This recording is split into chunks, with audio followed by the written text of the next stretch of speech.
So many birthdays. It's like there's one every day. I don't know. It's just weird. Let's assume awkward. Was close enough to your name. Was close. Not entirely sure what name I went for there, but it was a name. Godslayer, good day. You took a nap in a dream. Huh. Can't say I've ever done that. Sounds interesting. There's no birthday every day. I mean, somebody's born every day of the year, I think. You woke up and continued dreaming. Huh. That's fancy. Waddle on in, Freezy. Waddle on in. Hope we're all dudes. Bits. Hope everyone's having a good day. Whatever Sunday's bringing your way. Ah. Stop yawning. No yawning. Not allowed. We don't do yawning around these places. Except when we do. But we ignore those times. Still in agility hell, really? That sucks. 60? Yeah, it doesn't matter. Okay. 45 hours left for these two levels. 45 hours? Holy fuck. That, sir, sounds like a grind. And I don't know about all that now. This is a state of trams. It's like short things where they're on a tram. Like legit. The state of trams. It's like a bunch of compilations from them being on a tram. Neat. The reason agility has stopped being trying to max it. I can imagine with that type of grind, yeah. A state of trams. That does sound like quite the long and arduous grind for getting max. But I guess you only gotta do it once? Yay? I don't know if that's any better, but at least you got that going for you. Yeah. Okay. We're not already at that part of the night. Not that quick. Can't get there that fast. Unless for some reason I play some Timmy and it pops up right away. Only 8 p.m. It's too early, man. It's too early. Can't go that hard yet. I will admit I am in need of a cup of tea. And tea is being drunk as we speak. But I'll wake up. Tea, coffee, or me. All three at once. Morning, night, and afternoon. It's time for beer. Fuck yeah, see him. I'll probably do the same on Friday or Saturday. If my car decides to take off in the next couple days. Impressive, challenger. Hackemans. Good job. Hackemans, eyeing my way to 50 months. Crypt's secret might just well be the longest non-RL friend support on this channel. I think you are the longest, aren't you? You're the oldest sub? I don't think I've ever said 50 months to anybody yet.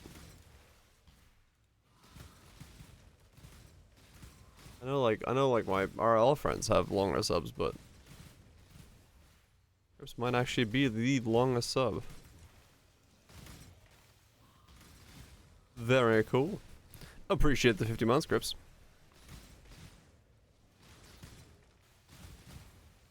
So we're IRL friends, totally. I mean, hell, we sat in the corner of an Auckland kebab shop Time to go. with a body pillow of Mathel eating some kebabs. So, you know, pretty much friends. Don't know many friends that can say that they've done that. That sounds pretty friendly. Money bring us together. It does. It does indeed. What an experience that was. Oh man. Good times, good times. Someday ExileCon 3.0 will happen. Good job.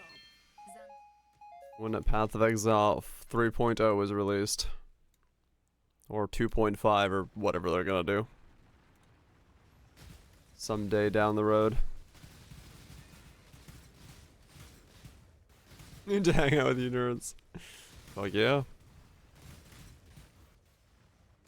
I have a reputation to destroy.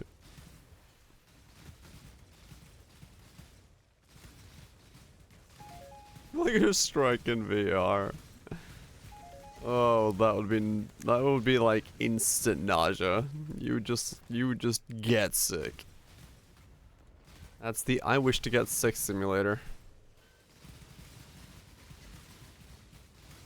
Flame dash of returning. Get whiplash from using a skill.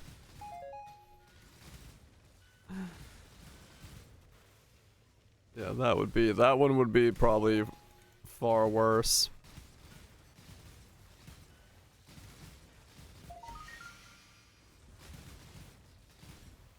Question answer 42. Does a chicken live in a shoe? My body is telling me no. Newly comes out end of March.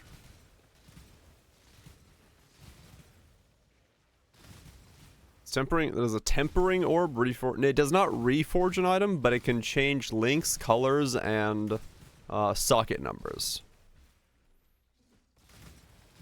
But it does not reforge the item. No. Yeah, they officially said, and sometime at the later half of March is the designated goal. We don't know specific dates, but apparently, correct me if I'm wrong, someone said that the last weekend in last weekend of March in New Zealand is a holiday, so might be the weekend before is holiday. Okay.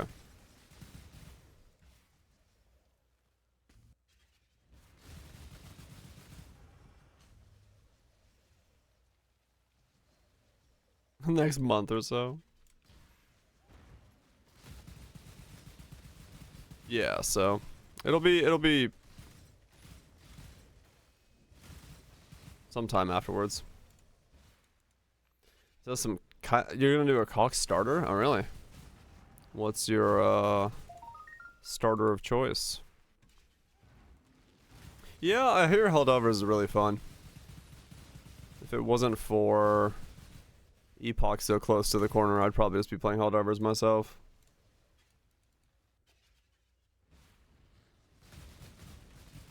East is up 4-day weekend. Okay, yeah. You're doing Creep and Frost, are you? I mean, it seems really strong on this setup, so hell yeah. What is that emote? I don't know.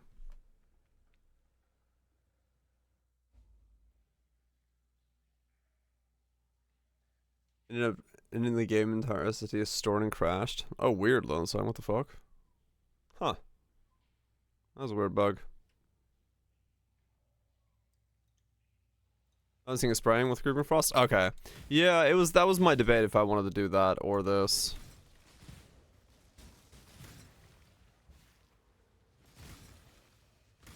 Zero investment, right. Yeah, it's more so just the normal cock setup. It should be strong though, yeah.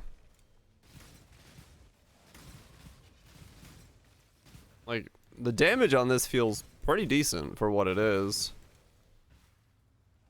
Given given what I got going on. And then if you really wanted more single target, you definitely could make yourself a better weapon that's more single target focused, and then use something that isn't cost breeze, and then just use the links that way. Let's go.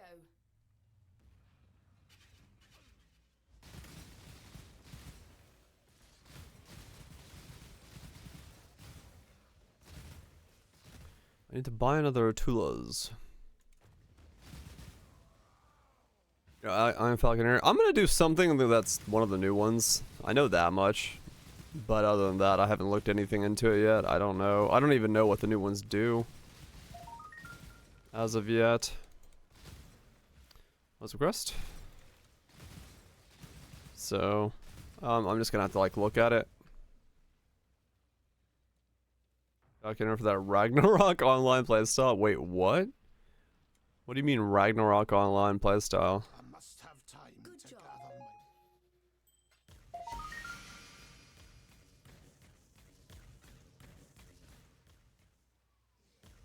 Hunter and RO. I haven't seen anything about the Falconeer. It's got the same thing.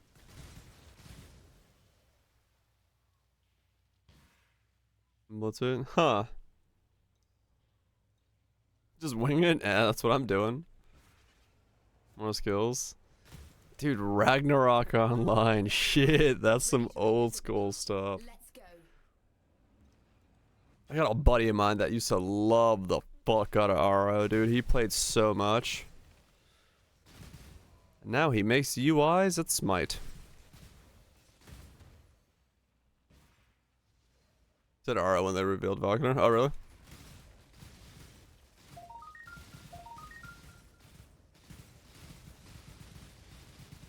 That's funny. Yeah, I guess I need to watch the reveals at some point and like get an idea of what the hell I'm looking at. And see if there's something that strikes me fancy. Speaking of striking fancy, well, FMTX, it is the challenge one. 38 challenges, you get the hat, turns your life purple. Good job. I might have struck a fancy suggestion today while at AutoZone trying to fix my car. Those of you who are here for car updates. I've got spark, I've got fuel, I've got everything I desire and fire and whatever the hell the Metallica lyrics are. But I got spark and fuel, I checked those today. Fuel pressure I'll check tomorrow. But while picking up a fuel pressure checker at AutoZone, I was talking to the dude behind the counter, and the dude behind the counter said, I've had the same problem with my pickup truck, but it wasn't a fuel issue. I was like, alright, what was it? He's like, my catalytic converter. It was stuffed. And so it got me thinking, wait a second, the only thing I did touch when I was doing the differential is I took out the exhaust. Now I plugged the exhaust that was on the ground to make sure nothing went in that, but I didn't plug the exhaust that goes up into the engine bay. So it's entirely possible that a bird or chipmunk or something has decided to make a small nest inside the engine bay section of my exhaust. And when I put the exhaust in, I didn't check that. So when I turned the key over, it just basically clogged up the cat and my exhaust isn't able to vent. That's why the first time I turned it on, it worked for a little while and then turned off. So tomorrow I'm going to go into the car, remove the exhaust, and then turn the key with the exhaust off, like detached from the car, and see if it turns over. Because if it does, then yeah, there's something stuck in my exhaust. And all of this problem was just something being literally stuck inside my exhaust pipe. We'll see. We'll see what happens. But yeah, I didn't even think about that. But it makes sense. It makes sense because it's like the one thing that I would have touched while changing out the differential is I had to take the exhaust out. So it is entirely possible that is where my problem lies. Is that there is like a bird nest or something inside my exhaust that has just like stuffed it up. As ridiculous as that is, It's completely possible, especially because I live in the woods. But, oh well. You know how it is. You know how it goes.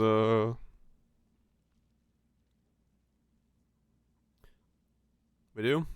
No, no. I don't. I especially don't.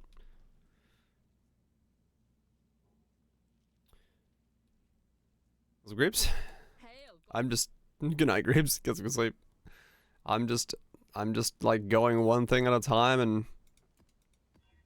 this is the first time someone has said a solution that is attached to the part of my car that I touched. So, we'll see. I will know tomorrow if my car turns over. And then I get to figure out if it does turn over once I detach the exhaust. I get to have the fun joy of trying to figure out what's in my exhaust. And how much of a nightmare it is to clean out whatever's in my exhaust out. I hope it's not living. Whoops. I'm not living. Another fun-filled day, I know, right? Woody Joe's my exhaust. Use a drain snake? Yeah, I will. Thankfully, my exhaust comes into very many tiny pieces, so I can figure out what it is if I need to, and get it out. But honestly, I hope that's what it is. I hope it is just my exhaust is clogged with something, because that would make my life so much easier, man. That would make my life so much easier, because it means I don't have to buy parts, I don't have to worry about anything, it's just something was in my exhaust. Would be sweet. But since I have the fuel pressure tool, at the same time, I'll check the fuel pressure just to make sure that one's at 43.5 psi. Sitting great when you're talking about your exhaust. No, it is kind of funny. Let's be honest. It's a very funny topic, talking about my exhaust being clogged up.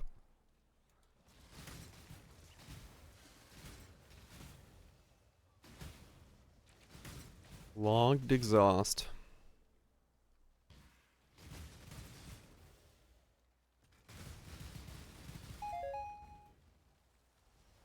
I'll clog your exhaust. Giggity.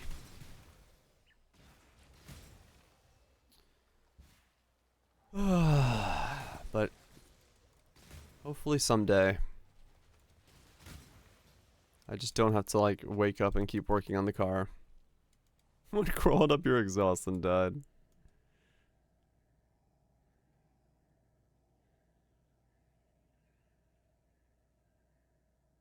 Mm-hmm. This way, exile.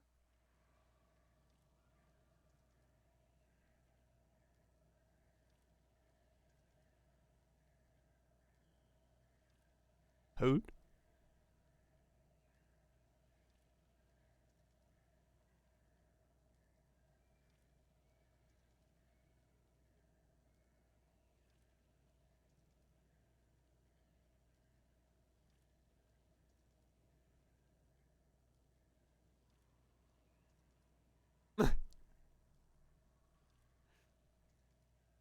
I'm Lola.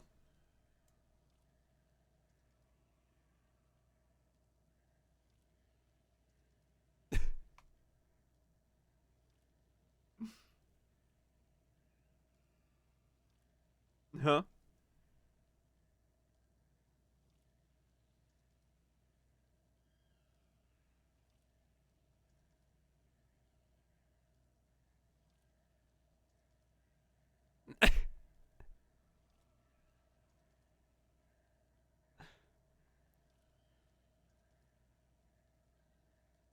Constitution. Constitution.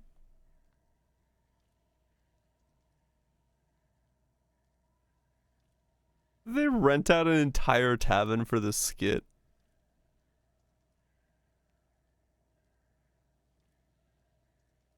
Constipation check?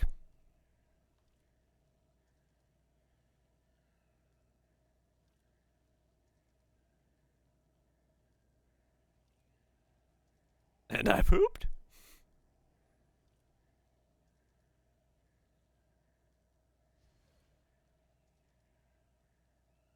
Six.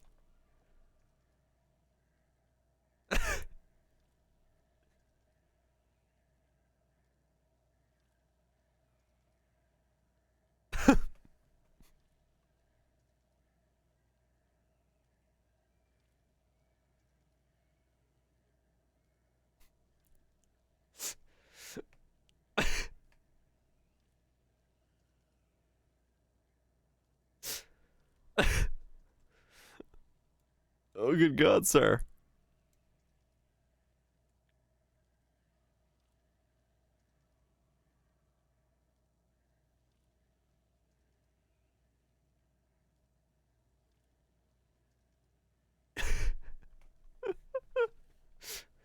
Well, he's unclogged, I guess.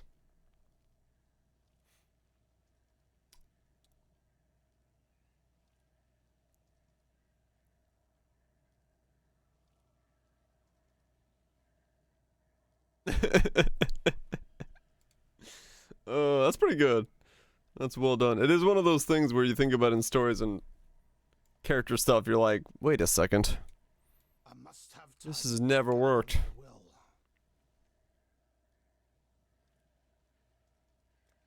Kill it, exile.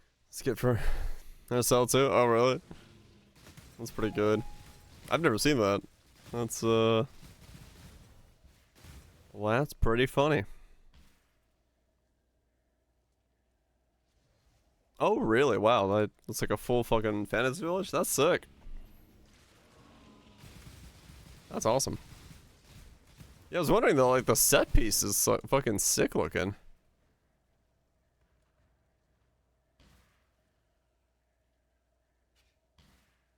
So I was wondering where the set piece came from. So if I do this, I got a pretty good chance of getting a blue boss here if things go my way. Let's try it.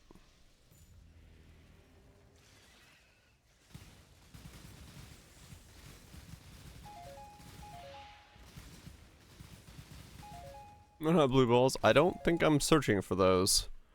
Unless that's what you're into, then by all means, but... Ooh, okay.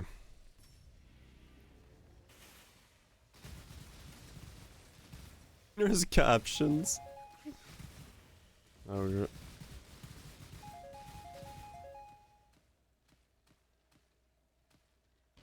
okay, what do we got?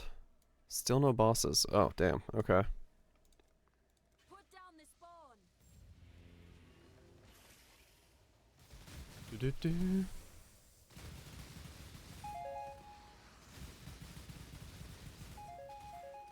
Still too early. Wait, what?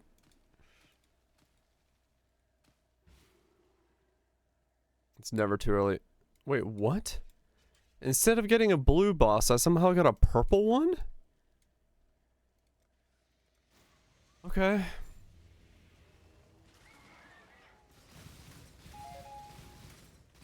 Whatever. I mean, I don't care which one I got. I'm just surprised that this is the one I got over the one that I had far less seeds of.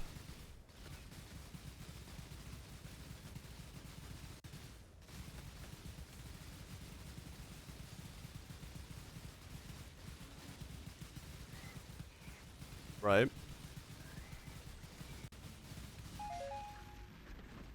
Damn, no boss fight key. No boss fight key. This one? The pain of being a raid boss?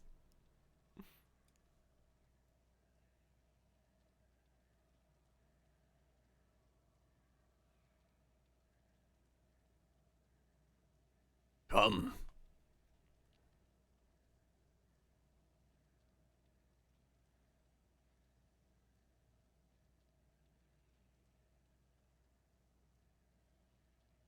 Uh-huh. Someone needs to pull aggro.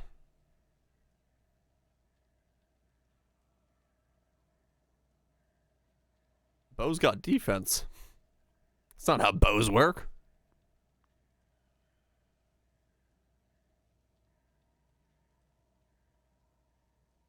Ooh. Oh.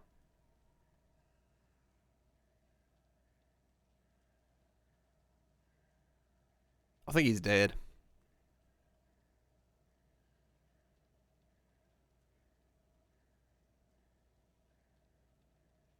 Could be an enchanted bow, yeah. Playing a stone arrow from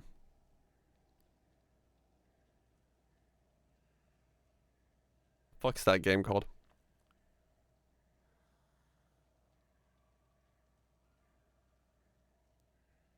Arcade.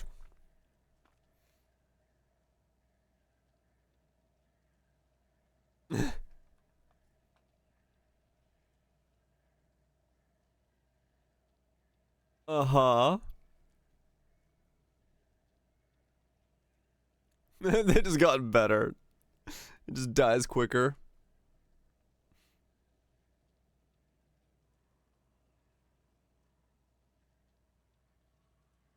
Stab him with the bow.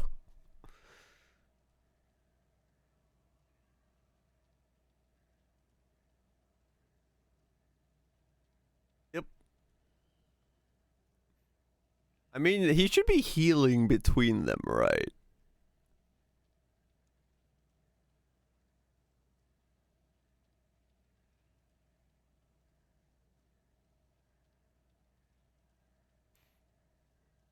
Owie, owie, owie.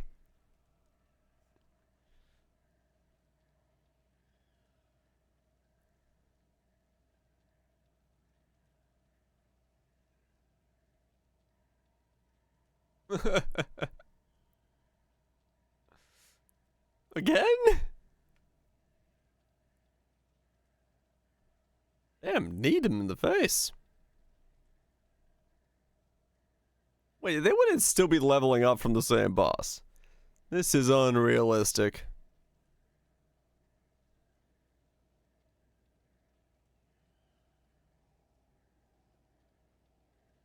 Runs the game. I mean, maybe, yeah. Now they keep rolling. I know rolling for gear, but they just made the level up noise. Not the level. Oh, maybe. Could be. It could be the loot noise. See, it'd be funny if their gear got like... Wait, does their gear change at all? No, it doesn't.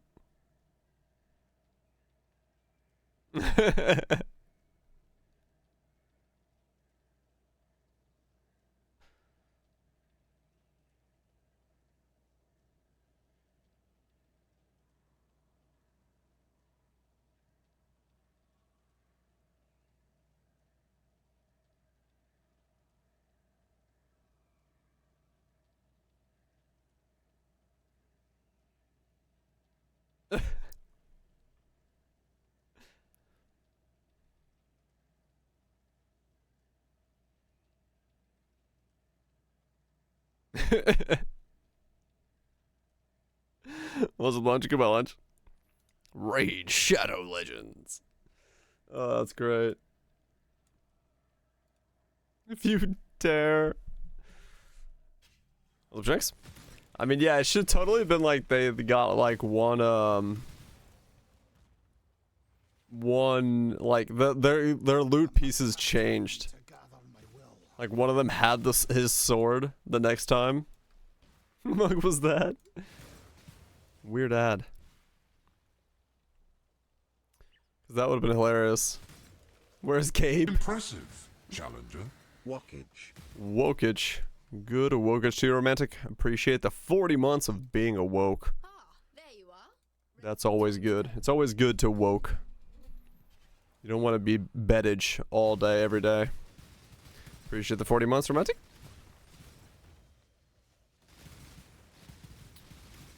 But, yeah, that would have been funny if, like, they come in and one of them's wearing the cape. He's like, wait a second. What happened? It's okay. I mean, yeah, if you got company. The crown would have been perfect. Yeah, if it was wearing, like, his crown, he's like, wait a second. Where'd you get that? Oh, you dropped it three rotations ago. Good job, exile. Short nap after dinner became a 6-hour sleep. Nice. Now we're talking. Ah, there you are. Ready to read. Let's go. Now we are talking.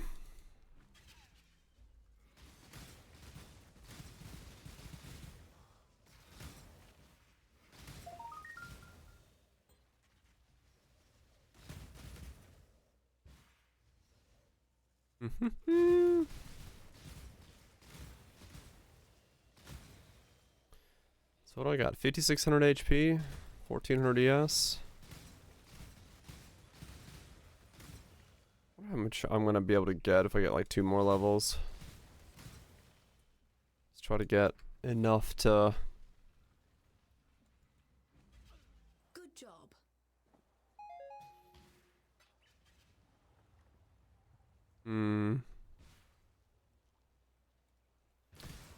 Did I hear about these nuts?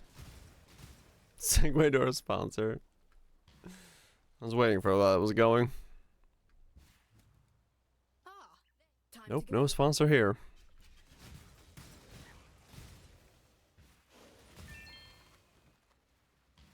Hello. No sponsor here.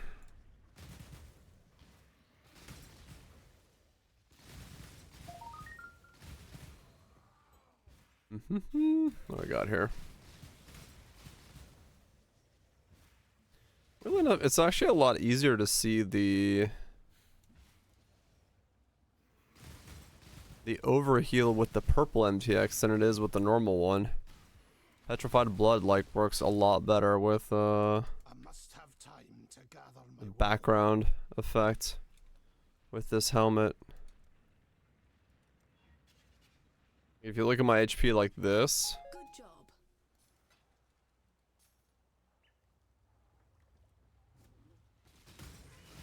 see how it's like really kind of, it's there, but it's kind of hard to distinguish that it's there.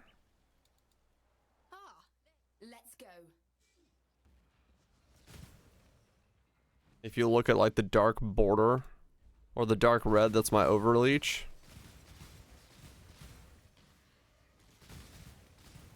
Like you can tell it's there, but it's a lot easier to tell it's overleach with the purple helmet.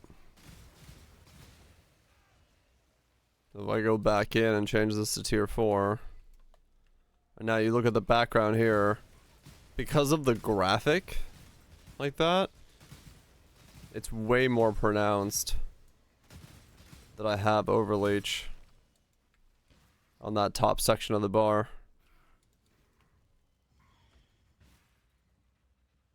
Huh. Good job.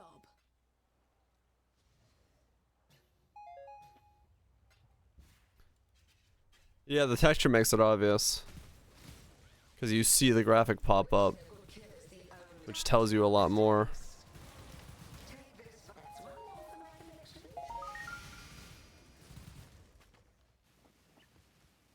Kinda neat.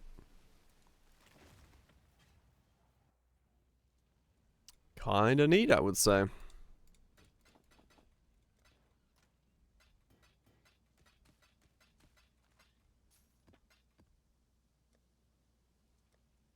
Alright, did I do a 10-way? I need to do a 10-way, okay.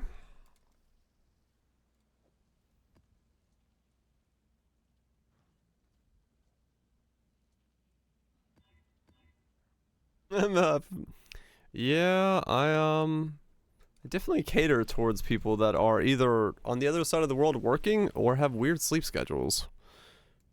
That does seem to be the clientele around these parts.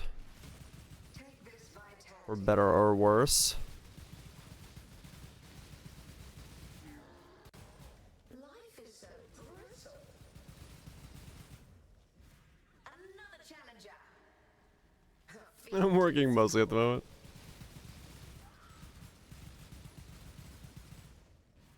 Time to up the stakes. Take this Bad time to sleep.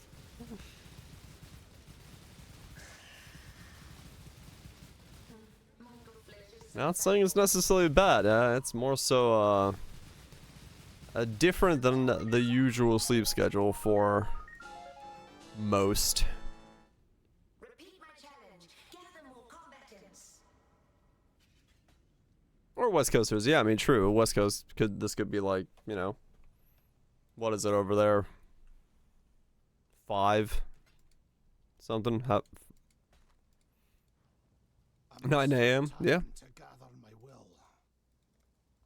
that's one time. Constant noise during the day, true. Hawaiians and Alaskans, true. Yeah, I wonder like where. Let's see. Oh,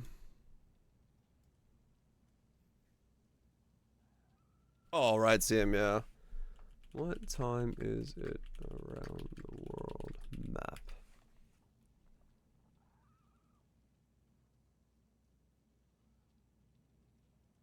That is a horrible time.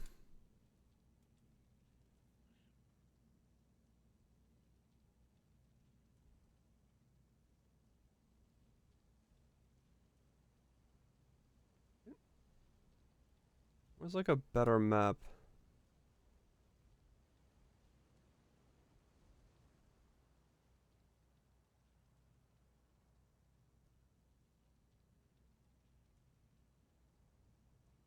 Hmm.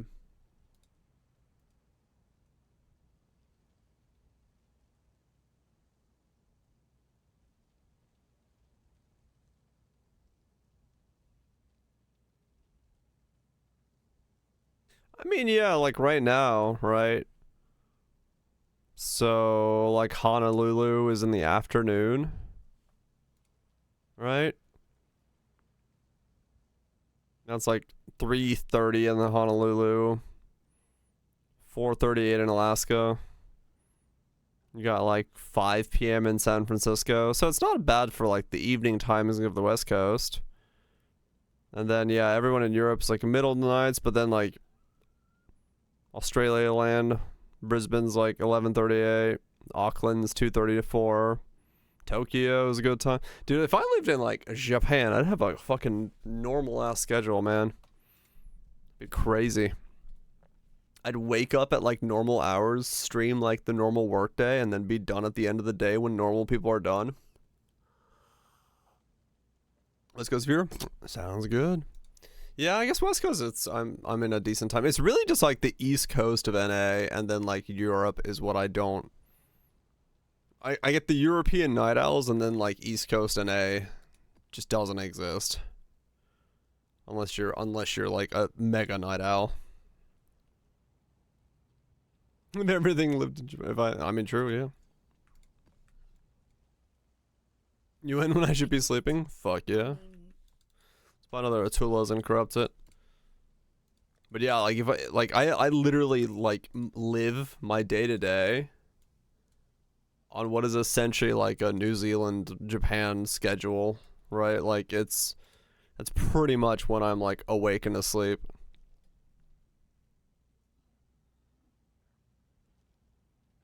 Wherever in the world your work schedule, I mean, yeah, that can happen. Dude, the +2 guy is on for 70 divines. I could literally buy it for 70 divines for a +2 Atulas.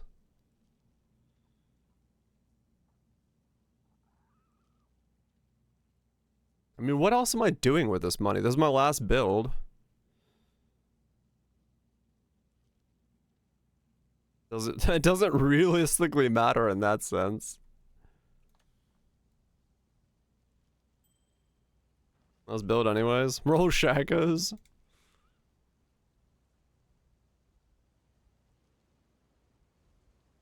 Let me see if this guy's actually there. He's AFK, but he might like be there. And I still have a fuck ton of shit I need to sell anyway if I do feel like I should make one more build. He might be there for 70 dongs, yeah. That's what I'm thinking as well. He might not normally be there, but for 70 thongs? 70 thongs, he might be there.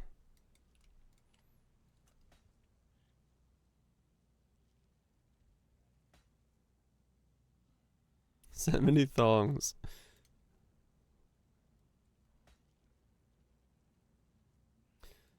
That really depends on which side of the world you're on as well. Because that just might be 70 pairs of slippers. Which, I don't know. Ain't much. Yeah, it is RMT. Sliding dong scale.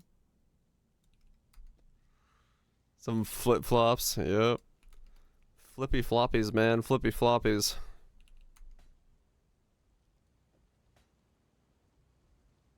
How many thongs at the same time?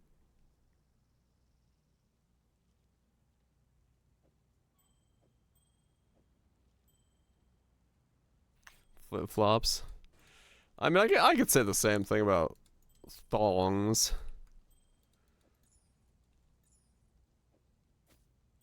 Thongs to me is one of those, like, crazy things. Why are we wearing flip-flops as underwear? I mean, why not? Jaddles? What? That's an interesting name for it.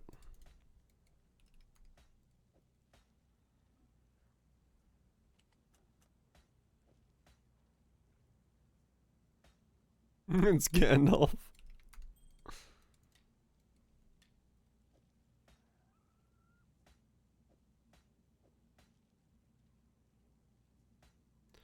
She gets this feeling. No clue where the name came from. It does sound like a kind of a, like, it sounds like it was probably the result of some weird translation.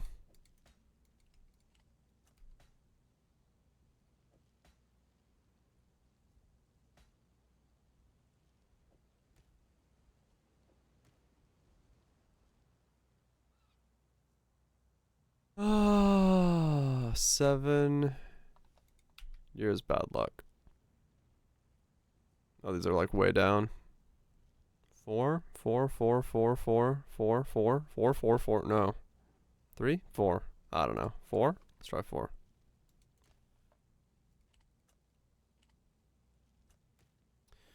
But that's local to Alex for you. Everyone's got their own weird variant. Japanese and sandal from quickly. Jandal, Japanese sandal. Oh, is it like a reference to the, like, the wood sandals they have? This is Morris Yoke and his son managed with a simple rubber footwear. Oh, okay. Right. It's like the things, what the hell are they called? You know, the things. In Japan. Like the wood. Yeah, the wood shoe things with the thing. Hello, X. Yeah, one of those things.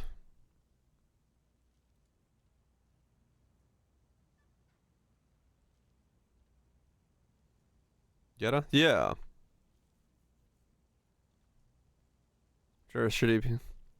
Yeah, those. But it's probably like an inspiration from the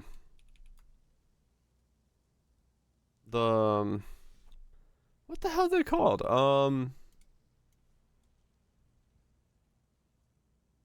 Geta? It is Geta?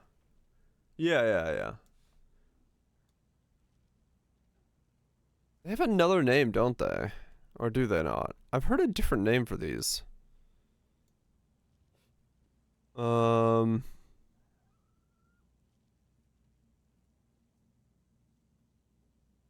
it is Geta then. It's just Geta? Huh. Yeah, fair enough. Yep. Ah, yes. Traditional Geta tricks on.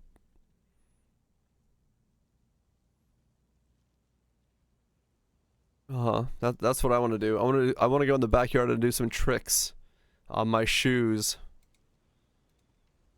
That's just like exactly what I was looking to do.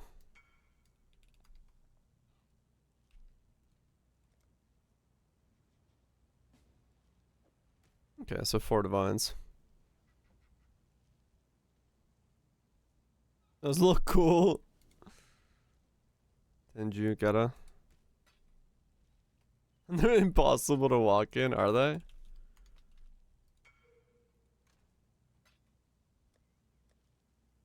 Can't say I've ever tried to walk in them, so I'll take your word for it.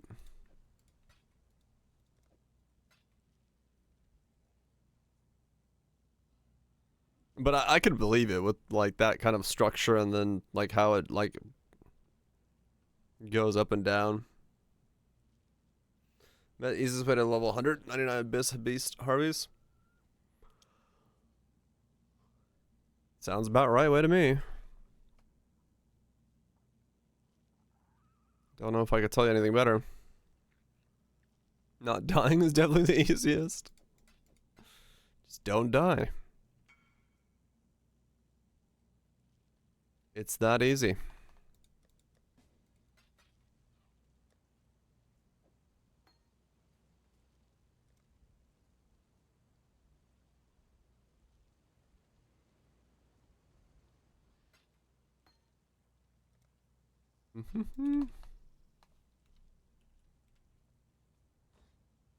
Impressive, challenger.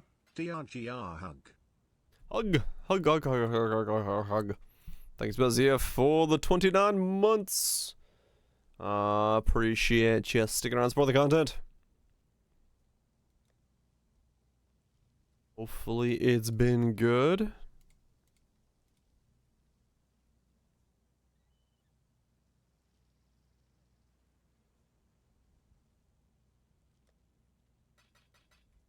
Alright, is this one here? Is that one there? Alright, this one's real. Okay. This guy's still AFK. Fuck me! No, no. Fuck you!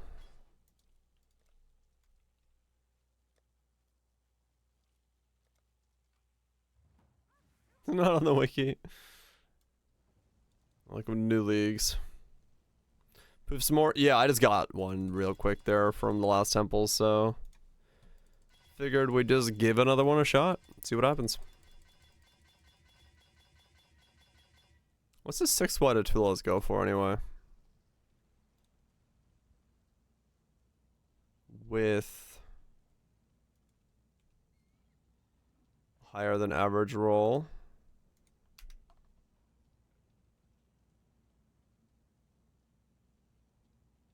Wait, what?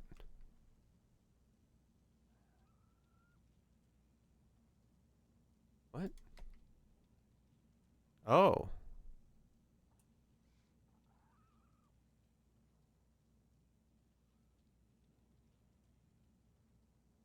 There's only 3 6 wide Utulas? That doesn't make any sense. How the fuck is that possible?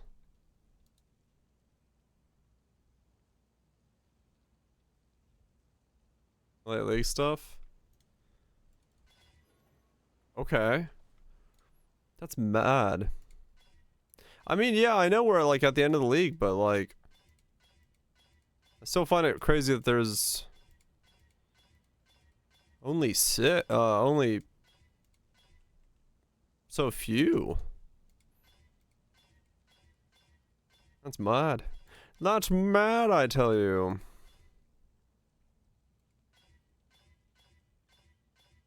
Alright, 5 link, come on.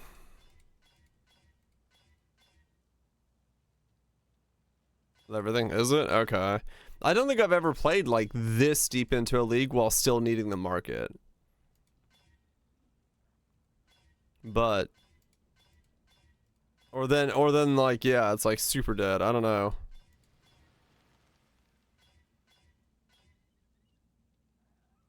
Yeah, you do play later, so it's very barren. Okay. Yeah, I usually start. What? I usually start peeling out about this, a couple weeks ago. But yeah, that's crazy that like simply just a Natula's is fucking there's 3 high tier, extreme low tier, right? I must have time to gather my will. Nutty. Come on, 5 link.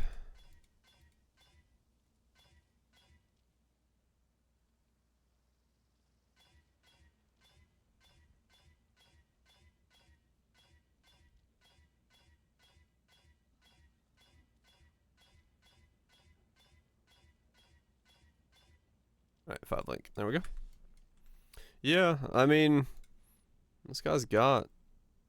There's the one for 70 dongs, but he's AFK. I did it. I mean. Alright, let's go corrupt our own. I guess also with the all white Utulas, right? Like, it is still a corruption temple value, and it's a 1 in 4 to get it. So To damnation with you. you do have a very small chance of actually getting one, and corruptions are like 7 divine apiece. So it does make them kind of expensive at that point.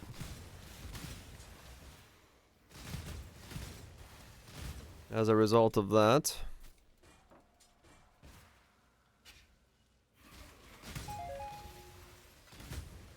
At last. At Zoartel. And then yeah, you also have the 6 Saga before corrupting it. Preemptively doing that. So yeah, I mean I can kind of see why it would be like that. In 6 white. Something like what I'm running. You could do it with chromes, but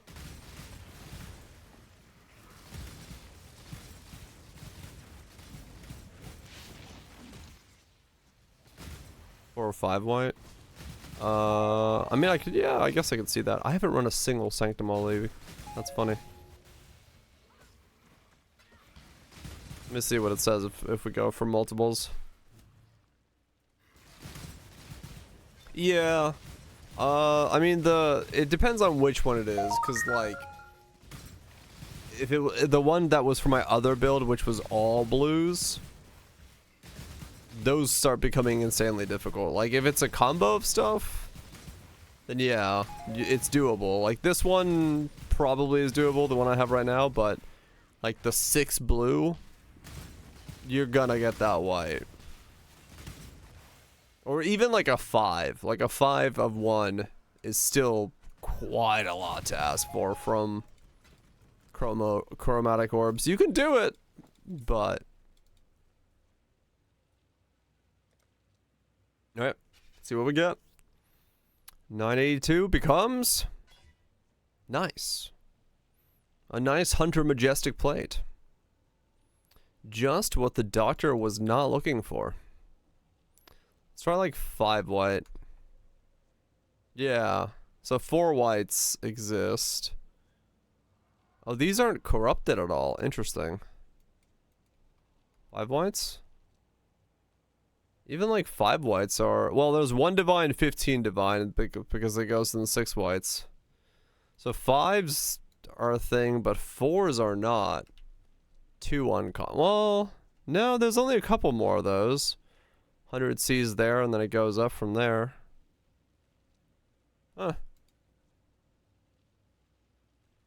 Okay. Well, let's go kill the boss and go do another temple. I suppose they're explosives to more.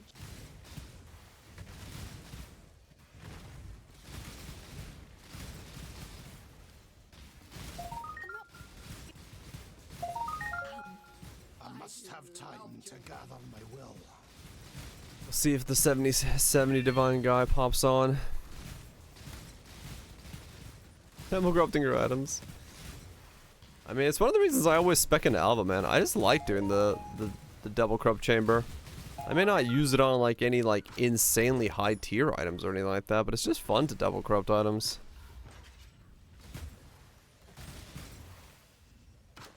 20 just and go. I mean, yeah, that's a whole different thing, yeah. But yeah, there's a certain fondness to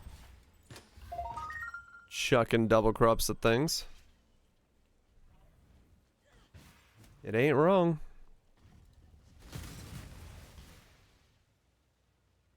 You better be filled with gold.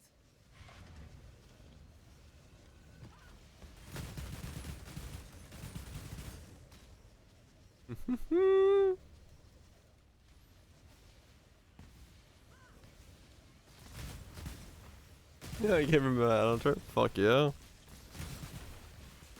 Running around like a madman, looting it up.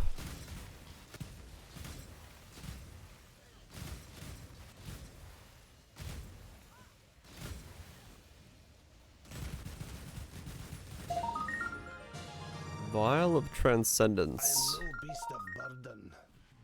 Which one's that? Vial of Transcendence.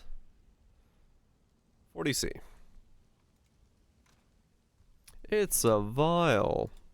You're vile.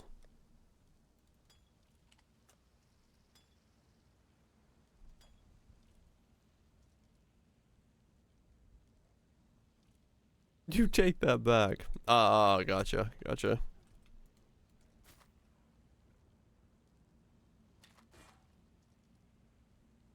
He's wanting to save up for one, so busting ass with a headhunter.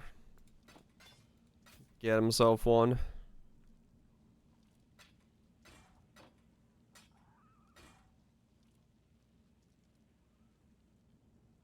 Ooh.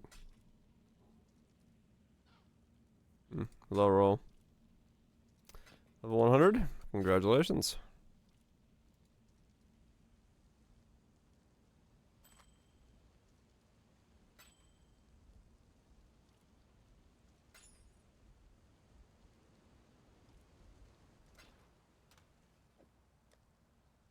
Look at all these sanctums I didn't run.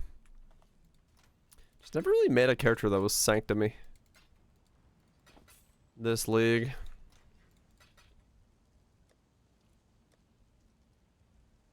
So never felt the urge to get in there. Logbooks now 38 challenges. Nice. That's pretty easy.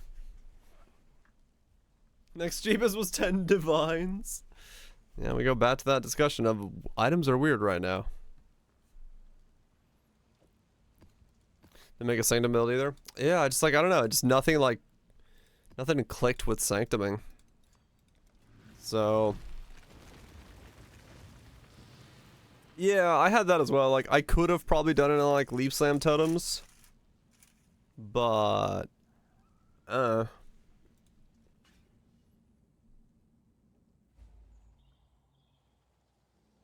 save it for next league. Yeah, true. Give yourself a break from sanctum. Dive in again next league.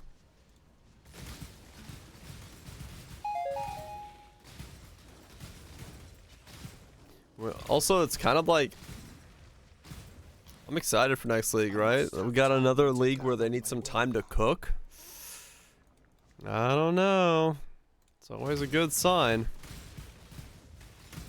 If they're cooking.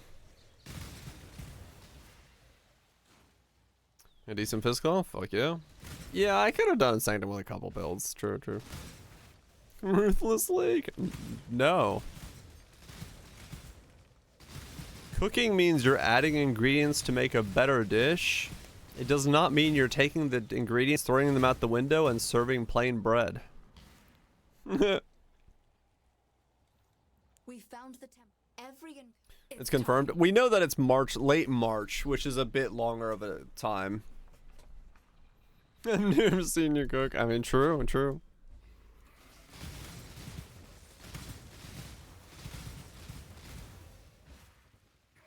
Difficulty and resource scarcity.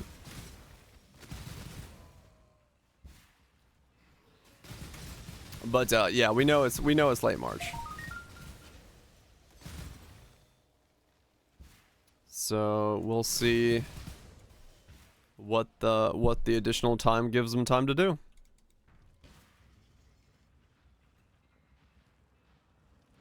Is on milled wheat. Just straight up going into the field with your bare hands and taking the wheat off of the stalk and grinding it in your own teeth. Doesn't drop to 22nd. Well, it probably will. Because, I'm gonna get unlucky either way, because if it drops to the 22nd or the week after, I still need to take one of those Fridays off, go down to Orlando for the Near concert, and then come back. So I will miss a day at, like, league start, no matter what I do.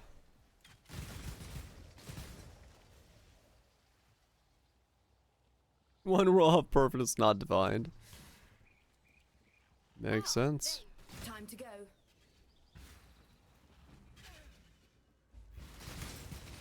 Dogma 2 instead. Wait, when is Dogma 2 coming out?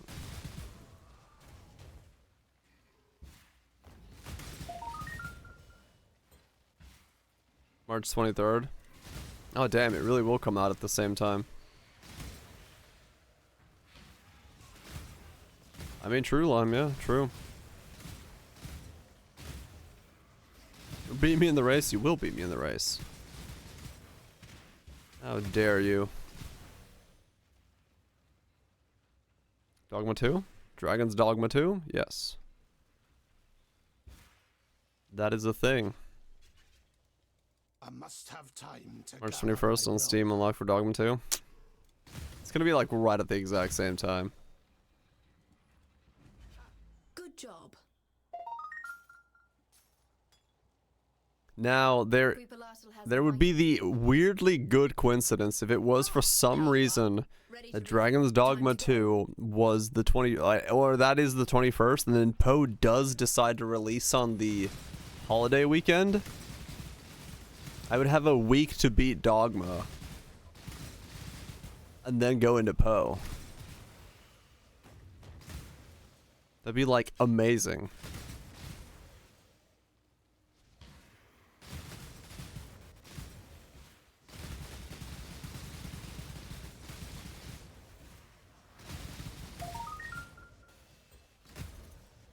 On a 4-day weekend, I don't see them doing that. Yes, correct. But, I don't know. Good job. I guess we'll find out.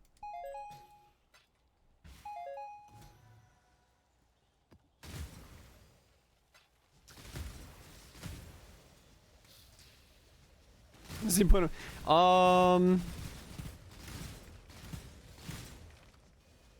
Let me see. Let me see how long it took me to play through Dogma 1. Because I did it on stream and I can look it up.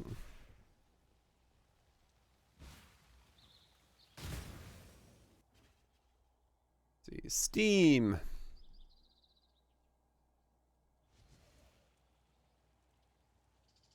Wait. Whoop. I don't know what that was gonna open to. Steam's dangerous to open on stream. You never know what's on the front page.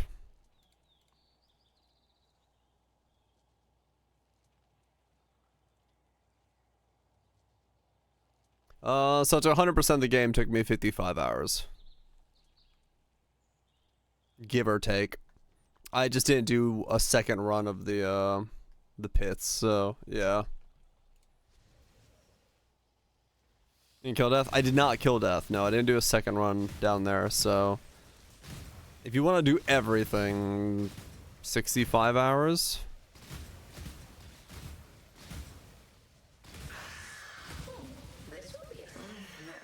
So much side activity. Well, that's just Yakuza games for you. The true form of the boss as well. Oh, the repeat? Yeah, I didn't want to do the repeats. So yes, true. I did skip the repeats. So probably 10 more hours than that. So 65 hours for the full thing.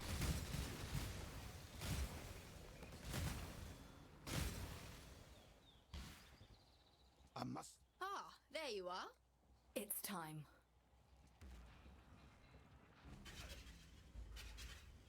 30 more minutes.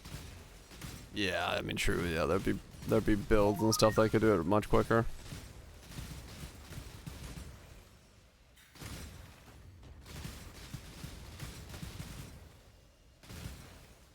Not off a sex story. Yep. And that's why I quickly panicked and closed Steam from the stream, because I did not know what was going to pop up on the main page.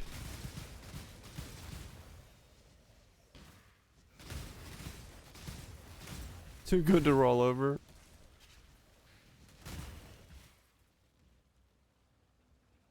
I mean, if it's the only base, then maybe maybe it's not that big of a thing. You got a poison with hits, attack speed, accuracy. I don't know.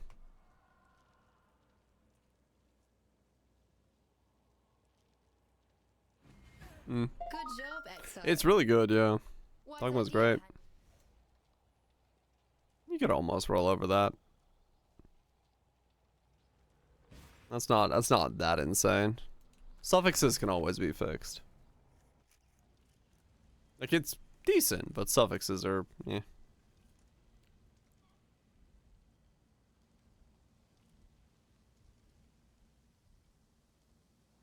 Yeah.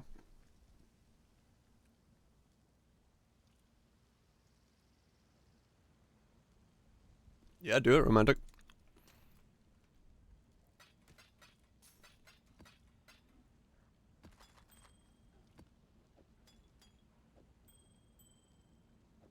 I would personally, romantic, maybe look up some mods for Dogma 1.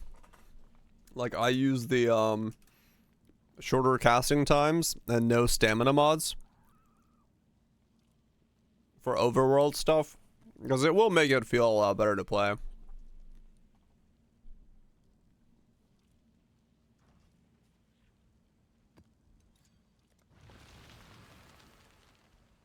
Like, I like Dogma, but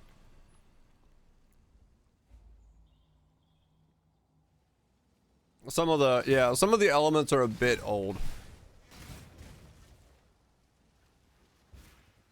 The magic stuff, like the casting and stuff, the combat is really fun. But some of the spell cast times and stuff, I know they're supposed to be long, but like Tornado is extremely long. So I would look up some mods and like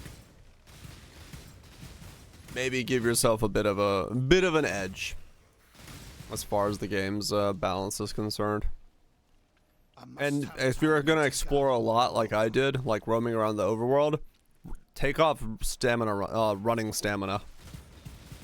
Because your overworld running stamina outside of combat is so fucking small, your character will run to the mailbox and be out of breath for an entire year.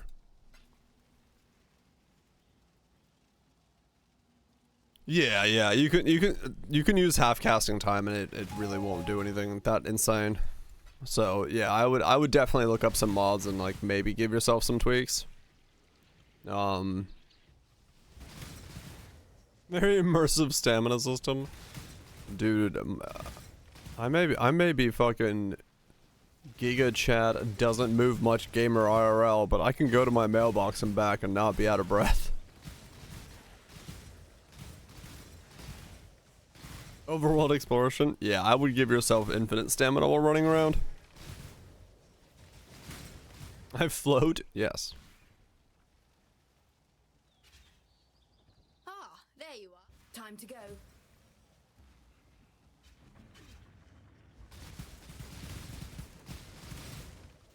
Resource to make you go faster. Yeah, you couldn't keep munching on fish to like give yourself small stamina restorations or some shit. But it's so fucking bad.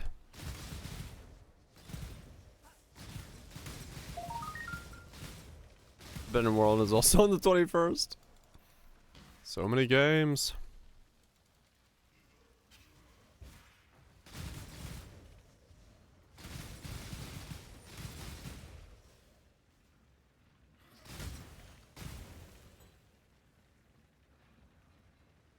That's crazy. I wonder why everything's stacked at the end of March. Cause yeah, that's a lot of shit. Good job, exile.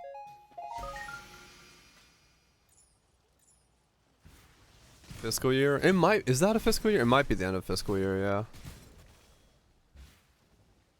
Rebirth as well. Damn.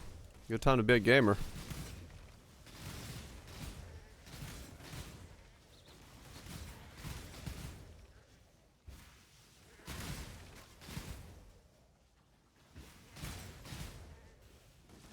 Well. Not if you like your pocketbook. Yeah, I was about to say, well, Ah, there. Let's go. depending on your financials.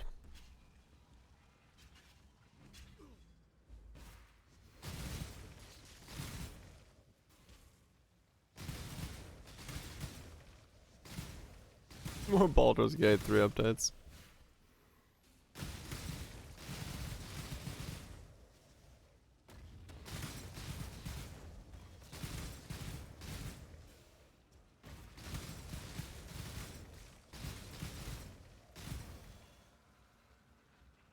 Mm-hmm. I must have time to gather my will. I haven't seen this corruption chamber yet. Good job, exile.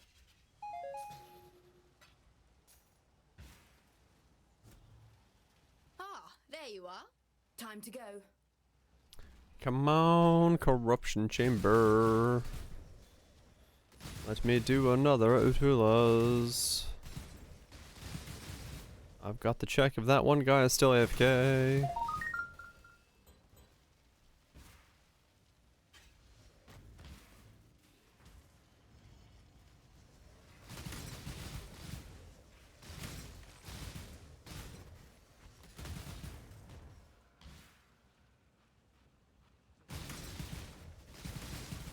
Okay.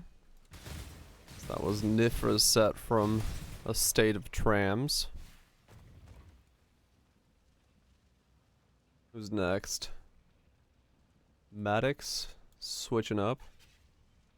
I love that. What a crazy idea. Good job, exile.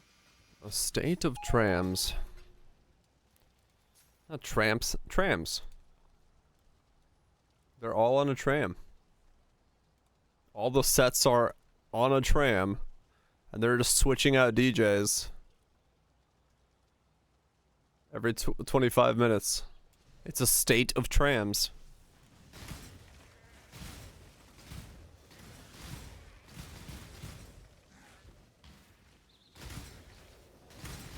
Oh, that's what it would be. Judging from the fact that most of them were wearing like thick coats, I think it was done in the winter for a reason. Ah, this will be a most enjoyable conflict. Time to that was worth the wait. Struggle or strangle.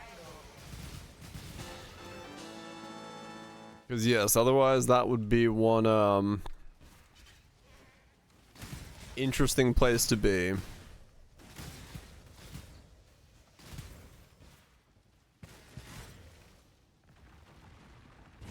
You wouldn't be able to breathe, yeah.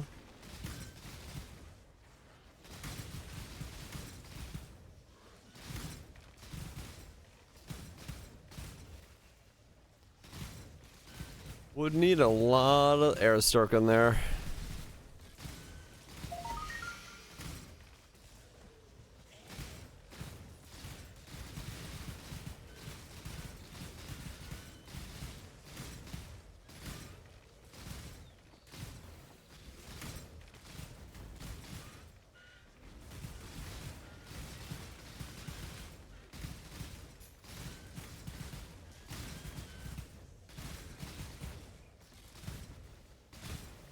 I must have time to gather my will. Wait, is it? Can we like see? Oh my god. Literally the cabin view. No, it's just like they're in coats and stuff, but the windows are pretty foggy.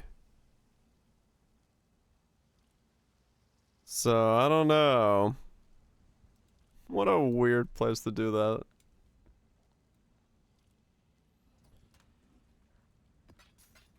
What an odd adventure. Cool though.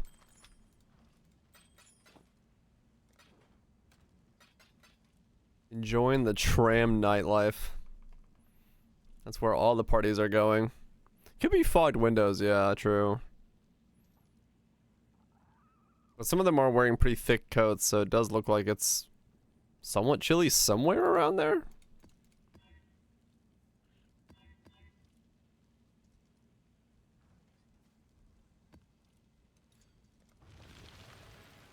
More tea.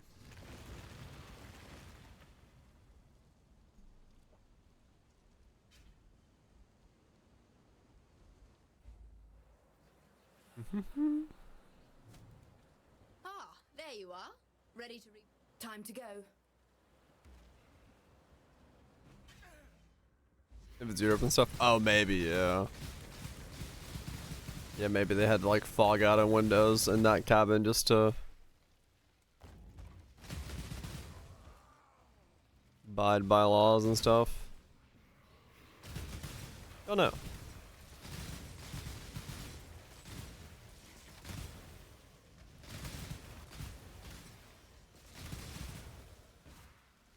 Could be that. Or then that train car just randomly has foggy windows for no reason.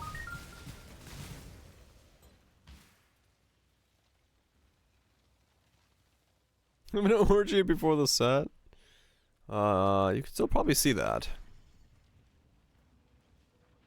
Keep going. Job. Well, if you're making something for yourself, wasn't that the point? Or was that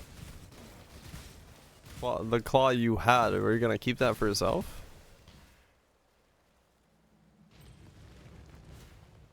It's gonna take a lot of clicking to make a claw. Always do. Ah, let's go. You could have used it? Oh, okay.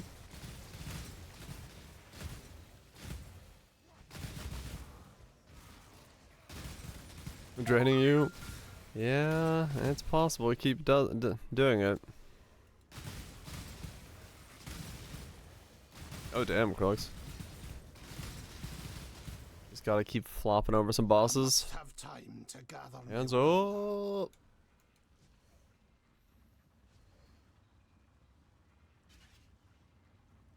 Oh yeah, the loot filtering game. Yep. Good job, Exile. Ah, there you are. It's a nice quality of life thing to be able to do it in game.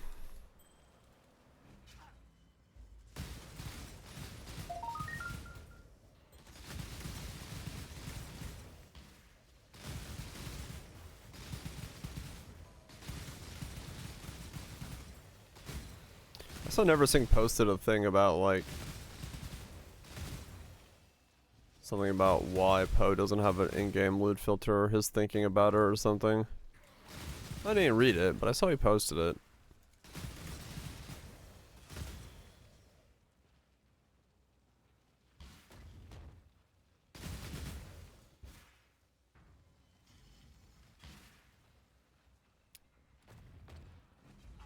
Good job. The Poe's loot's not so, Oh, did they new this? Okay. Poe's loot is a bit different from Epoch, so because you can't do like the narrowing of items down by the dropped modifier because they drop ID'd. It's not so important to adjust on the fly. Yeah, I will Romantic. I'm gonna play Epoch when it comes out.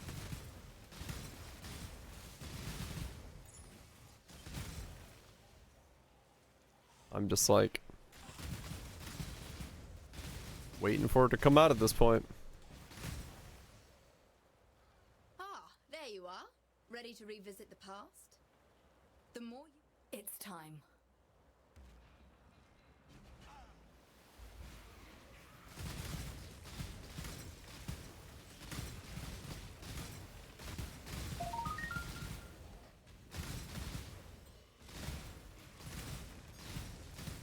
Whole lot of waiting.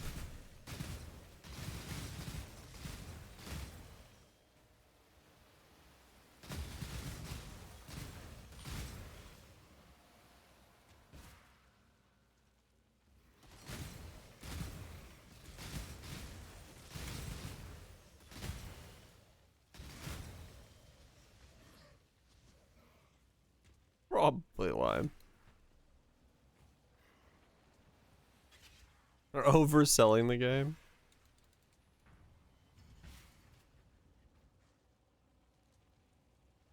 I haven't really seen anyone like talking about it in terms of Good To job. gather my will. What a lovely... its potential. But then again, I don't really visit places that would be being talked about.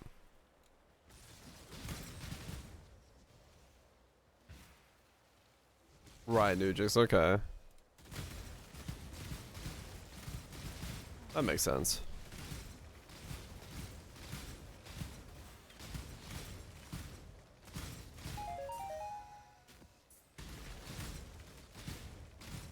Being honest about it? I think so, yeah. At least everything I've seen, but then again, that's just between, like, my chat and Mathel's chat, but, like, I don't know. I think everyone's going in with the kind of the expectations you, at least here around here. D4 creators are really hyping the game. I mean, I can understand D4 creators hyping it. Because it's like, you know, in comparison to D4, I already know the winner. Time to up the stakes. So, favorite outcome.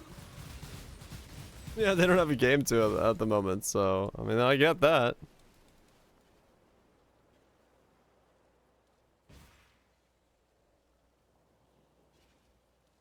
Well, if I already installed the A versions now. I don't know value. I do not know how the install process is going to work for their Zombination. Flesh and blood? Nope.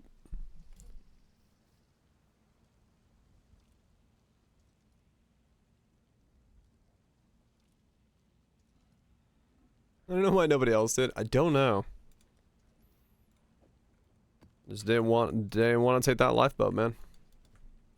But yeah, so as far as I've seen anything in terms of I did it. Diablo, I mean, Last Epoch stuff, I think most people are like, yeah, it's gonna be a decent game, and it'll be fun for a while, and then you can move on to other things.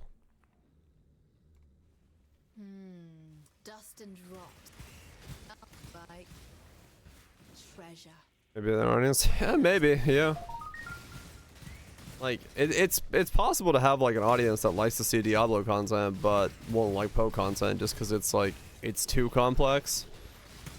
People are just looking for like that chilled, laid back stuff. At Zoartel.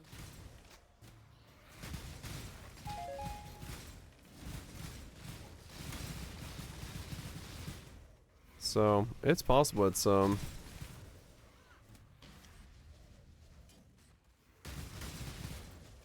overlap thing.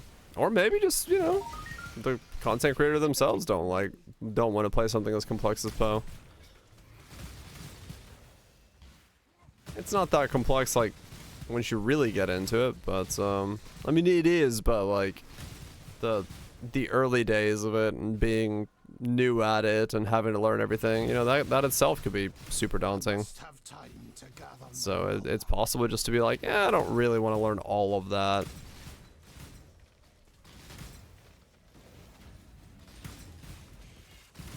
Yeah, I mean, it's true, Lime, yeah.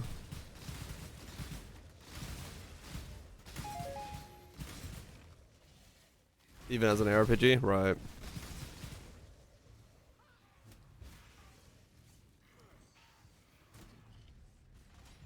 What on earth? It's not a genre for you. I mean, yeah, I don't know. I'm not, well, it's depends, right? It depends on what type of content you're making. That's the thing, it's like, if you can make content in the action RPG space, but not be making content for action RPG players specifically. Like, that's the thing, is like, content is weird, because if you look at what you're doing in the lens of this is a job and my job is to create content, that can be a very different thing for depending on the channel and the following it has, right? Like, it's not one-to-one as to what the game is to what the audience is by like a long shot.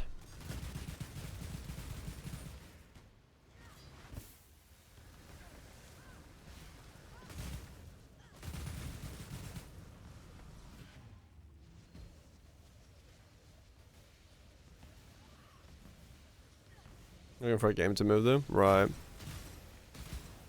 But it might be that, you know, Poe is too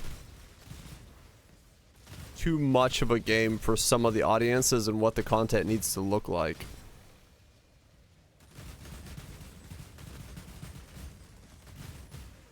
And the content they're looking for.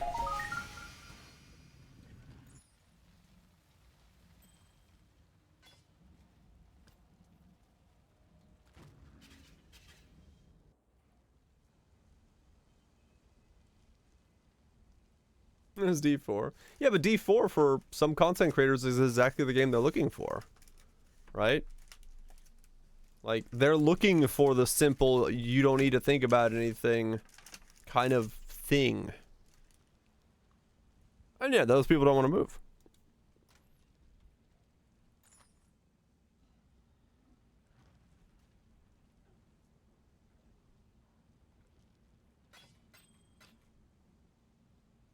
Looking to move the games. Well, right, but I'm saying in that scenario, Poe might not be the move, right?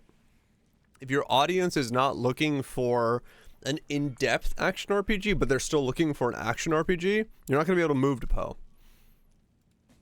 You're gonna have to move to something that's adjacent to it, but not directly like in Poe. Like you could move to,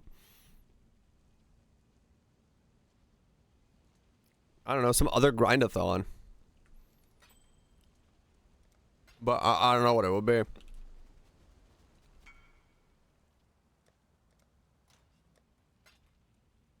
There really isn't. I mean, there's not a lot, no. Like, you ever seen this hideout?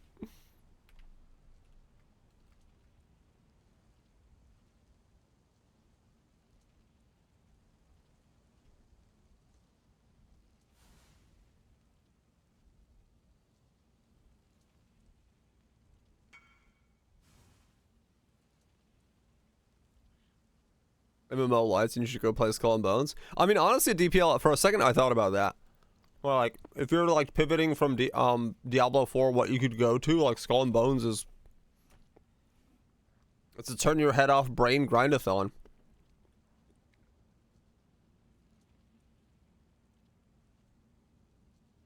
The only game content acts for casuals. True.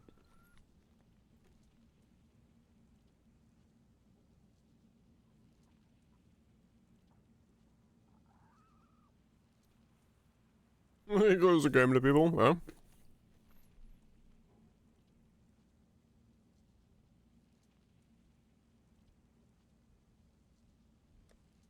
It's like,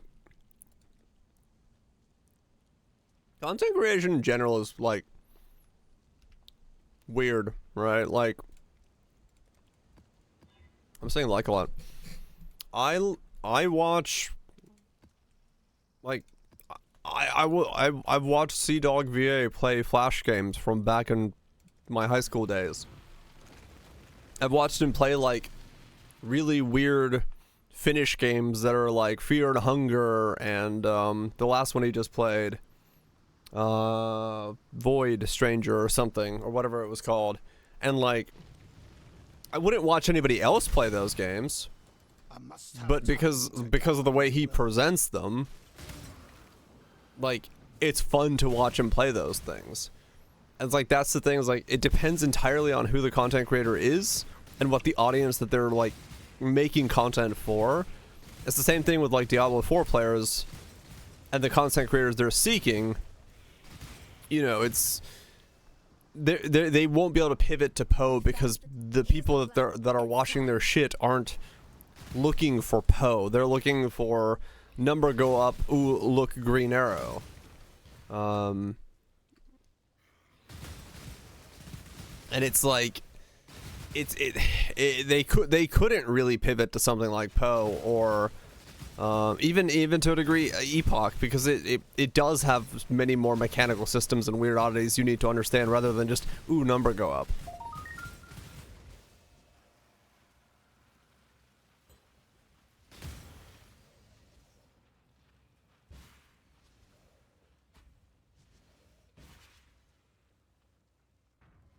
Basically, that's like, yeah. Fear and Hunger is great. Fear and Hunger is amazing. Job, Exile. It wasn't so shit. Aquate is used as growing influence. But like realistically, like that's the thing is, it is a curation of your audience to a degree, right? Like I do play like random shit on the channel sometimes just because I want to play it, and I know people aren't gonna watch it, but the people that are watching it are usually just gonna stick around and watch anything anyway, because they're just here for the community and the talking and the music and whatever. And realistically, like that's the people that's always going to be there, and that's going to be the backbone number you're going to have to look at anyway, depending on, you know, if you have to jump ship for a different game or anything like that. So that is just the process of being a content creator, is like you finding out what it is that your audience is looking for. Time to go. With Dogma 2, fuck yeah. I'm looking forward to Dogma 2, yeah. Absolutely no life for 3 days. That's the way to do it. Shits and giggles, hell yeah.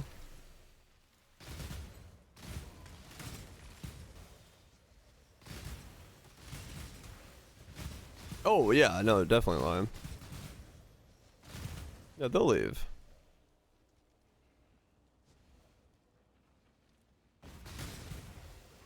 But yeah, they'll leave somewhere, I just don't know where. They'll just, I don't know. I don't know what they'll do.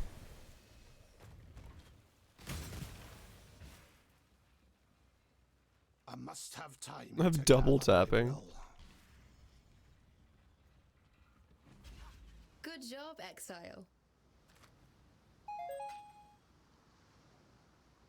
And yeah, that is, you know, like you're saying, Cutthroat, yeah, even they've acknowledged that complexity has over-creeped into the game to a degree if they're wanting to tone it down a little bit. And I would say that I do agree with that. You can still have a very like game that scratches the head scratching itch of like what do you need to do in it, Ah, there. without having It's time. convoluted levels of complexity. What's up, Jay? Hope you're doing well.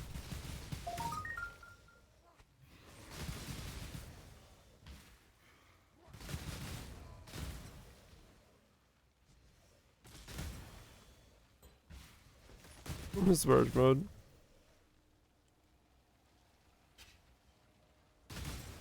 Right, Lime, yeah. But it's, you know, it's figuring out that space, right? You know, it's kind of the same thing Kriparian did, right?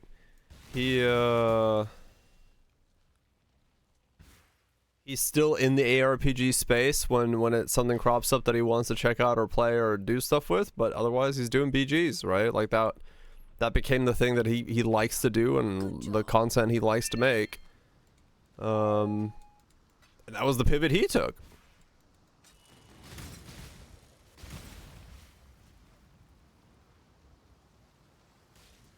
Yeah, channel size is relevant. I mean, fair enough, yeah. I mean, then you could look at, like Ziggy. You know, Ziggy went full variety. You know, he was doing a lot of ARPG stuff, and then just went variety mode, and that's what he's been doing. If we're, you know, doing channel size stuff, then yeah, Ziggy's a great example of like pivoting to, let's just do everything. And then he made an audience around that idea and built up different shows around that idea with the indie showcases and stuff. And like, if you are a Diablo 4 content creator and you know you don't feel the want to be in that space anymore and there isn't enough content to create, then you may have to just do a hard pivot and hope for the best. And yeah, it's like variety is probably one of the hardest things to pivot to.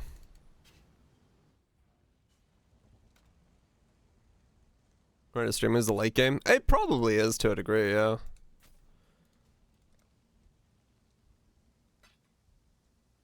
Earth being an example of it, right? Nope. These mixes are short. It's just like variety. Yeah, variety is an incredibly difficult pivot to do because you really do have to have a very established viewer base to go full variety. It's kind of the reason that I have been doing like 2 on 1 off, 2 on 1 off for post stuff as well. It's just like trying to kind of generate a lot more of that like variety audience in the background as well. That's not exactly a variety pivot. There's nothing new. Yeah, the nothing new parts suck.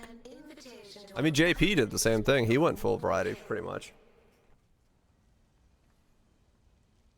Yeah, if it's something brand new, then it can be difficult. Oh, Darth, right. It can be very difficult to go variety if it's something brand new. Right, Lime, yeah. Honestly, the for variety stuff, the biggest thing for variety, and it's like one of the hardest parts about Poe is like the best way to fucking grow is like co-streaming and like streaming with other people, like doing collabs and stuff. And that's where like if you're gonna do variety, you have to have like a network of people that you're always gonna be collabing with. Ben's playing Helldiver. Helldiver's fucking sick. No, well, that's the thing, like, value. If you pivot to a fully different game and you go hard on that game, you will bleed more of your audience to that game because they're like, I was interested in what they were playing beforehand.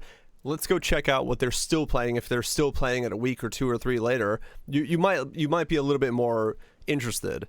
But if you just jump from game to game to game to game, then it's a lot more difficult to like bleed your old audience into it unless they're interested in the game that you're already playing.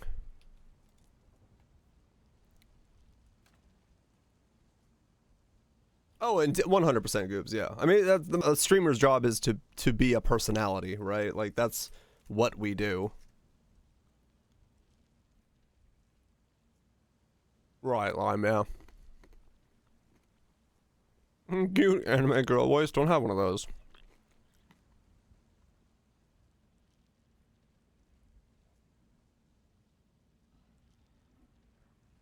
Awaken, yeah.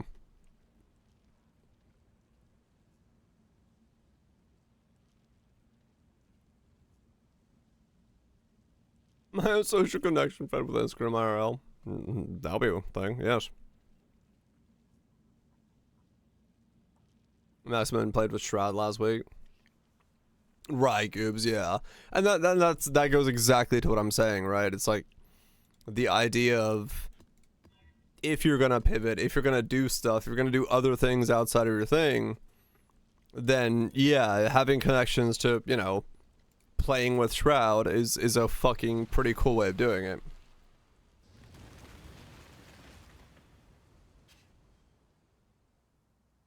So yeah. It looks kind of fishy. Awaken. I've actually never been to the Awaken Poe trade site. I have no idea what it looks like.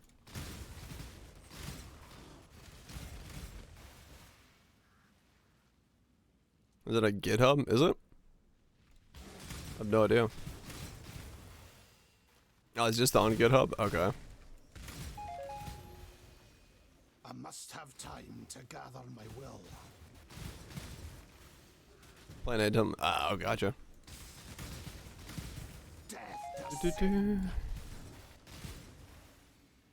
Hackers use the GitHubs.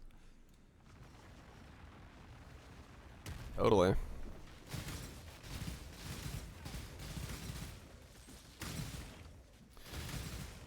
But that's content creation in a nutshell. It's all about being online and getting lucky and knowing some people and doing some collabs. That's how you grow. Biggest way to grow in content creation. All about collabing.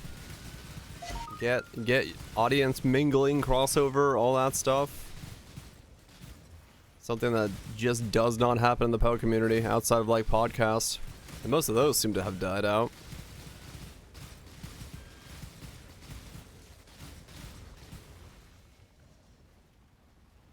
Don't hear much about much about him anymore. We're pretty bad. I mean, yeah. It's one of those things where there's not that much you can really, you know, talk about and discuss. Right, yeah. And yeah, PO's not a good co-op game by any means. Time to go.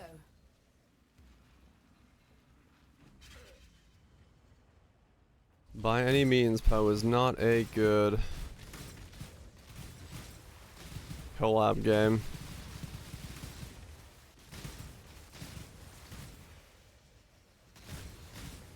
You can probably small. Yeah, I mean it depends, right? Like if you're once again, if you're a variety streamer and you have a crew of other people that are, you know, variety around you, and you can always, you know, get together once a week and talk about the thing you've been playing and the stuff you don't like or like about it and things like that. And like you have like that one weekly meeting of the minds and, you know, everyone tunes in. It's a good way to do it. Yeah, that's basically JP's world, right? Drop frames is exactly that idea. It's let's get that audience mingling together. Let's have them, you know, talk about the things we're doing, what we're enjoying, different types of games. And like it's a great way to have that going on. Northern Line doesn't as well. Yeah.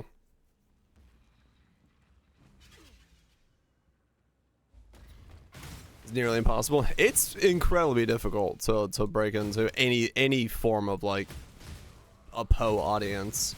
I have the audience I do just because I'm a Mathel mod, right? Like, if it wasn't for Mathel's original bump, there'd be no fucking way I'd have anywhere near the numbers I have nowadays, right? Like, it once again boiled down to who you knew, and I just happened to be a mod of a big streamer and got a couple raids, and, you know, that gave me the initial bump. But like, if you're brand new into PO and you're not somehow absolutely making some cutting edge shit that no one else is making, getting your name out is gonna be insane.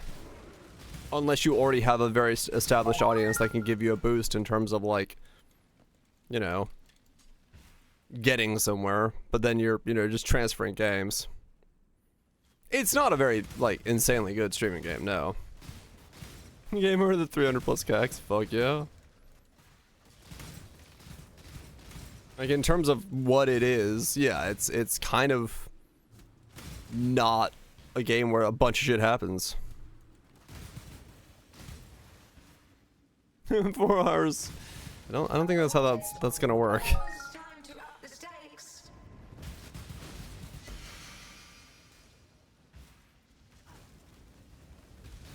There's no reason for you to, right?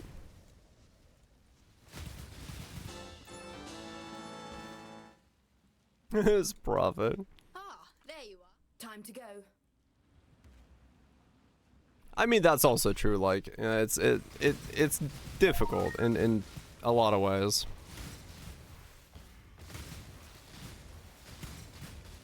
I mean, that's just in some ways that's just content creation in general, though, right? Like getting and growing is the difficult part, right? So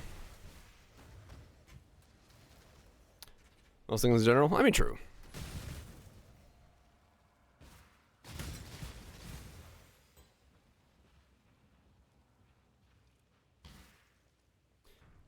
Right, value, yeah. And I mean, that's kind of like why I've done the channel and the way I handle streaming the way I have, which is to try to like drive conversation, to try to drive people to talk in chat and like Time to go. interact with everyone in chat and all that stuff, and just like try to make sure that there is a lot of community focus, a lot of talking about different topics, a lot of things going on, because it means that people come here for the discussion, the music, and like the community, not so much just like what's happening on screen. Because hell, half the time I'm not looking at my screen, so it's like it's not Poe is almost like a good background game once you play it the way that, you know, some of us play it. So it's interesting. Right, Lime, yeah, there's a lot more layers to it. Half the time you don't understand what's happening. Don't worry, I don't either. I'm just really good at faking it. Sign out room for discussion. Yep. Yep. It's the same thing I do with Mathel, right? Like, I'm not exactly, like, I'm not paying attention to what's really happening on stream when I'm watching Mathel, right? Like, I have him in the background as music, and then some certain talking points that pop up in chat. And then every now and then I gotta bop down someone who's being a dick and spamming shit in chat, but like, I'm not actively sitting there with my eyes glued to the stream and being like, oh yes, what's going on over here today? Yeah, Radio Mathel's the thing. He's in the background. I'm chilling, doing stuff. And but it's not like a focus. They got 4 days. Wait, so we got 4 days today? Theory crafting? Yeah, true.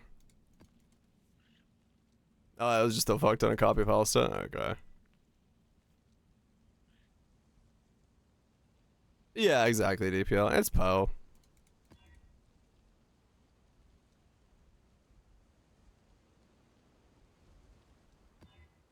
Blocked from donating? What the fuck? Did Pony come back or something? Exile.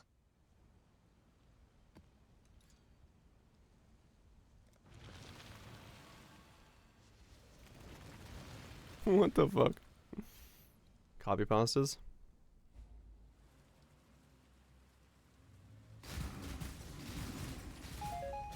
I don't think it's Pony. He would still very much be banned.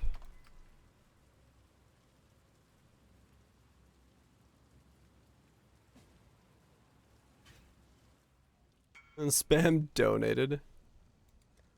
All?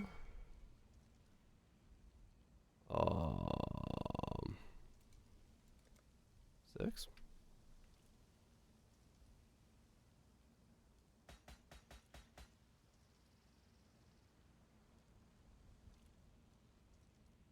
Bum.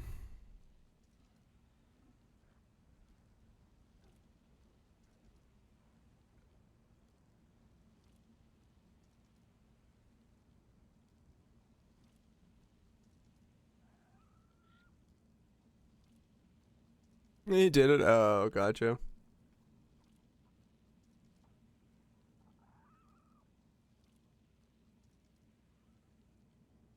Yeah.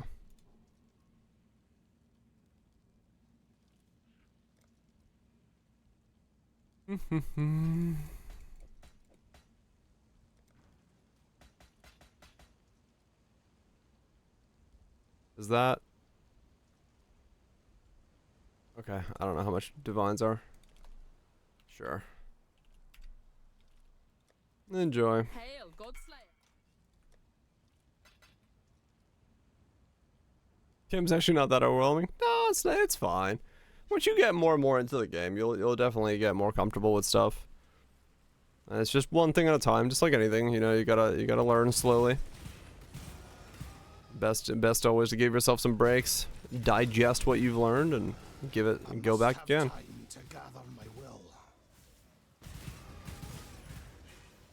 Couldn't win. Oh. What's the same guy that randomly pops up in my chat every now and then? A 3-year break. Oh, never mind. I heard 3 weeks. Don't mind me. Yeah, there's a weird slew of people that go from channel to channel and just be like, why not hardcore? And then they get really, really pissy when you say it's not fun.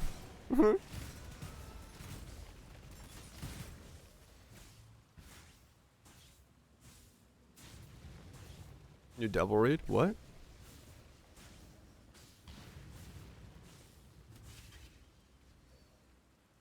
Ah, there you are. Time to go. Not that overwhelming? No, that's what I said. I got that part right. I just got the year wrong. My response to not that overwhelming was still correct.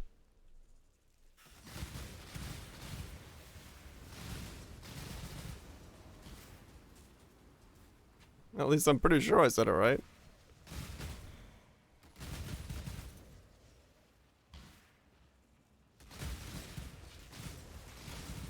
I mean, true, I suppose, yeah.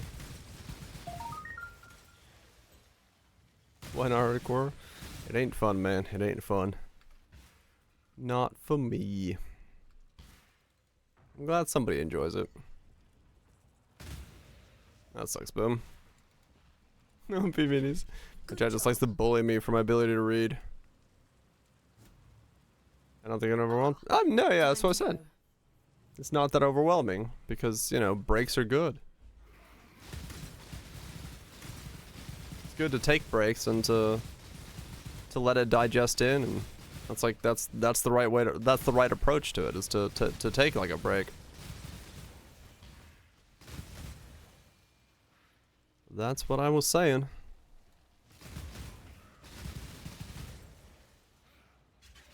Like what now? No idea. Kick out bar.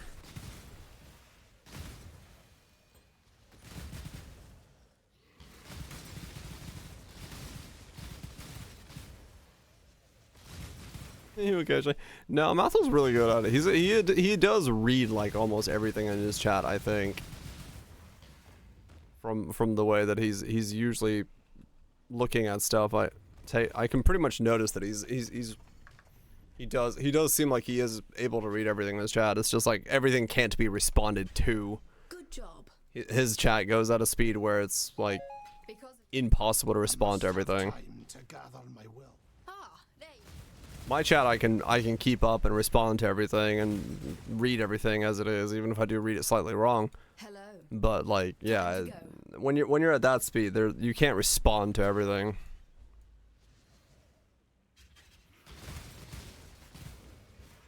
Why you verbally reads out the dumb ones? Honestly, sometimes you read out the dumb ones just because it's content. Like, just straight up, if someone says something that's completely rhubarb, you're like, what the fuck? Hold up now. Let's take a moment to assess the situation.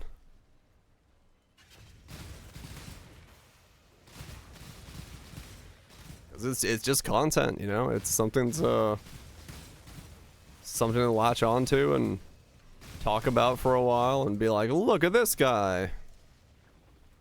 And you know the internet, it loves good roasting. Intelligent ones are better. Yes, they are. Good job. Just keep sending them.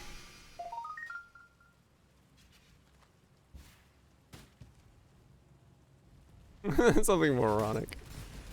Honestly, sometimes yes. Why don't they cook one? I don't know. Single challenges can be crushed easily. But what about meeting at once? Need 4 is a good game. Well, go play it then. Bet you won't. It's not the best choice. I mean, it's sometimes you know, it's one of those things where, like, if people are coming in and saying stupid shit, like, they're not going to stop until you either ban them or address them. And then, you know, which do you do? Who knows? Hardcore question mark. I mean, true. Ah, Same. It's the same question I answer here every single time because I'm like, I can't make the builds I want to make in hardcore, and I don't find it fun. And then the usual rebuttal to that from everybody who wants to stir shit is like, oh, well, I mean, understand. It's, you know, you gotta really understand the game well and be good to play hardcore. And then I'm like, I instantly know that that person is just trying to do some, you know, Pepega shit there. It's like, oh, you're one of these types of people again.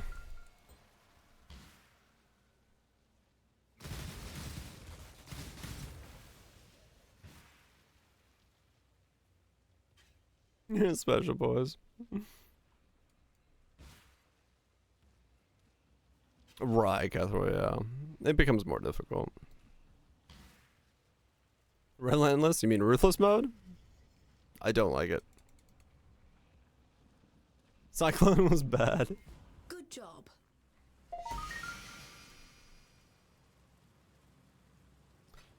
I must have time. Yeah, no, Whose buttocks were ruthless ripped once for again. review. Same thing as hardcore for me as ruthless. I just don't.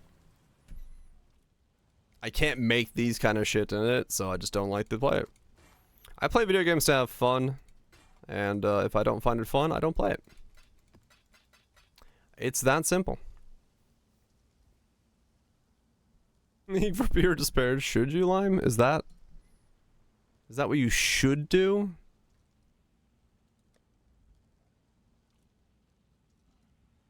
Go an SSF? I mean, yeah, if you're thinking it's gonna be enjoyable, do it.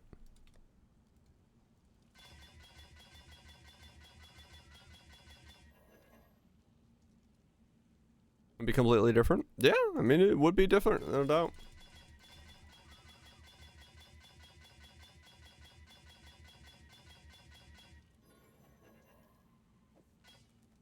Would be different.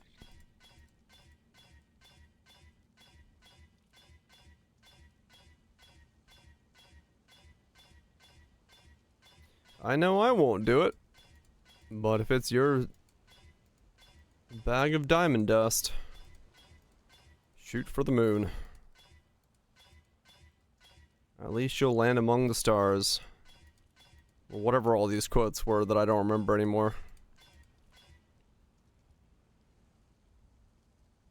Gear was hobo gear. Yeah, it's definitely it's definitely a special type of gear. And you can steal the moon? Shit, I didn't think of this. We're onto a money-making scheme already. We'll steal the moon and sell it to the highest bidder. Who wants to buy the moon?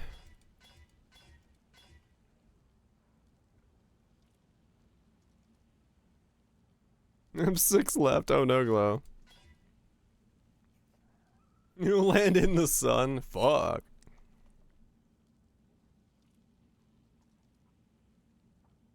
Right, Lime, yeah. Claim the moon? I've heard of that before, yeah. Some people have tried to claim the moon. No real legal standing on that, but, you know, you can claim what you want to claim, I guess.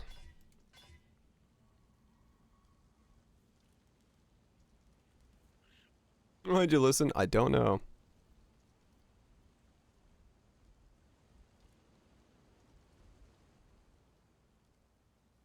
Nice lone song.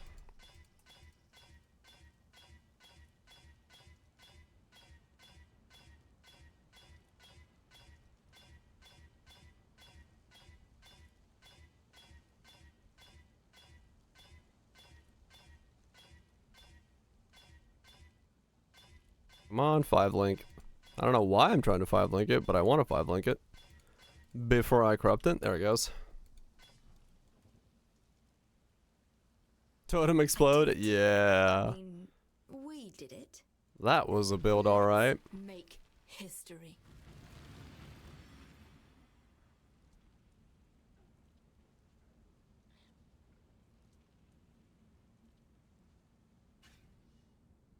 Plots on the moon. Can I get a moon plot, please? To gather my I was will. like,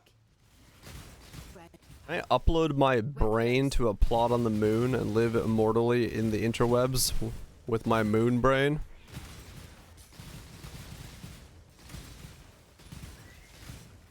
I would take that.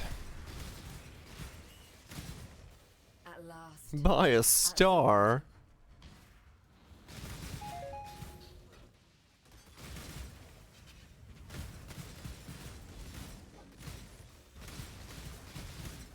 I mean, yeah, true.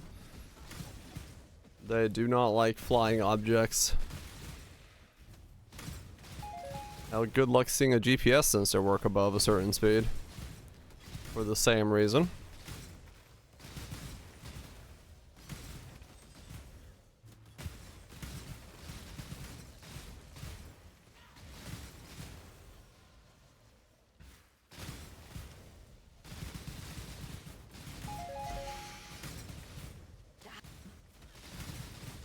Without the right permits, yeah. Gotta have the right permits for your missiles, man.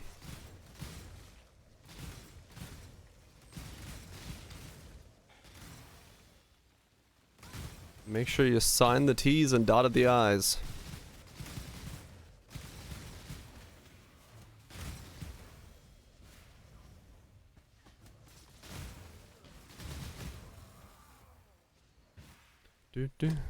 That's Mageblood 1. That happened a couple leagues ago. Mageblood 2 happened a couple leagues ago. Mageblood 3 happened this league.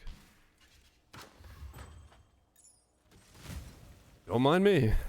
Just getting Magebloods left and right for some bizarre reason. Mageblood 4, next league. Calling it now.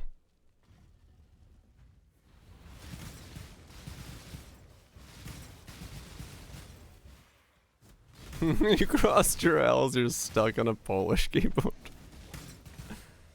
That's funny. I'm a Nibber guy. Yeah, I've used it for a couple memes this league. Mostly it's just been a leveling belt.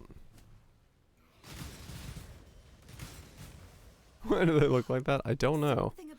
Yeah, it was if you did MFing, yeah, you could have gotten mirrors and Mage Bludge and Headhunters to drop. It was a good league for that, no doubt. Mine was just a natural drop, no MF required. Just did an Alva and it shat out a fucking Mage Blood. I was like, well, alright then.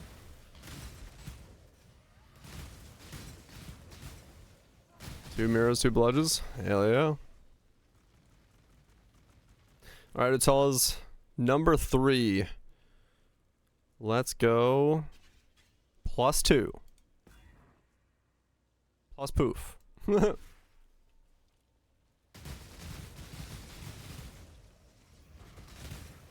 have plus to poof.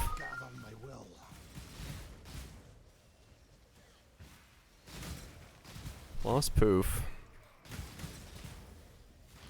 Not my day, I tell you what. It just disappeared. What happened? This better be worth it. This better be worth it, she says, knowing it's not worth it.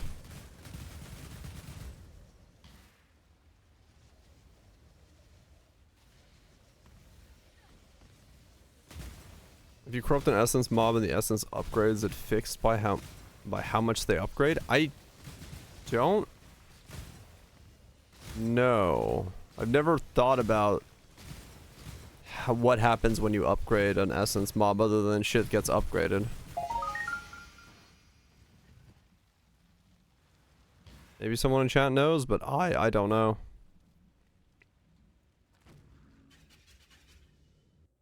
You can save for enemies.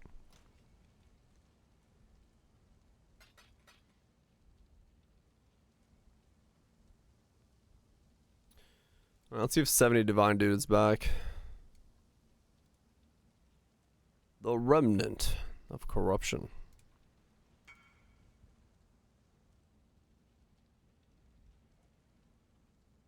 Prison monsters are released with no changes. All essences are increased by 1. Adds an additional essence. Transforms each into a random type of the next tier.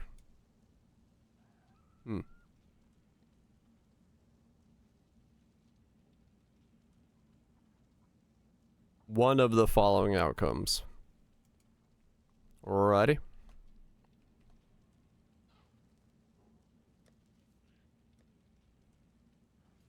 Well, there you go. Today we have learned about the science of essences. I feel Smurger already. He's bulletproof. I don't know. He doesn't seem like an answering man. Hello, exile.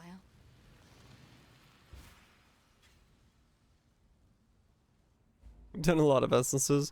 I've done a lot of it. I just never really thought about anything. I just clicked on Misery, Dread, Scorn, and Envy with the little red thing and went, ooh, and then killed it. I didn't really think about it beyond that point.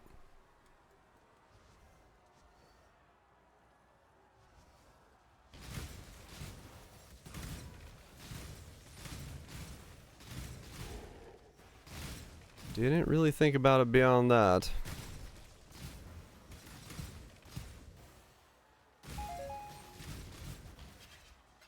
I must have time to gather my will. Oh, Soul Eater. The mob that just keeps mobbing.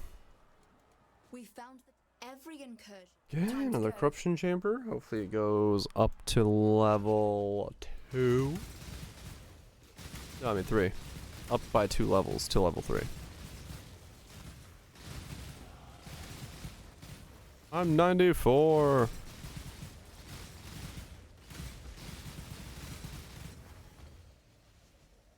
He's gonna scratches the edge. It's good when a build does that.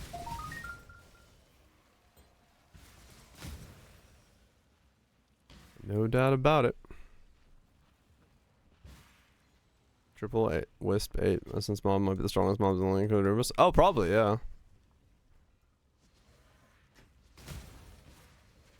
Like, some of the triple empowered shit, I should hold on, let me update that command. It's still in the anime weapon command. I will pull a pub for this thing in a second. I have no idea what the pub looks like, so. Let me finish this map and I'll tell you what the pub is. Like, I legit don't know what the fuck the pub is.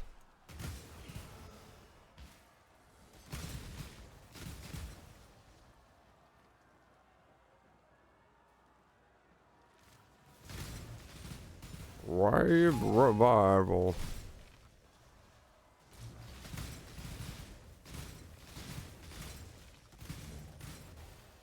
Do, do, do. Yeah, I'll definitely be very prone to starting something Ah, there you are. frozen Time to go. damage dealing at the beginning of next league because I do like the theory and idea of this build. Everything frozen all the time is quite a nice way of playing. I'm not gonna lie.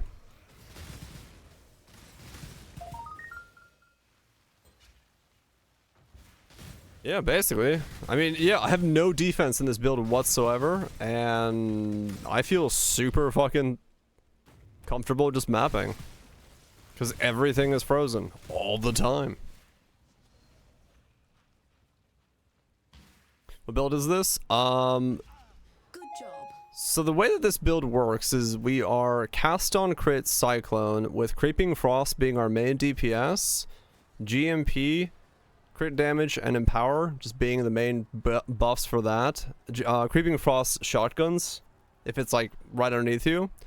But the main like defensive layer that you're seeing is from a Cosprey's Mouse equipped with a Squire. So we have Ice Nova of Deep Freeze. So we freeze enemies as though we're dealing 390% more damage. And then we're also doing Pain Seekers so that we inflict ailments at 197% more damage as well. So the combo of those is making everything be like Giga Frozen. And then we scale that with like getting power charges, element of prolif, hypothermia, big ol' increased area effect, and bone shell on there to support it all. But yeah, the Nova you're seeing around me is just a really big Ice Nova of Deep Freeze that is behaving like it's hitting for way more than it is, and it's just keeping everything super frozen.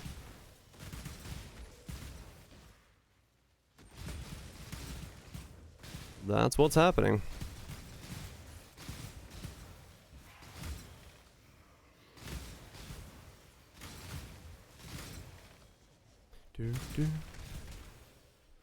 Beyond that, we're just getting a bunch of chilling stuff.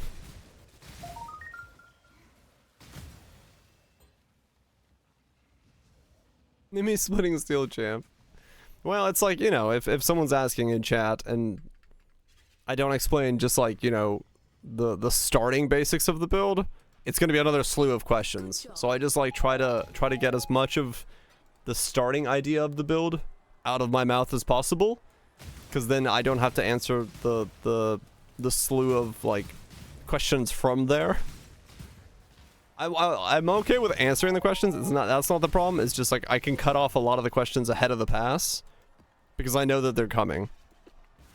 This one will soon. Time to up the stakes. Stop and hunt.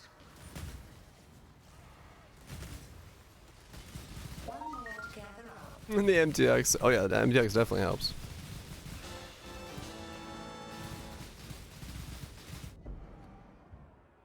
But yeah, it's mostly just me trying to get ahead of people. There you are. Let's go. What you're explaining? I mean, that's just links. Usually when people ask, it's just like, what's my main skill, what's my link, and what's the main interaction that I'm doing with that main skill that makes it do what I'm wanting it to do. And those are the things I usually answer right off the gate. And then from there, if I get follow-up questions, I'll answer those. You know, it's just gotta follow up at the pass.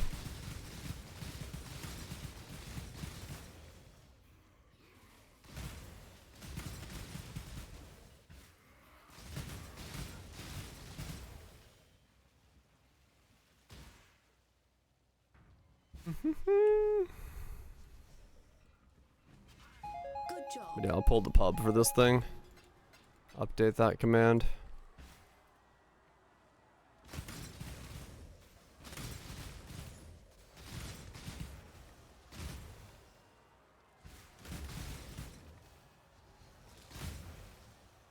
Really meta mechanic. Nothing wrong with that.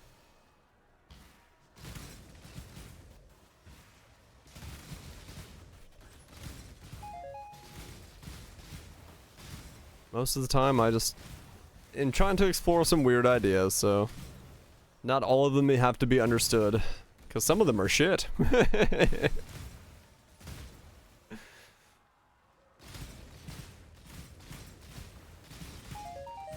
Sometimes an idea definitely does not work out, so no reason to understand all of them.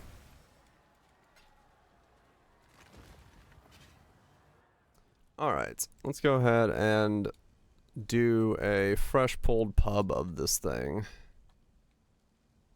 So we got an idea what we're looking at here.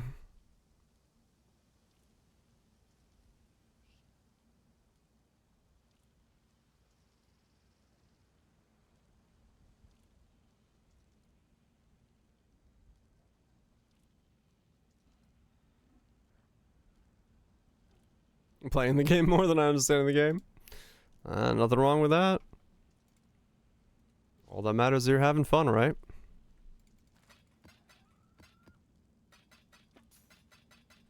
All that matters is you're having a good time.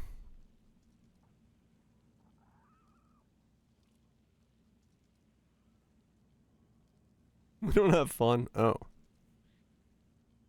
Well, fuck. Fun's with the DLC? Ew. I'm attacking too quickly. Or am I attacking exactly correctly? Cast on crit. I have exactly the right attack speed. Literally on the dot. 757.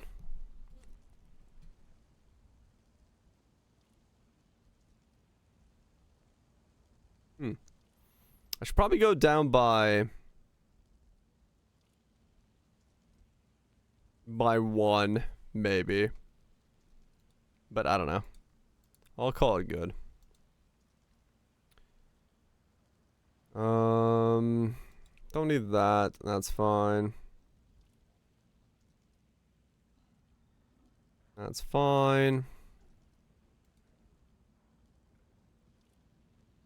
Cosprey's build.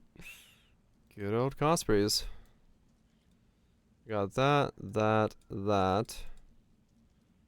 That's all good to go. These are leveled up. Don't need stuff here.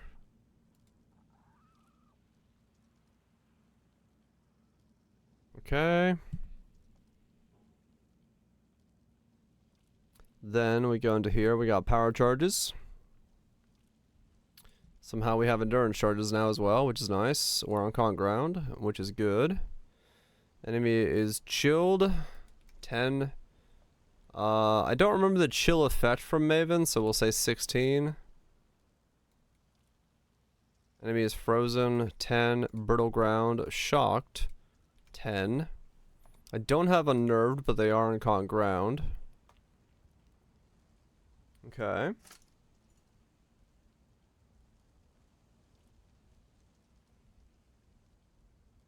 Okay. And then... is there anything else I need to click here?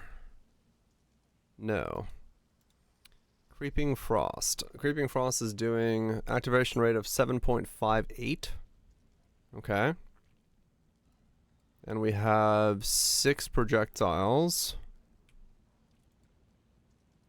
12 mil according to this.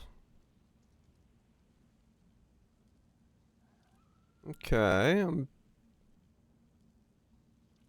kind of wondering if that's correct, but okay.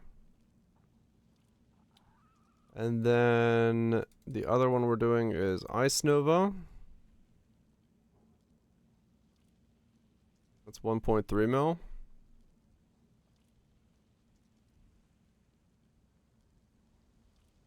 It's a surprisingly low amount of damage compared to the Maven that I did yesterday. But I mean, I guess it's correct. It did look more like it did look more than 12 mil, yeah. I'm not entirely sure. Hypo area bone chill. Oh, lag. Let me turn those off.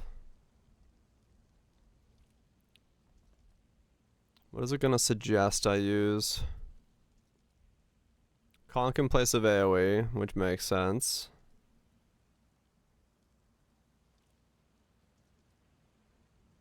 Just want to see if this has potential to ever get to like a damage level.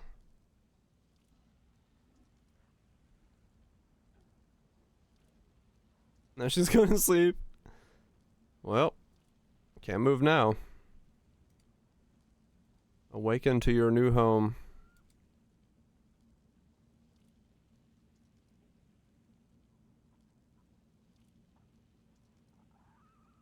Guess that doesn't matter. So yeah, we'll just do bone chill here.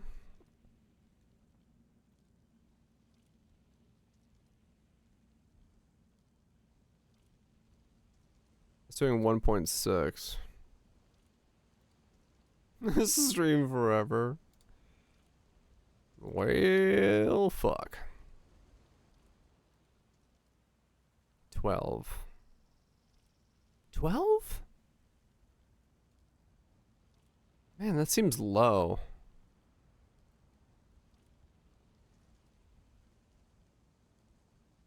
Let's say I should do Conk instead of Empower. For 6% more damage. Okay. Crit is, yep. And that's the same.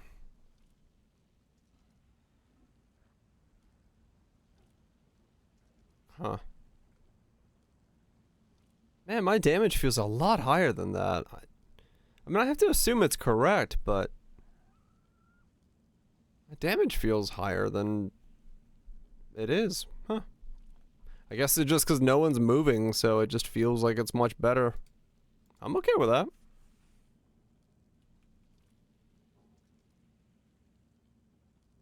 I'm okay with that. What does it say is the primary node that I am missing in terms of what more can I add to the build for power?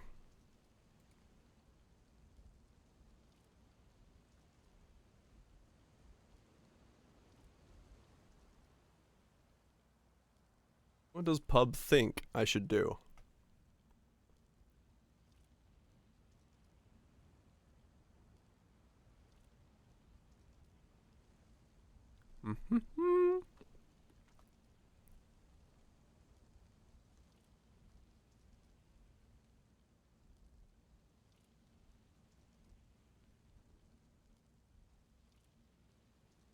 Probably Shanks, yeah.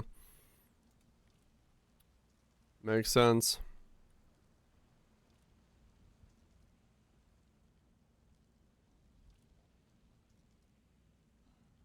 So each point of these is 3.5.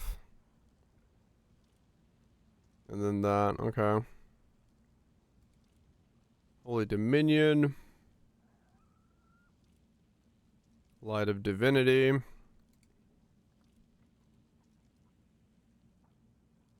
So those 3 points would be basically the final giga points.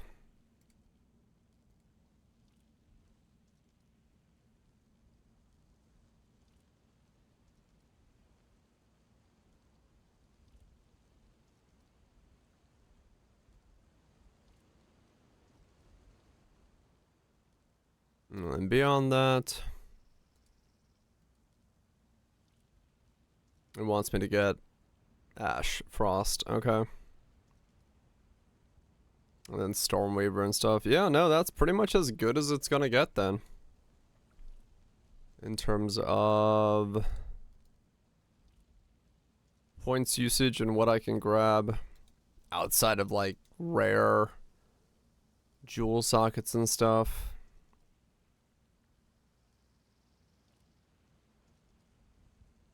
That I could deal with being in different places. And then Righteous Fire is on. Yep, or low life and stuff. Yeah, alright. So if we do full DPS of that, 13 mil. Full DPS of that, 15.6. Yeah, it just feels more than it is. That's all there is to it.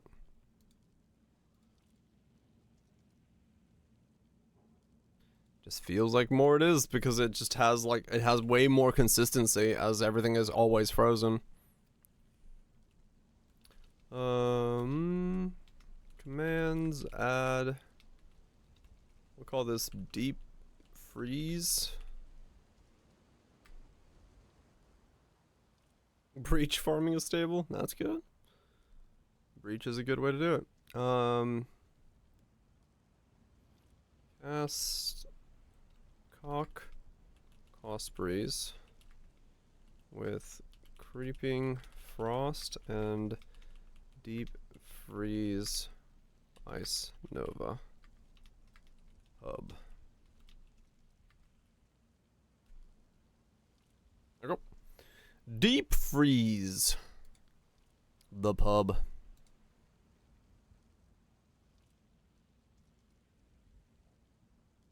Easy. Like once in every 2 maps, sells for 1.4 divine. That's not bad. Yeah, that sounds super stable.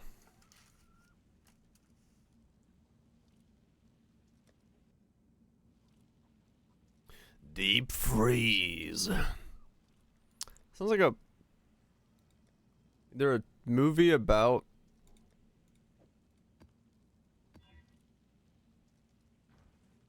I don't know. That's like a movie about a natural disaster.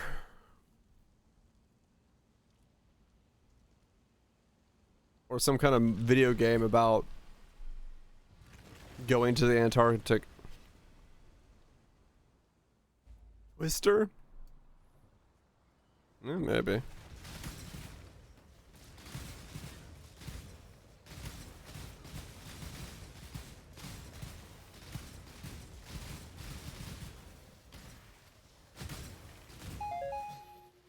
I must have time to B-class snowfall survival movie? Yeah. Kinda. death to sin.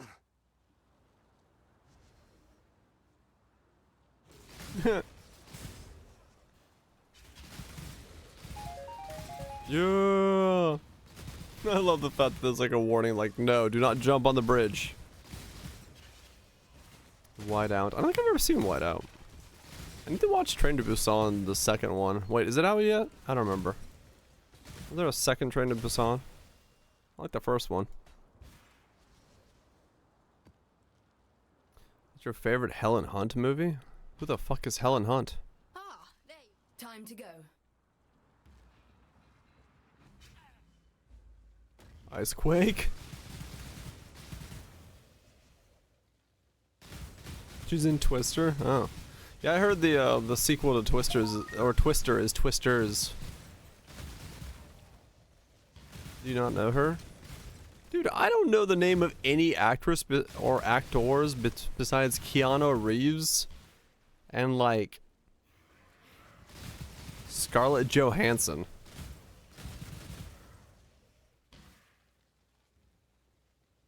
Morgan Freeman? Yeah, fair enough.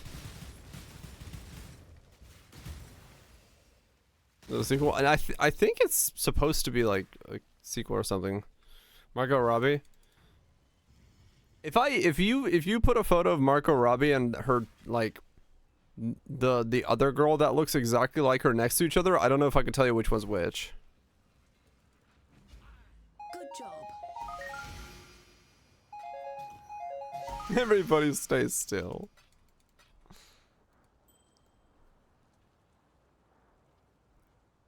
She had a doppelganger? Yeah, she's got like a... Forgot who it is. Isn't there two people that look like... Are they staying still? They are. I'm Natalie Portman, Keira Knightley. I don't know if I saw them in a movie, I don't think I could pick out who they were. Like, I wouldn't know. I'd be like, oh, okay, you look familiar. But, like... I wouldn't know the names.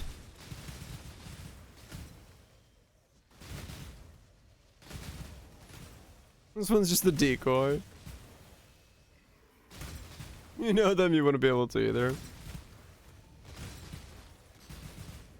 Jamie Presley? I think that's who it is, yeah.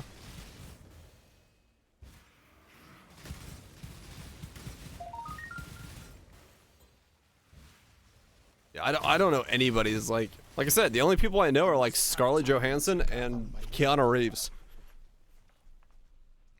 Those are two people that I could probably pick out.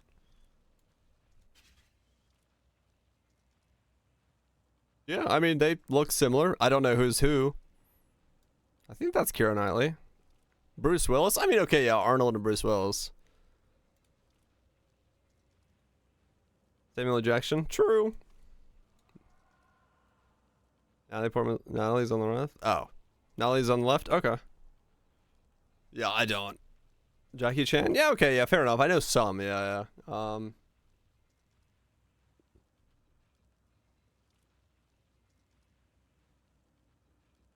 Danny DeVito.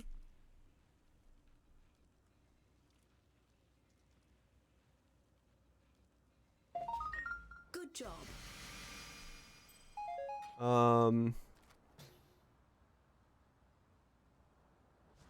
lot of action movie stars. Name a woman. Ah, Bill time to Clinton. go. Joe Pesci? Who's Joe Pesci again?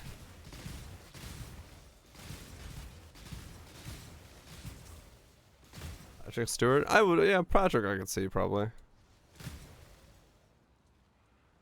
Home Alone, Goodfellas, Casino? No idea. No, I don't know. You're naming movies, you're not telling me who it is. Mila Kunis? I think I could recognize her, yeah.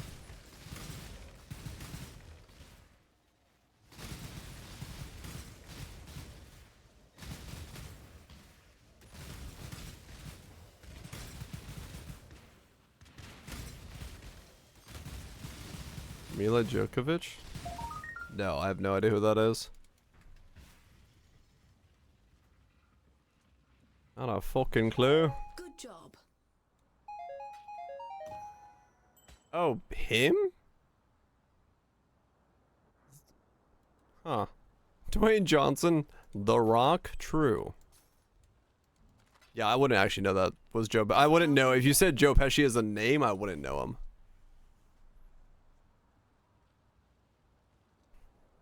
Resident Evil movies, Fifth Element. Oh yeah, no, I fucking wouldn't know that at all. Dwayne The Rock Johnson. I mean, yeah. So I know like people that are massively fucking famous, but like outside of that. You just not watch movies? No, I just don't know who's in movies. Like, I don't know the names of these people. I don't know. I just don't attribute, like, movies and names and stuff. Yeah, I'm just, if there's a movie premiere, it's like, starring this person. I'm like, I don't know who that is, but is the movie good?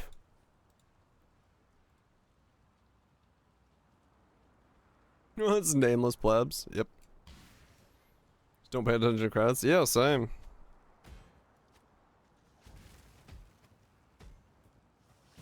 I have no idea who the fuck this guy is. What? I don't know who that is. Some dude? You know the Muffins Man? Do you know his face? No. How about Mark Wahlberg? I could probably pick him out in a lineup, maybe.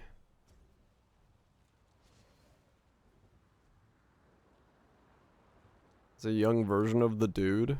Oh. Oh.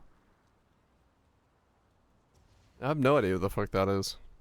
I don't know. I just don't know actors' names, man. Like, sure, if you give me a name, and a photo of them, I can make the connection and be like, oh, yes. But, like, There you are. if you're just like, do you know this person by name? I'm like, no, I have no idea.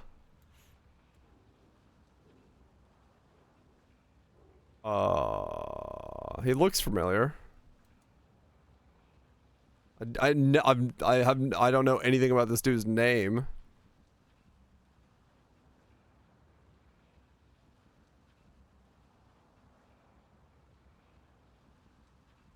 Isn't this a guy in... Wait, is this the guy in... No, wait. Yeah, no, I was gonna say, isn't this the guy in The Naked Gun? Okay, yeah, so yeah, I've seen, yeah. I was like, okay, he looks familiar, but I don't know his name. I've just seen the movie and thought, oh, that was kind of good. I don't know his fucking name.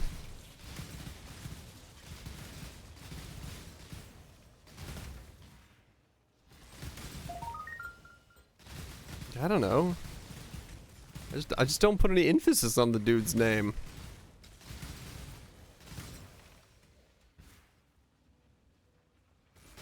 It's all about just like, is the movie good? The movie is good, sweet. I don't care who's in it. Good job, Exile.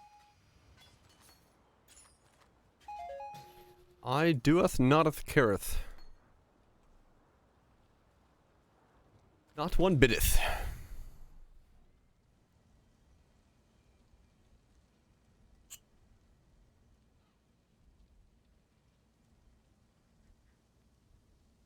I'm Legend Fresh Prince. What's his name? The slapping dude. Will Smith. That one.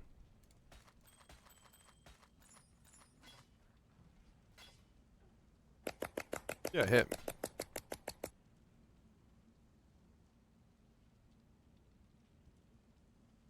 You don't know the name of the dude he slapped? Who was he that he slapped? He slapped somebody. He slapped like a comedian or somebody, right?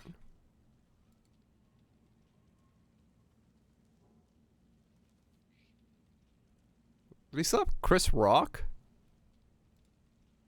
What's up, Chris? Oh, okay.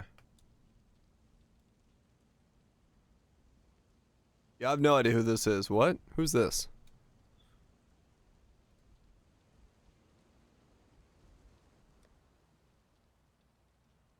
I didn't even know that face. Helen Hunt? Huh. I don't know who Helen Hunt is. Who is Helen Hunt?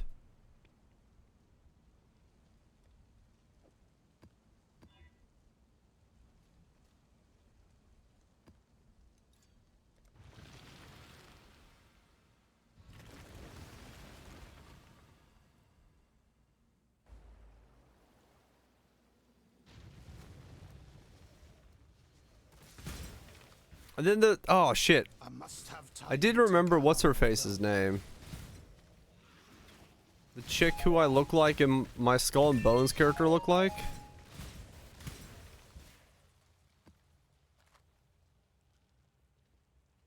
What the fuck was her name?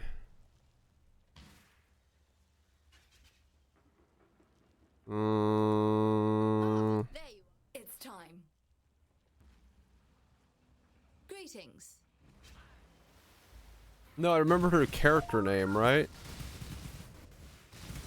From Game of Thrones. I didn't remember her name. Or did I? Wait. Yeah, because my character looked like Brienne of Tarth. I was like, what was her name again?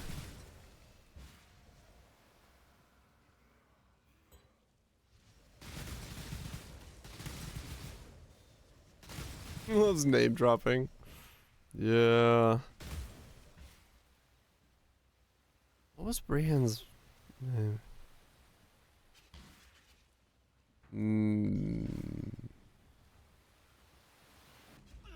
Good Another show, Christie? Exile. Huh. Yeah, I wouldn't remember that. There's another actor that looks similar to her, right?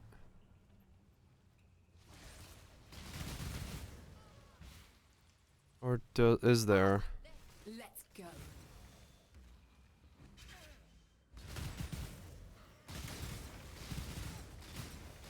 My brain is failing me. Are those different people or the same people?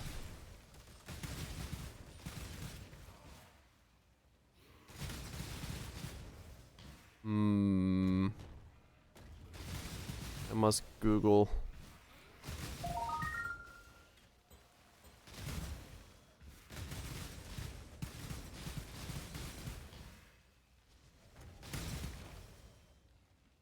Who's the chick in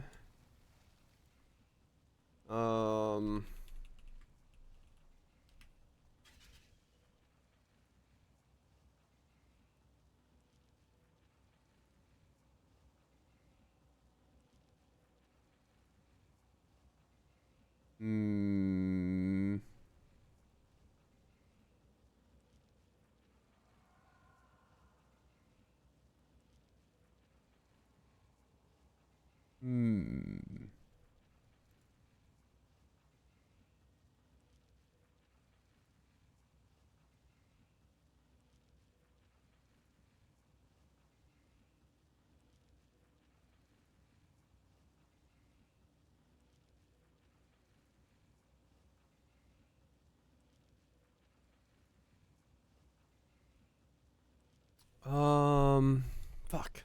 Hold on. Who is the chick in the thing, if I could remember any of this?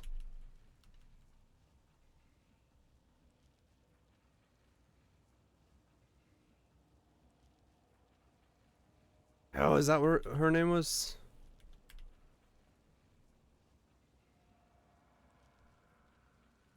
Yeah, that's what it was. The other chick that it reminds me of is Tilda Swinton. She was in Bullet Train. I just watched that, I think. She's in Bullet Train, right? Wait, no, is she? I don't know. No, wait, who's the chick in Bullet? Wait, is she not in Bullet Train? Good job. Am I thinking of somebody else?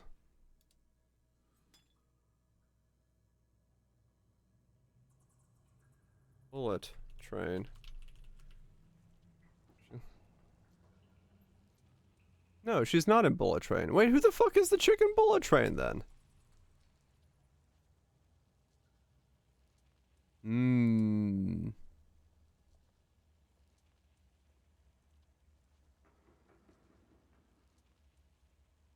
Yeah, she was in Constantine. Wait. Now I'm very confused.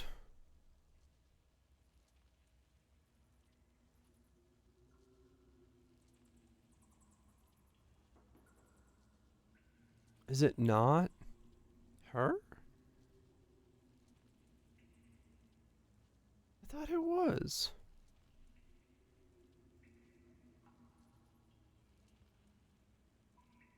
Hmm.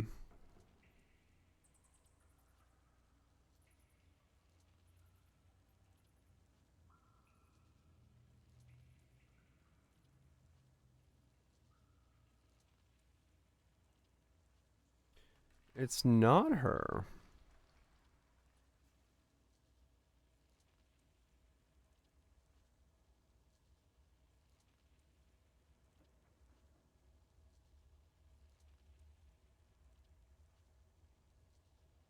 Hmm.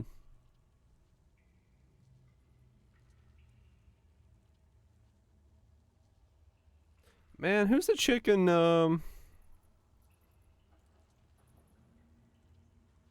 Who is the chick in Bullet Train that?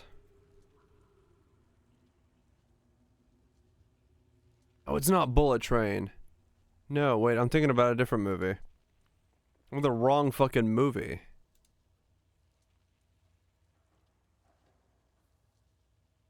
Wait, wait.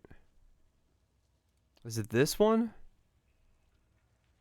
Wrong fucking airport. Okay, I was right. No, she was she was the chicken the killer, I not must Bullet have Train. time to gather my will. Tilda Swinton is the chicken the killer that says I should have eaten more Haagen-Dazs.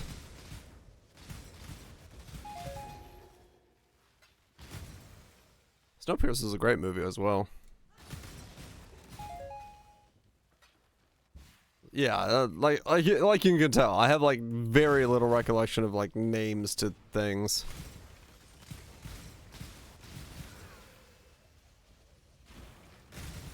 Too complicated questions.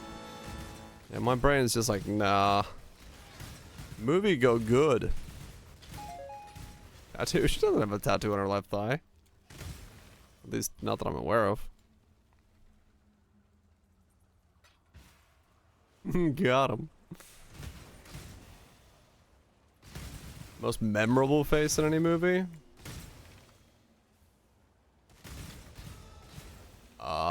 Most memorable face in any movie? Probably Keanu. To me. Like, face in a movie? It's either Keanu or like Nick Cage.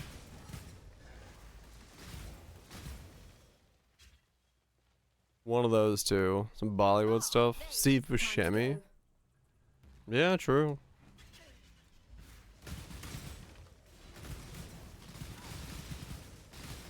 Like if I just saw the face,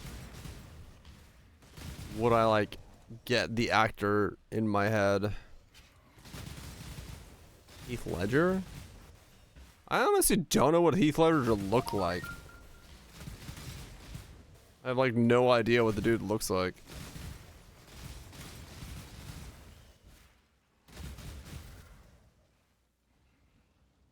Like off the top of my head. Uma Thurman? I don't think I can't picture Uma Thurman. Good job. It was like Heath Ledger. He was yeah, he was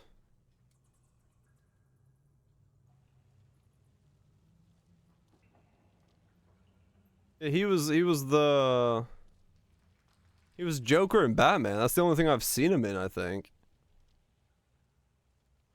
Like Brokeback Mountain, 10 Things I Hate About You, Knight's Tale, The Patriot, Imaginary Doctor. I haven't seen any of the other movies. So I have no idea what Heath Ledger looks like.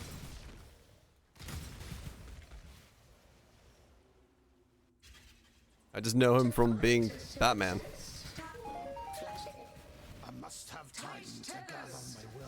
Or not Batman, Joker.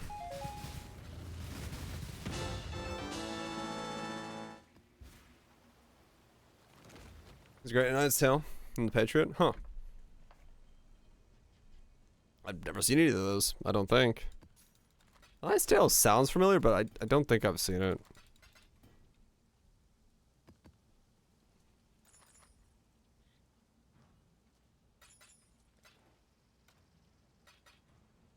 Thanks. Today, so it's a feta? Indeed, indeed. Excite. Man is excite. It's good to be excite. Hell yeah.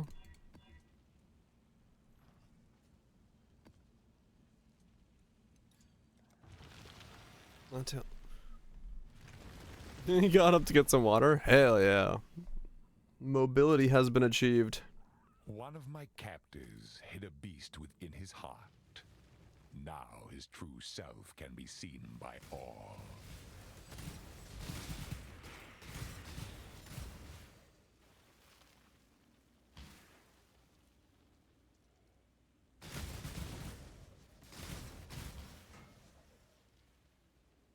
Ah, there you are. Ready to revisit? It's time.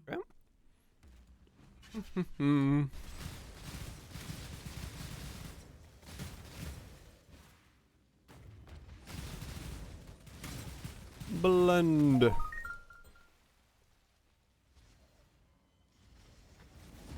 Catherine Zeta-Jones. I've heard that name. I have no idea who she is. Not a clue.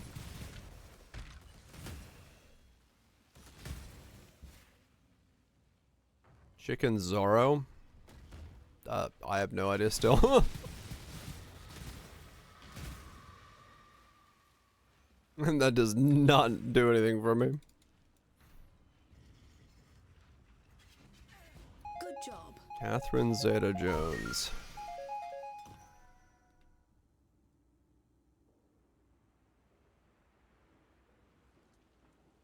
Mask of Zorro, Chicago, Wednesday, The Terminal. The Wife's in the Ocean movies. I have no idea who this chick is. Nope. No idea.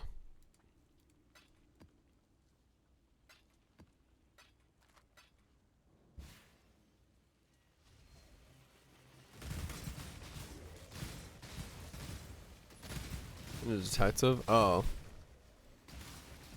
Love interest? Huh. Yeah, no, I have no idea. Not a clue. I must have time to gather my will. Like I said, I know the very big names, and that's about the extent of it when it comes to who I know. Not much more.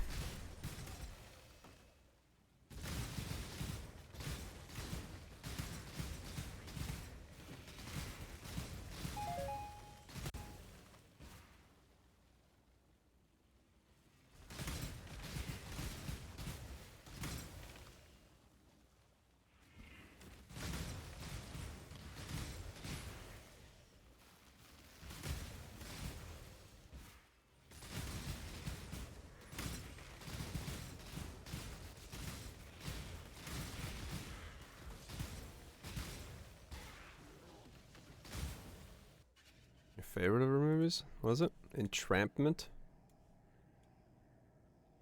Huh. Look up. What is it? Exile. Sean Connery? Interesting.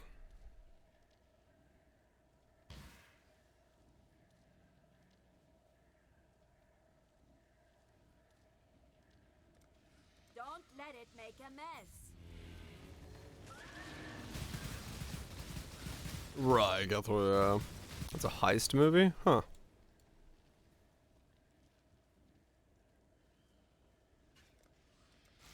They're stealing the golden jewels? The family pearls? Ahoy?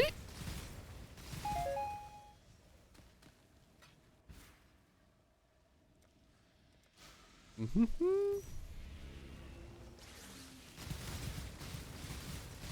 Now 3 just building a whole stone. Damn. Good returns.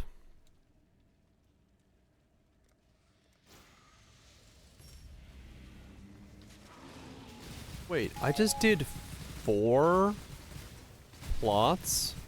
No, 3 plots and this one didn't upgrade at all? Holy shit. That's crazy. Well, this one at least got a boss on it. Good. Kill it, exile. Quickly.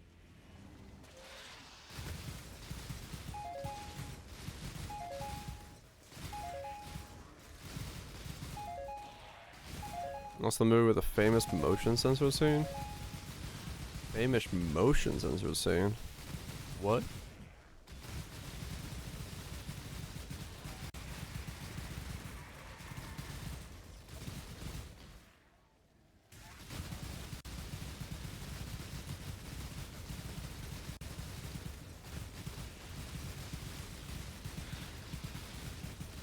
It's healing it was, yes. I must have Damn it. time to gather my will. A shabby fight. I want more Shakos. Famous motion sensor scene. Oh, this one. The one where going under the lasers and stuff? Right. That reminds me, like, when I think that kind of stuff, I think more of, what's the movie? Is it Resident Evil? Mission Impossible? The Ocean? Is it Oceans? No, it's the one where the dude gets cut in half. Is the one that I think of. With the cutting lasers? Yeah, that one. That's the one I think of. When I think lasers and you gotta avoid them, it's the one in Resident Evil where it's like swing.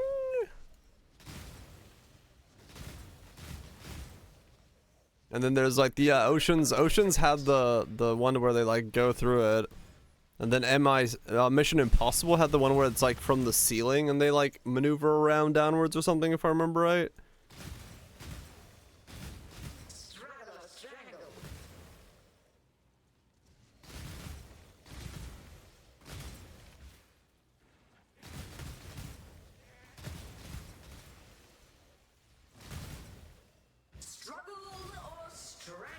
Struggle or strangle.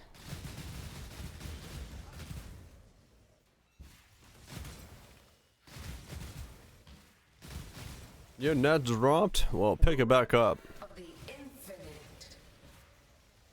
Might not be good to show on stream. Oh, the head cut one off? Yeah, probably not.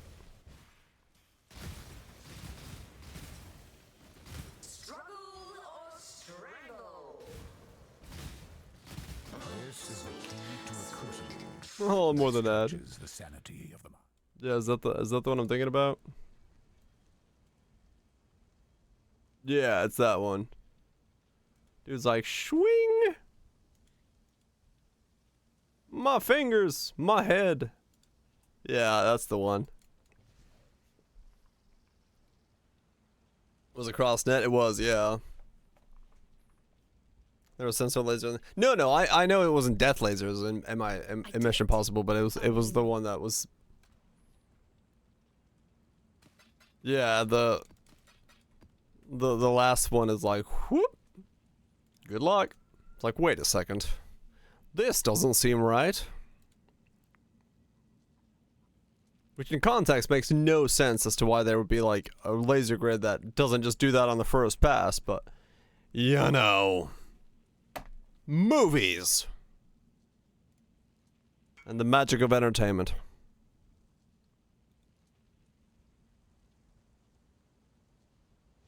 Was it AI or something? I think so, yeah. I don't entirely know what it was again. I don't remember, honestly. It's been a while since I watched that movie, and it didn't leave that much of an impression, just lasers. Like, really?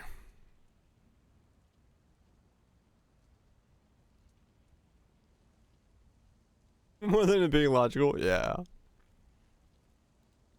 Boy, howdy.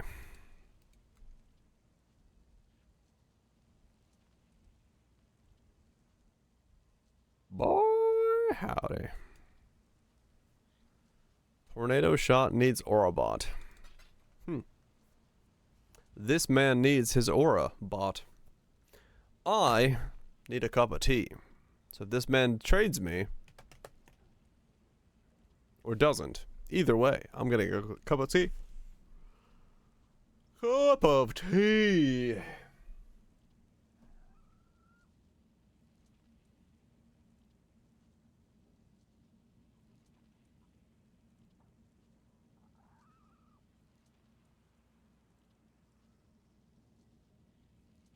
If you had a laser system, you'd do the same thing.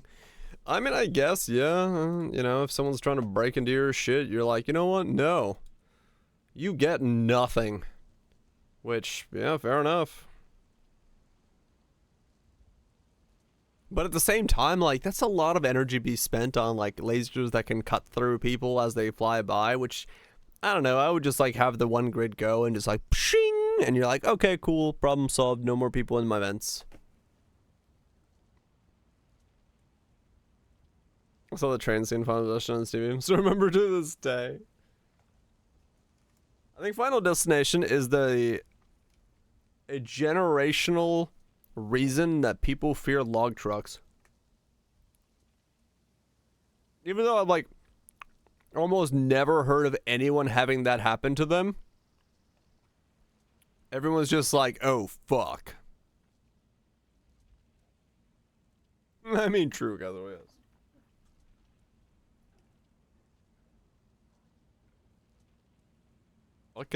Fucking log truck, man. Random fear of log trucks because of movies. Right, yeah, Raj. By skyscraper window. I don't think that one really didn't like set in. Probably, Barrage, yes. Bar scene from Inglourious Basterds. I was like 9 when I saw it on TV. Oh shit. Yeah, I've seen it once. I've seen the one where the log went through the window, the one where the iron rod went through the window, and the one where the brick went through the window. But I've only ever seen those three and no other things ever. So it's kind of a rare thing, I would say. They're very, very, very rare occurrences.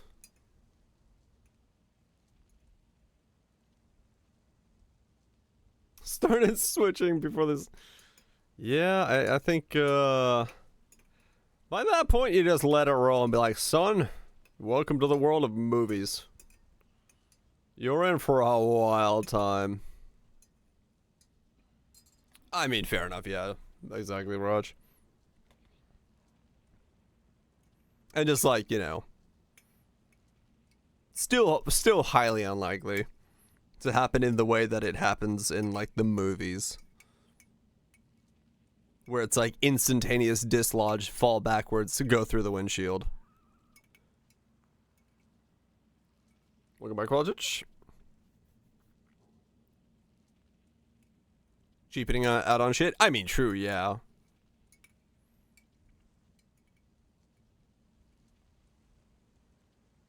There was no escape. This is why I pass him. True. There wasn't parental guidance.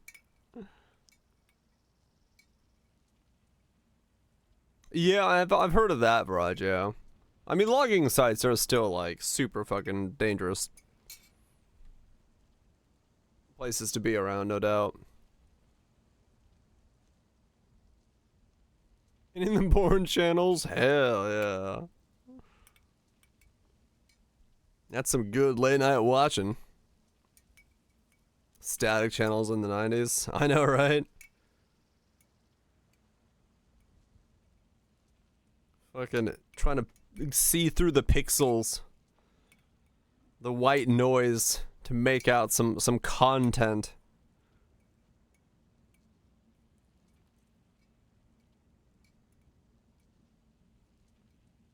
Nope, just pixels. Yeah, it was weird times, man. It was weird times.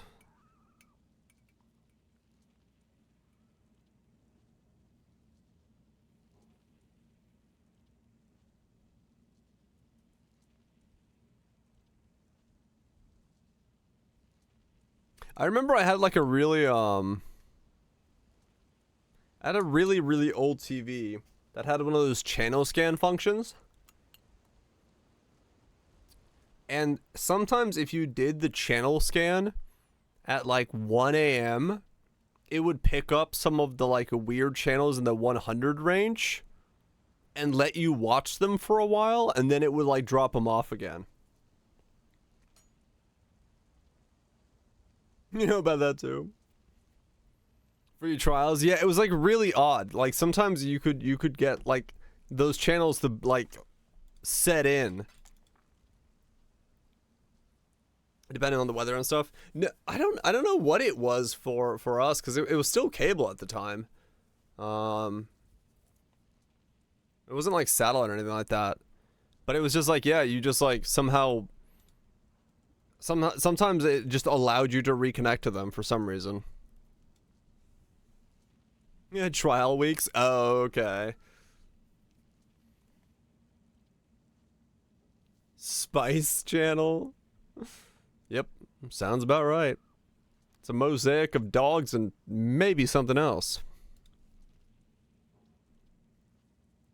Would get it by mistake. Yeah, it was really weird. Well, the thing is, like, even then though, like when you get those channels, they weren't like clear.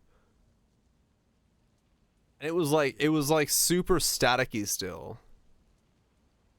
Yeah, airwave stuff could, but no, this was like you would pick up channels you were definitely not supposed to happen. Like, yeah, it was channels you definitely weren't supposed to have, and they would be like half working. I mean, yeah. Hadn't you rode theirs? Maybe. I just know that like around 1 a.m., like between like 12 and 2, if you did a channel scan, I could sometimes get like an extra 10 channels of like really odd stuff. Like some of it was definitely like adult themed, some of it was like 24/7 sports, and then some of it was like a weather channel or something. Like there was like really odd things between. It was like, I think it was like 105 to 116 was the channels that you would get, and it would just get some really odd stuff. And I was like, well, okay. Yeah, but like I would do it like every night to see if that night I got some weird things to watch again. I remember one time I got like a movie channel, and I forgot what movie I watched, but like there was like just like a full movie playing. I was like, oh shit, cool. I don't even remember what the movie was. I was just like, oh, there's a movie on this channel, I'm gonna watch it. I think it was like, it might have been like fucking Lord of the Rings or something. But like, I was just like, oh shit, it's a movie. It was great. And the best part was like, at the time, interdimensional cable, pretty early age, maybe. No, I don't know what it was. I don't know what the movie, what it was. This would have been, this wouldn't have Lord of the Rings. This would have been earlier. I wonder what it was. Pirates? No, it would have been way earlier than that. Because this would have been when I was in...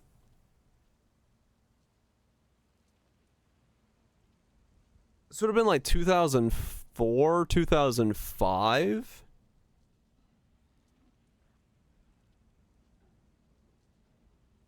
Maybe, Kethro? I don't know anything about it.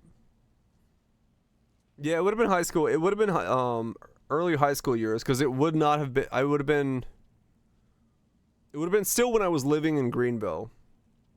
So that would have been like 2004.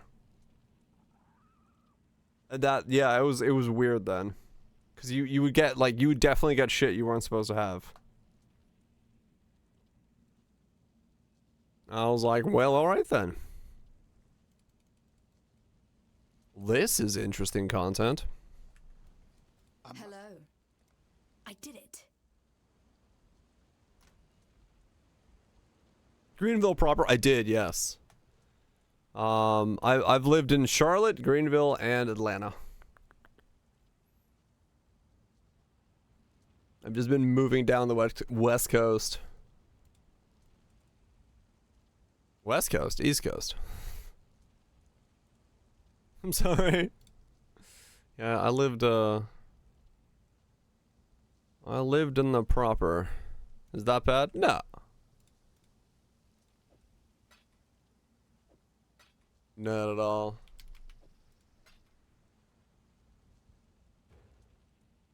When were you in ATL? Still am, kind of. I mean, it's where I go every weekend when I go hang out with my mates. Nowadays I'm in South Carolina, but like, yeah. I don't remember when I moved to ATL. Many years ago. Yeah, I went to school there.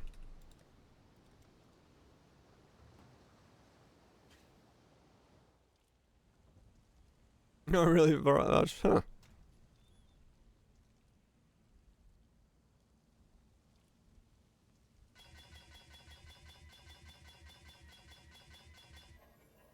You can sometimes see a bad image of the blocked things, huh? Yeah, no, this wasn't just adult themed things. This was like just a weird band of like 20 channels that were accessible.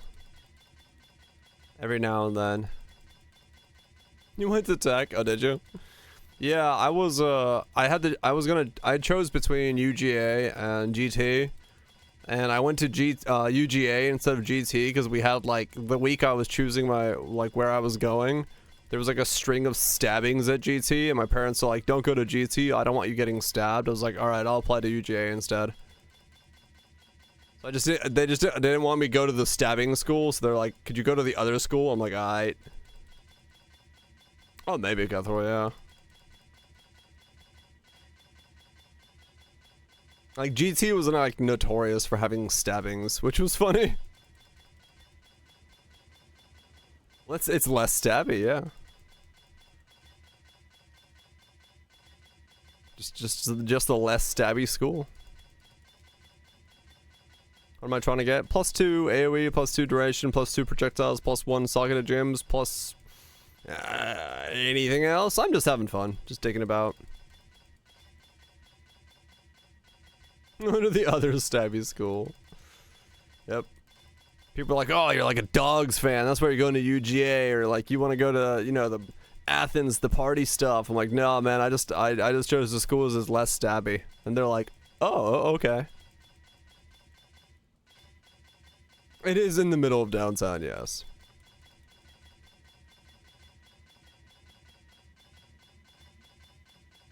So there is much stabby.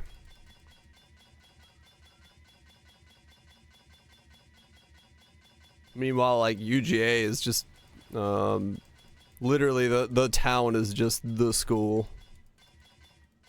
Now I'm in the woods, less stabby. Yeah, true.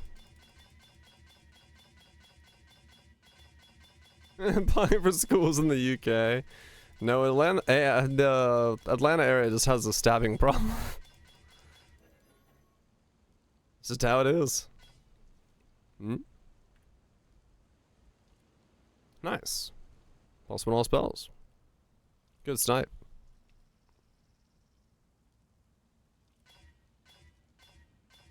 Hmm? Can I have up to 3 crafted mods for future cluster? I have it, yeah. Impressive, Challenger. It just linked. Fuck. Thank you so much, Trino, for the T1. I appreciate the 34 months.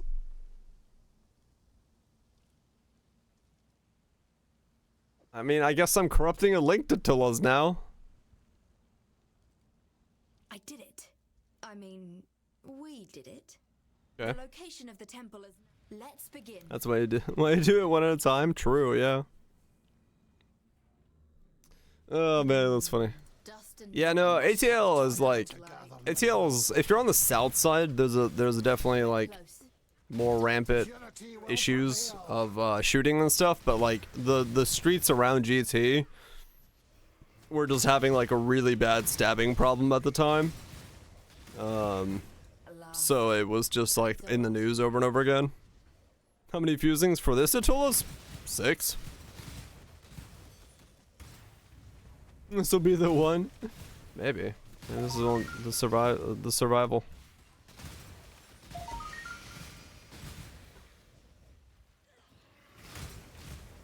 And even me going to like UGA was kind of a fluke. I applied to their like super like high-end business school and somehow got in. And they're like, hey, you're one of the 500 accepted. Come on in. I'm like, what? Say what now? And then I was very confused.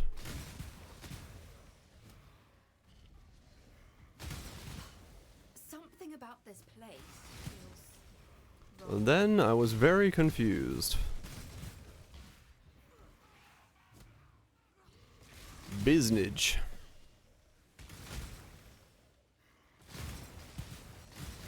That is a double crop gem room, yeah. And they fucked all night. Kind of. By kinda, I mean, it fucked up my life all night because I had to like move a bunch of shit out of nowhere. I was like, wait a second. Here we go! Let's see if the 6 link survives. It did not.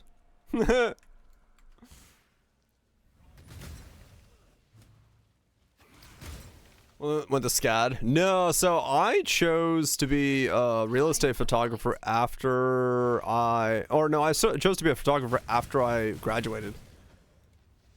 I didn't know anything about photography until I started a career in photography. Because I got my business degree in business administration, and I was like, I could go do management for other people, or I could figure out how to like make a living doing something. And I was like, I could learn how to take photos. And so then I just learned how to take photos and started doing photography work.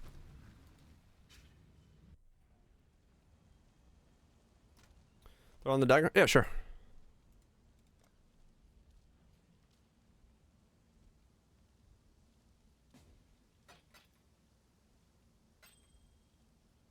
I can now. Yeah, basically that's what happened. Welcome. It's very good that you could do that while learning. A lot of sleepless nights, I'll tell you what. Can have this one.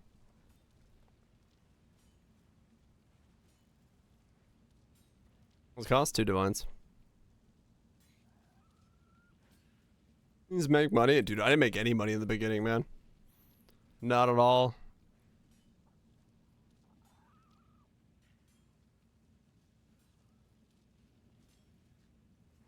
Seems like it. That's fine. Yep. All good. Cool.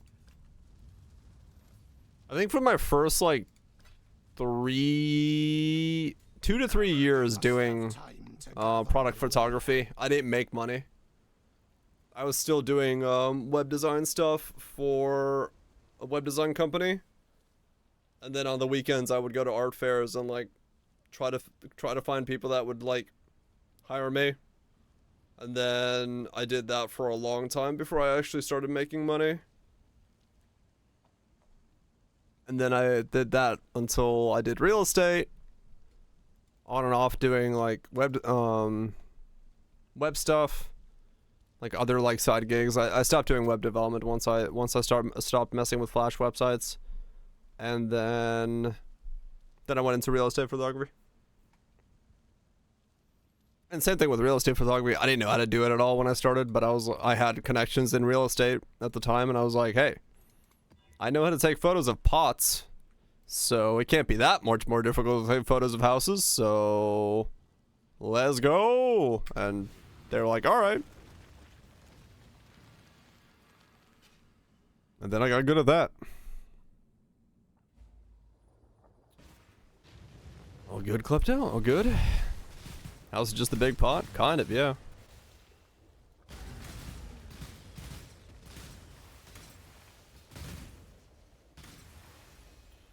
Well, that's pretty much how they are. We found the... Let's have a look. It's time.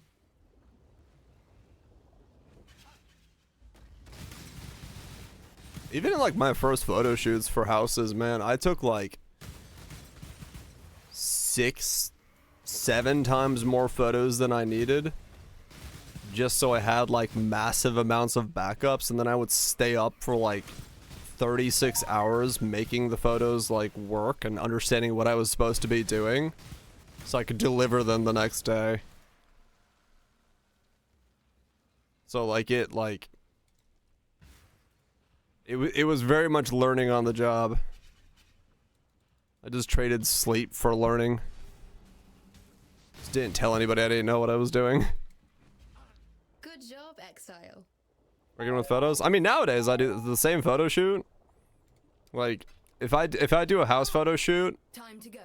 like, nowadays when I do houses, it's basically an hour and a half on location, and probably, if it's just photos, I don't know, 20 minutes of editing, and then I send them. Like, it's like, it doesn't take me any time at all to do it now. I just got the process down, so I know what I'm doing, like, what I need and where. So it's like, it's super quick nowadays.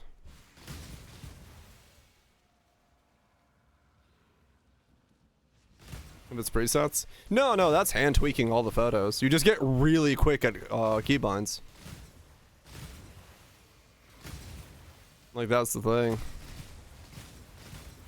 You just get really good at like what keybind does what dial, and you just go. Blah, blah, blah, blah, blah.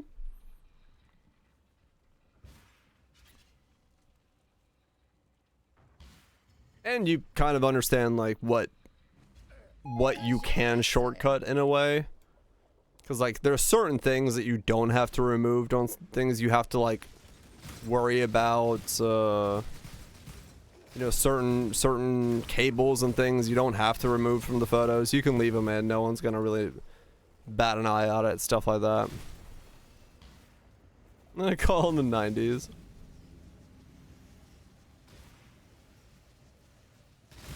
Oh yeah, those presets. Yeah. Yeah, no, I have those as well, but it's mostly the lighting, the tweaking, the removing of certain things, like paint splotches on the walls, removing certain cabling, hiding certain other, like, you know, if there's a Coke can in the middle of a table, removing that kind of stuff. Just, you get really quick at it. You know how to patch it up nice and dirty and move on with the next photo.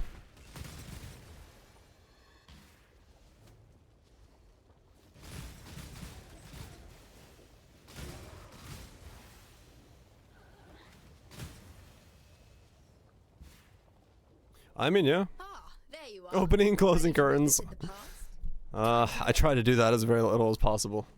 That's why it takes me longer on, like, I take a long time in a house for a specific reason. Because I've had agents come back to me like, oh yeah, could we have those curtains closed? I'm like, well, thank fuck I took both sets. But yeah, no, it's like, like, if you're confident enough around your equipment, especially with digital stuff, you can just take fuck tons of photos and just narrow them down.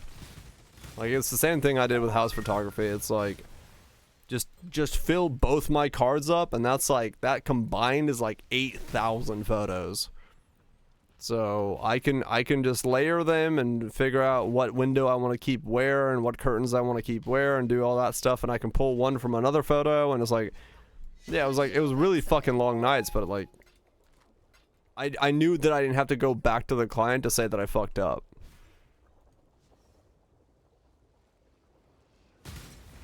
Had to change random shit. Oh yeah, that's the worst. That's the worst.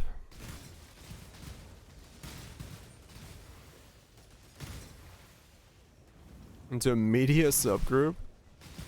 The hell's a media subgroup? What? Does this song have a weird ring in it? Yes. Go away.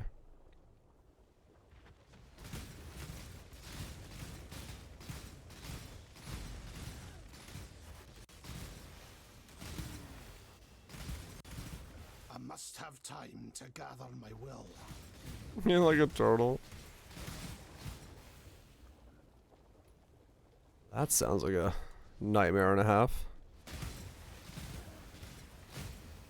Benefits of real estate photography. My kit is small. Tripod, a camera, and maybe some flashes.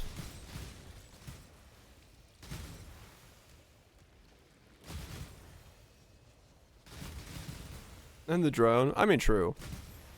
But drone's also just in like an easy to move box. Do-do-do.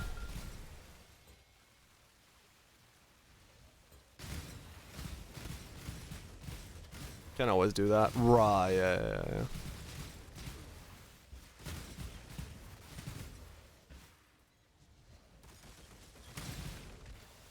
Yep. It's one of the reasons, like, every photo shoot I still bring my full set of stuff, though I almost never need my flashes. I have them with me. It's like, whatever. Chuck them in the bag. One bag carries it all.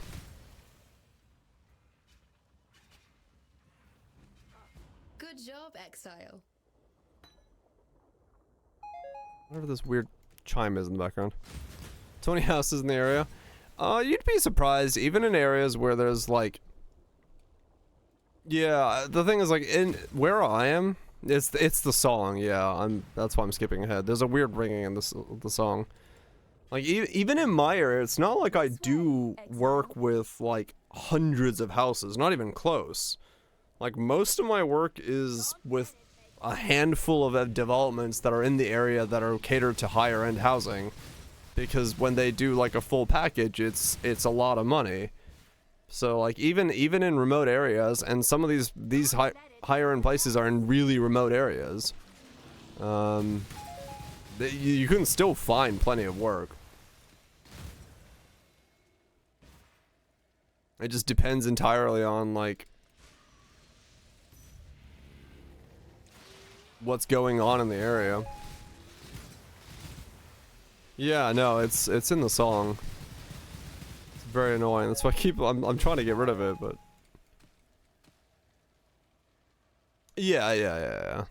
It's also depends on who and what you're working with, and realistically, if you're the only one in the area and there's, you know, it's not a saturated area and you do good work, you're the only one working. And a lot of the non-saturated areas are just like that, you know. It's very likely that there won't be a lot of folks doing stuff.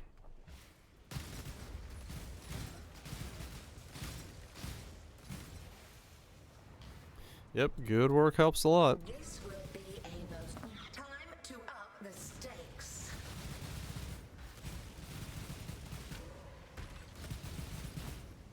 That's just how it do be. But yeah, I mean, you know, the other thing is it does very heavily depend on working environments and stuff like that, because like area wise, because like right now there's just like no photo work at all. I don't even remember the last time I did a photo job. It's just with the holidays and the winter season, and then still doing like tax season, all that stuff going through here. Like this is just an area, it's time where people don't move, people don't do a lot of travel, like, you know, all of that stuff doesn't really happen. So it slows down considerably.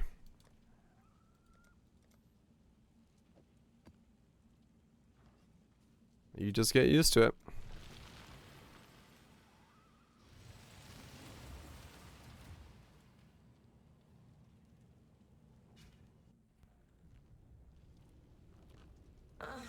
Yeah, house sales in the winter are like dead. Now resist my entry.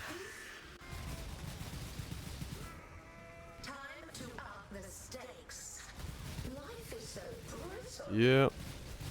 The biggest problem with working with To up the stakes. there's two sides to the coin. Like the biggest problem with working with a lot of the bigger developments in terms of like if you're doing like corporate photo stuff is like Feel death. the pay to work ratio is absolute shit, but it is consistent. So it really depends on like what you want to do in terms of what you're working with and stuff like that. Because if you're working with like a development site or something that is doing a lot of houses, unless you're really good, yeah. So like for me,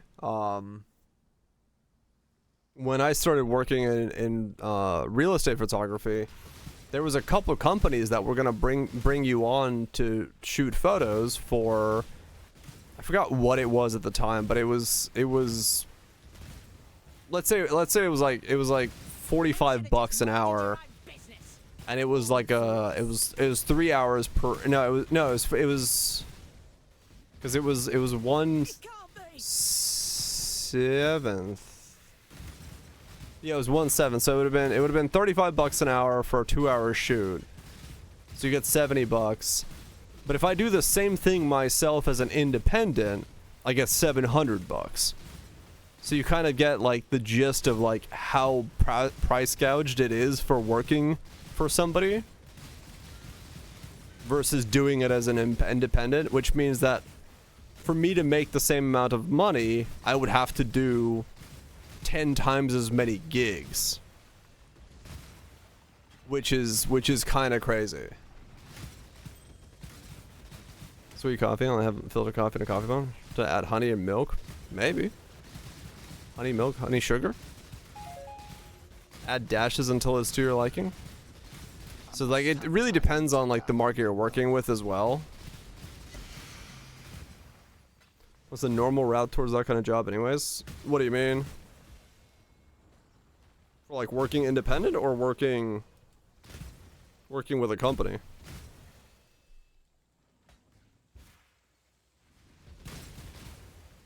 Yeah, Cutthroat, yeah. Independent?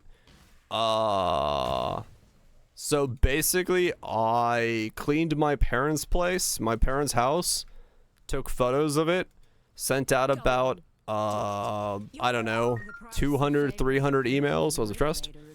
To real estate agents in the area that had just put up new listings that didn't have good photos on them. Said, hey, I'm taking photos of houses to build a portfolio. Can I use your house as a portfolio piece? You'll get the photos for free. I had one bite who had a decently better looking house than my parents was. I went, took photos for them for free, then built a collection of photos from that one, did it again, and then I did it again and again, and on the 5th one I had a good enough portfolio that I then spent about 2 weeks sending emails to like 500 different agents that had just listed houses with like higher end photos and saying, hey, I'm taking photos in the area. Here's my rate sheet. If you need photos that are professional quality, let me know. And I had one of them bite, which happened to also work for a really big development company, and that's basically where it went from. If I'm honest. So that's basically the route I took to get to where I am. here, I've even got 9. Yep, just a whole lot of cold calling, cold emailing. Just email. Going just down. I basically went to, realestate.com and sorted listings by new at certain price points and just said, all right, who needs, and just looked through the photo. Whoever had bad photos, I emailed them. Old cocking. Yep.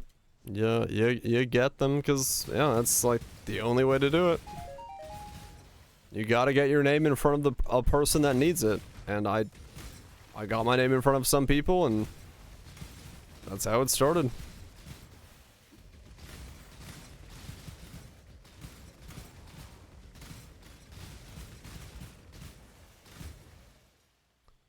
That's how it started. And from there, name spreads, people use you, and especially if you get your name in front of somebody that's big enough, they'll go from there, and more people will learn about you, and slowly it'll grow. But if you want to grow it faster, you just keep making the calls, making the emails, getting your name out there.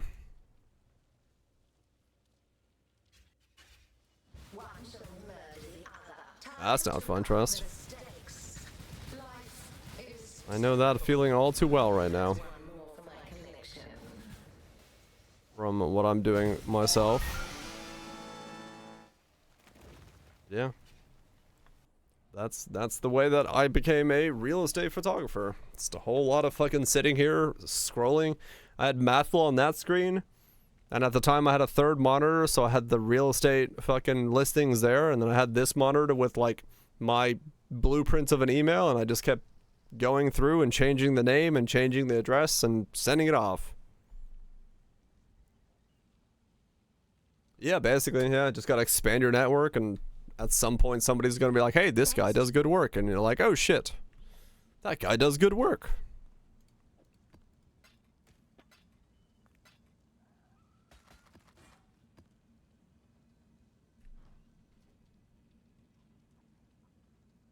Yeah, yeah, and then like when you do get a job, you know, you go above and beyond and super friendly and make sure they get what they want, and you know, work with them, and you know, do you really need godly photo gear for real estate work? I don't know where my camera is. Oh, it's back there. No. I started with a Canon 7D and a wide-angle lens. That's it. That's all I had. From there, I upgraded to a Sony A7 II and a higher quality wide-angle lens, but that's really all I have. You really don't need high quality. Like, if you're taking like mansions and shit, sure, yeah, you're gonna probably want some shit to like be a little bit higher quality. But like, for what I do, no. Fixed wide-angle, yeah. I mean, you could use a telescope. I have a telescope one. Mine's 11 to 16. But for the most part, mine's always on 16. Or 11, whatever it is. I don't remember. I don't remember what the fuck my numbers are. Something.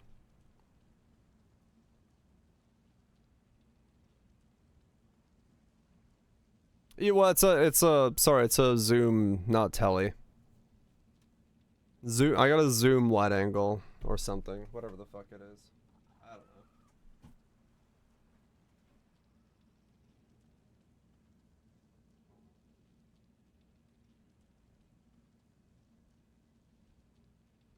Wait. Oh. I was like, where's my camera? I don't know. That's all I got. I got this and a tripod. That's my work camera. This is, yeah, this is an 11 to 16, but it's on a full frame body as a crop sensor lens, so it's really just a 16. It doesn't work as anything else besides a 16. It doesn't do 11 because it, yeah. I think because it's on a crop sensor, I think it's like a 15 to 24 actually or something because of the body conversions. I don't fucking know. I'm not a gearhead. This just works.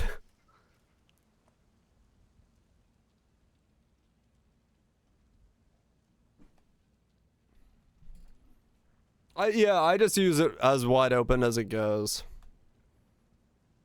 Here's his crop. No, it's a full frame, but the lens is an APS frame.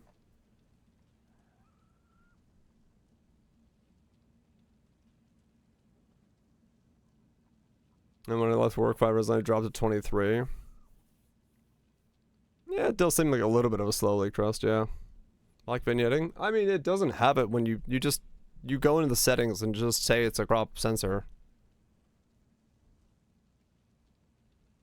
I don't care about as much as I don't care about tech at all when it comes to cameras. Does it do what I need it to do? Awesome. Like I literally don't give a shit. No, they all should have a thing. Like if you go to the menus on most cameras, you can go into and there should be like a lens option, and you can set it to censor the lens type, and it'll auto convert it. 5D Mark III. I think 5D Mark III has sensor correction. I have a drone, yeah. I got a Phantom 4 Pro. No, there's an override to it, Lone Song, I believe. Even my 70, I believe, has an override to it. Yeah, it doesn't make you money. Yeah. This is my drone.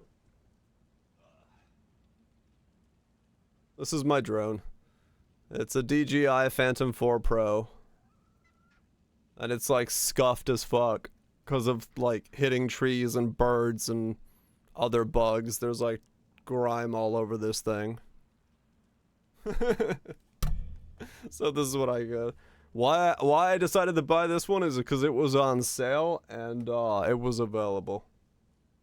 It's a working drone. It does what I need it to do.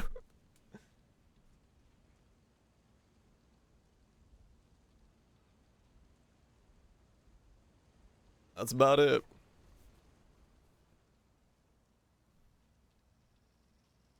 But yeah, no, I'm, and that's not like for this camera lens song. For like this thing, like I said, I have like this thing's got fucking converters to converters on it, dude. Like that's my lens, right? I still have that on there because I have a converter ring for the lens to convert it to the sensor. So it doesn't even go on the sensor like correctly, so I just bought a converter lens to convert this lens to this camera. I don't have like adaptive, like the adaptive autofocus and all that shit doesn't work. So it's literally like a manual lens, but it works, and this adapter ring was like $40 used, so I was like, alright, cool. I don't have to buy another lens. I'll put an adapter lens on it and just use this as a manual focus camera. I'm like, I literally just do whatever is the cheapest way of me getting work done. As minimal and as little gear as possible with as little tech as possible. And then I have a polarizer on there, but that's it, man. To me, gear is a means to an end. I buy gear if I need it for something.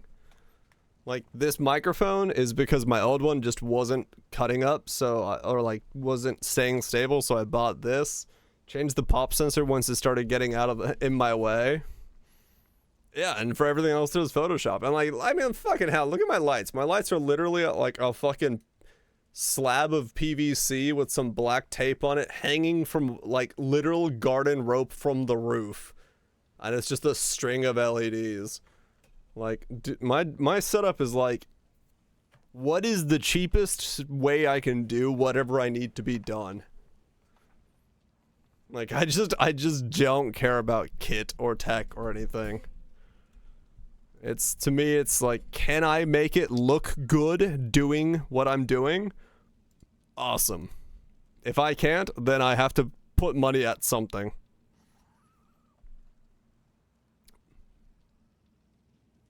My skill spell physical. That means I can't benefit from percent increase attack damage leech. Nodes in the tree. What? If my skill gem is spell physical. Right, yes. If you're using a spell, you cannot have attack damage leech. Correct. The physical part doesn't matter, but the spell part matters.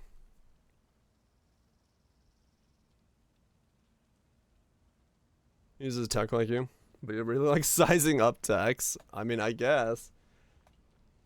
I don't know. For me, like when it comes to like gear, my biggest thing with gear, and the only time I ever get more gear or different gear or change out gear is one, it's broken, or two, there is enough of a leap forward in gear in something within gear that I can notice it.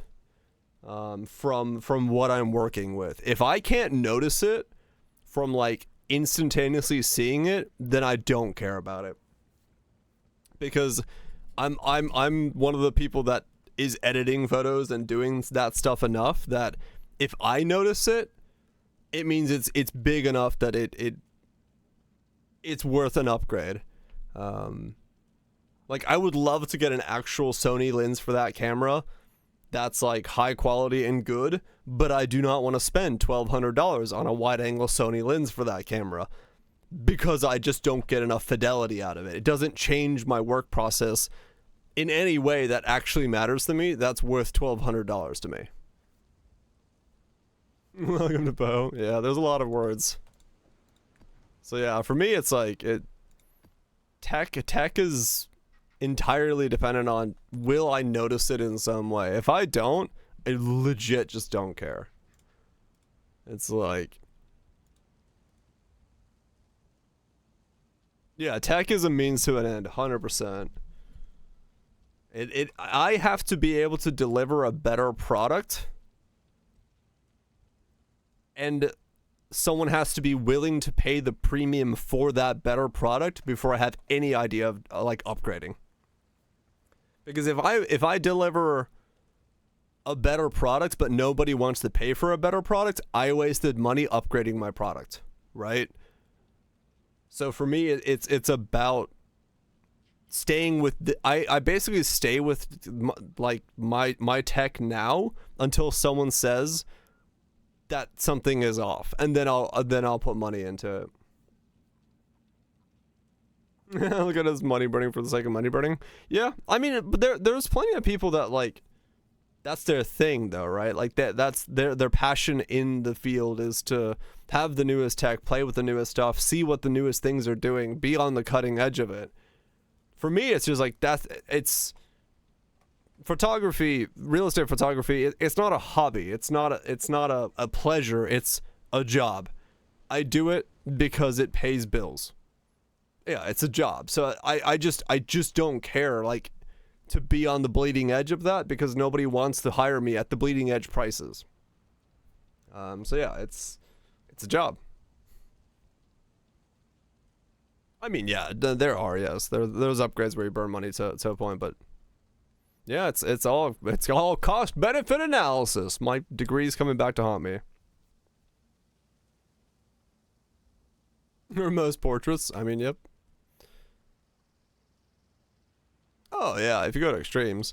But even like I said, if I put my photos like against other people who are using the higher end lenses, and I put them in front of like Joe Schmo, the real estate agent, they're gonna have no idea that I'm using a fucking used Tokino lens that I bought for $120 versus the guy next to me who bought a full Sony kit for $1,200 for the lens. Like, they're not gonna fucking know, because there's not that much difference between the two photos. We're not entering fucking HD resolution contest of like who can take the greatest picture of paint drying, right? It's just real estate photos. How pro your kit looks. Honestly, the dumbest thing is, you know, it's not even like how of all the things I own. Where is it? Hold on. Of everything I own, right? Of every single thing, from the camera to my drone work to everything that I own, the thing that most people ask about is this. This is the thing I get the most questions about. Because when I have to pull this out and I put that on a table, on someone's kitchen table, they're like, what the hell is that? I'm like, that's just a card that's the color gray. This is the thing I get the most questions about. They're like, why do you have a thing that's the color gray? I'm like, oh, it's so I can figure out what color your table is when I get into post. But this is like, everyone is like, oh, that's fancy. And it's literally just a gray card. It's just a color reference. But like, this is the thing everyone asks about the most, all the time. They're like, oh, wow, that's fancy. I'm like, I'm walking around with like kits of drones and cameras and shit like that. All the things that I've actually like spent a decent chunk of money on. And they're like, ooh, a card that's gray.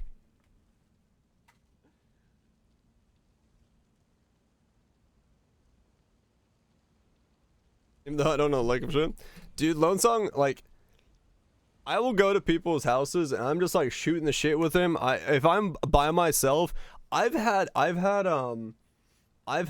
like agents call me back and say that, oh yeah, there was cameras in the house and the owners liked the fact that you were just dancing around while taking photos. Like, if I'm alone in a house, I got headphones in, I'm just jamming, I'm like dancing, I'm air guitaring while I'm waiting for my camera to take photos, and people find it to be the funniest fucking shit. They're just like, this guy's just like absolutely in the zone of like not giving a fuck. I mean, yeah, true. It is a pretty solid color. I mean, yeah, that's true, Arch. Yeah, it's like, why do you have a weird card? I'm like, it's just the color gray. I'm like, oh, that okay, fair enough. But yeah, it's like, I don't know. I'm just like, the biggest thing I do when I go to anybody's house is I just try to be as comfortable as I can be in their environment, because the more comfortable I am, the more laid back they are and the easier it is to deal with them, and they don't ask me to do shit. Because, like, if I'm chill, they're not going to ask me to start, like, moving too much furniture around and all that shit. They're just like, oh, he's here, he's chill, he knows what he's doing, and it's like, that's the biggest thing, is like, if I'm in a weird way, if I try to be more professional, if I try to, like, be the photographer, like, instantaneously people start asking me, like, oh, well, should we move this painting over here? What about this plant? Do you think this plant would look better in the other room? If I'm just like, oh, hey, I'm here to take photos, I'm just gonna start in the kitchen and work my way around, I'll let you guys know when you can come in the living room, and, sorry to, had to move you around a bit, just make sure you're not in the photos. They're like, okay. The kitchen's a bit of a mess. I'm like, yeah, it's fine, I'll move the bog roll. They're like, okay. And it's like, I don't know, I just try to be as chill as possible, because the moment I do professional stuff, everyone's like, yes, I've become an interior designer in the last 5 seconds. Let's move this potted plant. I'm like, no, I'm not moving your fucking potted plants. You had 2 weeks notice that I'm showing up. I am not moving your shit now. 80% of New Zealand. Hell yeah. I'm just like, yeah, it's just one of those things where I've learned, like, I just want to be as relaxed as possible, because then that way people don't ask me to do shit. What's the point? Because the more I try to be professional, the worse it is for me. People just start demanding really random crap. I'm like, I don't want to do that. The one fucking woman who was like, should we move the couch? I'm like, no, we shouldn't move your couch. That sounds horrible. Different fields of photography. I mean, true. I mean, it's kind of also from when I did like some stuff in boudoir. Like, that was a thing where it's like, if you went into that like super stiff, pun not intended, people just wouldn't relax, and it was really difficult to like have people kind of relax in that environment. So you had to be like, no, all right, cool. What kind of angles are you looking for? Like, what you looking to showcase? What feeling we going for here? And it was always like that thing of like, all right, let's talk. Let's get into it. Let's see what you're here for and what's going on. Yeah, it's like, what are we showing off today? I mean, yeah, it's like, it was literally like, all right, cool. So what do you, ow. What are you like looking for from these? Like, what's the perspective? What's your desire? Darkness surrounds us. Darkness.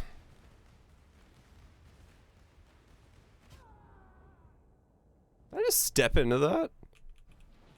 I must have time. That killed me? Is there crit on this map? What the fuck?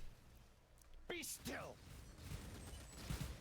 Rayclaw, I will sacrifice everything for the cause. It's got haste, fizz, extra lightning, frenzy, bleed, and pale. Huh. No, that wasn't Uber. That was just the normal fucking... Why did it hurt so much? Was it just the fizz is extra or some shit? That really hurt. Thanks to your... Right, Cathro, yeah. It's that middle ground. Just gotta feel it out.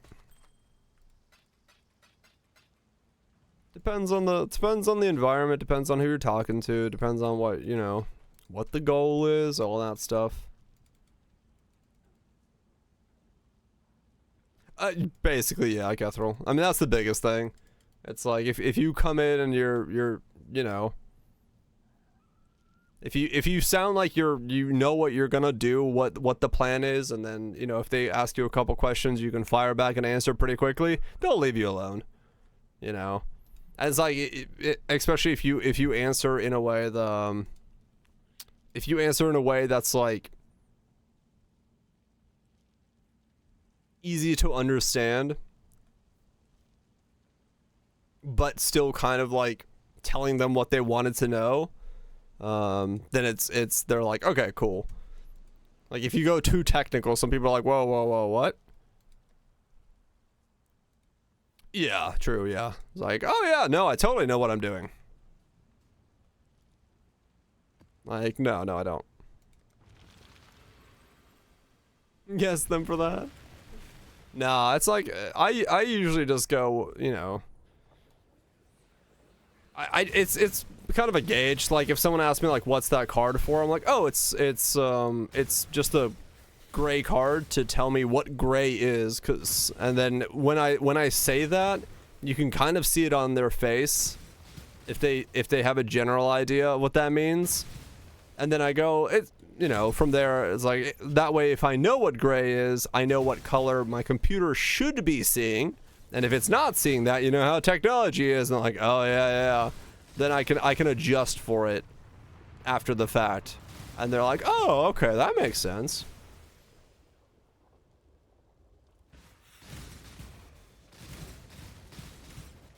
I only trust them more. I can tell you this, don't get a Sony if you like good menus. Sony and menus don't go hand in hand. Go on. This person knows what gray is. Look, Guff's a nice guy. Is that a color reference? No, if I say color references, it's gonna lead to more questions. If I say it's a card that is gray, and I say that lets me explain to my computer what is gray, they'll go, oh, okay. Just do it. Groose? That was Like a color reference isn't gonna work on like a lot of people.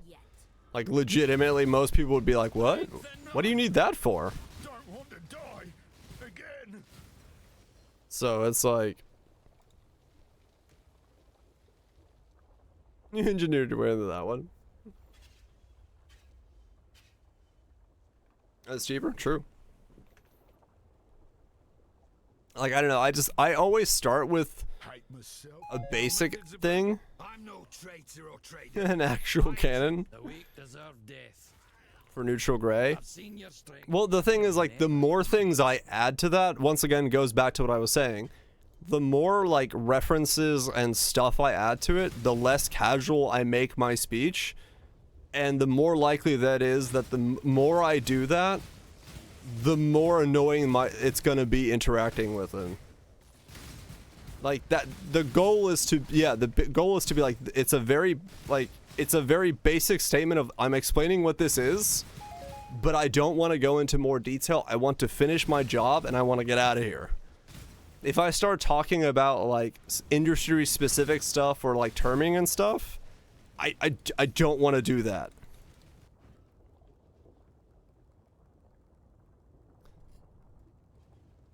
More than you? That's because it kind of is. It's me saying, oh yeah, it's a color reference so I can tell my computer what gray is. It adds a bunch of lingo. I'm talking to a homeowner who hired a photographer, or a real estate agent who hired a photographer, who is hovering around me as I'm walking around their house trying to take photos, and I just want to take my photos and I want to get out of there. So I just go, oh yeah, it's just a color card, or it's a gray card. It tells me what gray is for my computer later on, so I know that this countertop is red. And they go, oh, okay. And then they just leave. It's a quick, casual explanation of what it is, and a reinforcement that I am here to do a job, not explain tech to you. Like, I don't need them in the way of my job.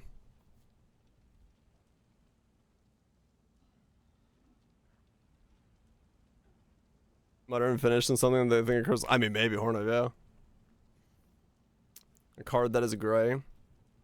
Not being born an English speaker instead of the way you're adopted to converse with humans. What? What? I'm confused. I must have time. Most people to say gather my gray. will. A card gray? I mean, okay, fair enough.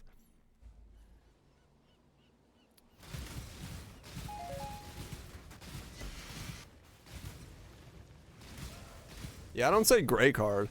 I just say it's a card that is the color gray, to put emphasis on the fact that it's a known gray, which is why I flip it that way. If I say gray card, it could be any gray, but if I say a card that is a gray, as in a known gray, then, you know. Yeah, the gray is what's important. It is a known numerical gray that the computer knows is perfectly neutral gray. So it is a card that is the color of perfectly neutral gray, but that's why I say it's a card that is gray.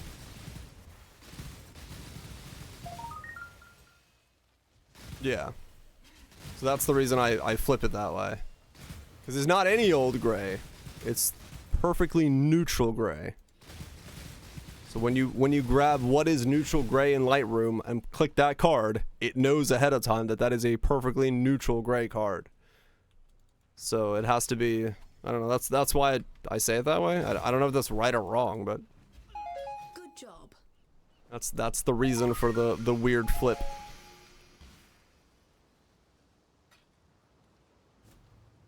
Ah, it's time. Your card puts emphasis on card usually. Yeah, because it's not it's not the card part that's important there. It's the known color.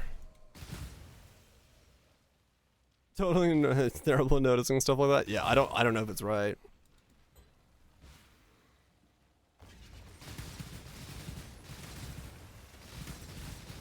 Large gray card. Yeah, but I'm not saying it as one thing. I'm saying it as two things. I'm saying it is a card that is the color gray. Right? I'm not saying it's a gray card, because card is not the thing I'm emphasizing. Like Ethel's saying. I'm saying it's a card that is the color gray. That's the important part of the sentence. Which is what should be the focal point. A gray card is any old gray card, but it's a card. Good job, Exile.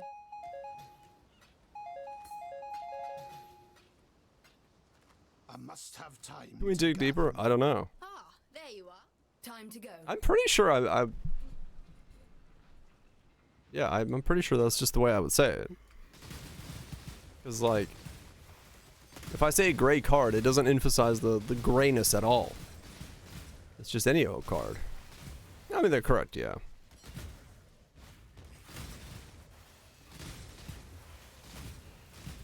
There's a gray color on a card.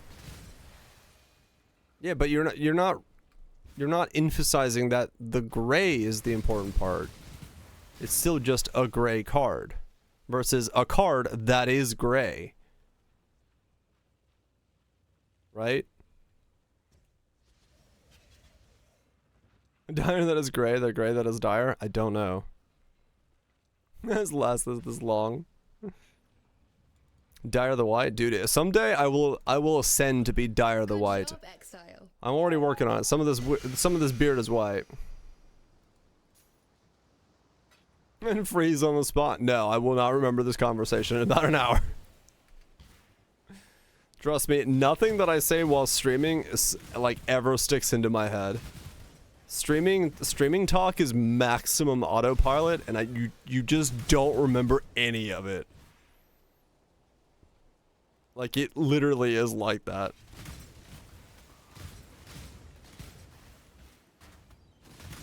It's just a stream of thoughts that you just don't register, like, at all.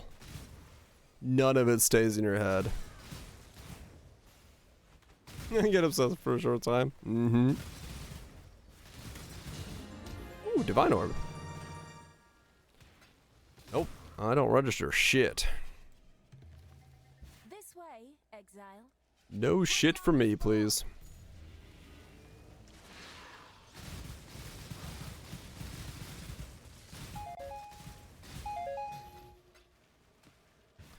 Just how it goes, man. Just how it goes.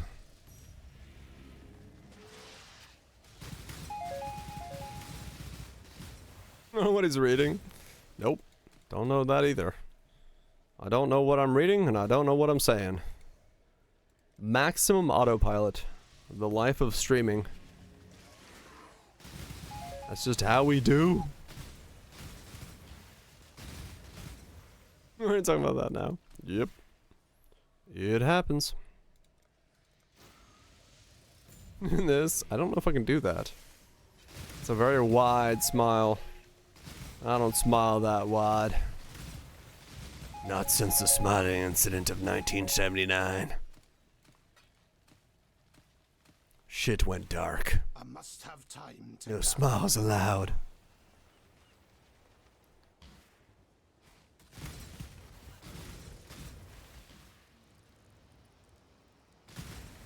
Let's watch that Rare Earth video on poop.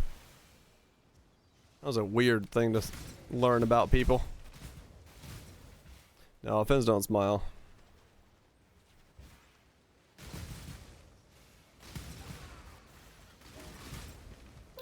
This will be a pleasing bet. Time to up the stake. Grip of the infinite. Sounds a gamer. It was like tribes and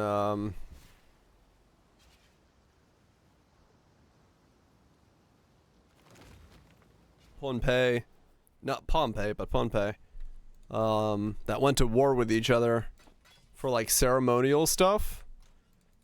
But they didn't like, they were, you know, they were resource rich, and it was all about like showing that you could feel like who can endure the most pain, right? Like as a young man, you got like shark fin tattoos or shark tooth tattoos on you to endure pain.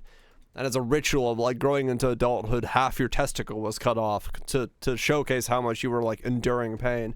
And they would go to war for like the showcase of like whose tribe can endure the most pain. But since they were so resource rich, they didn't really have anything to fight over. Like land and stuff like that wasn't really a thing that they would fight over. So what they would fight over was human poop, because when you were killed in battle, you would shit yourself. So the ultimate like showcase of being victorious in battle was your enemy's shit, because they lost their ability to like hold in their pain and humiliated themselves in death by being weaker than you, and they shit themselves. So these tribes would have like mounds of shit that they collected from like these like tribal showcases of war and battle, that would be like their monument of who've won the most battles, was just mounds of human shit. And then like after after this became like tradition, they would the tribes got smart, So, like, they would know ahead of time when battle was going to happen, when, like, wars were going to happen. So, like, 4 days ahead of time, before like, a battle sprung out, they would eat, like, a shit ton of raw chicken to give their stomach, like, to basically cleanse their stomachs of, like, everything, so that they would go into battle weaker, but there would be nothing for them to shit out when they, if and when they died. So after that happened, what would happen is the victors would go around after, like, a battle and, like, try to find where the other tribe's shit was hidden. And so they would go around and, like, try to find the hidden shit nuggets to take back with them. Like, it's fucking mental. Is that lunch? Like, the craziest reason for war. No, this is fucking real, dude. This is like, people fought wars for human shit. Like, it's fucking crazy. Milk with a whiskey. Dude, I was like, that's fucking mental. You'll get there, lunch meat. Hang strong. You got it, man, you got it. But yeah, it was like, that was fucking wild, man. Fucking wild.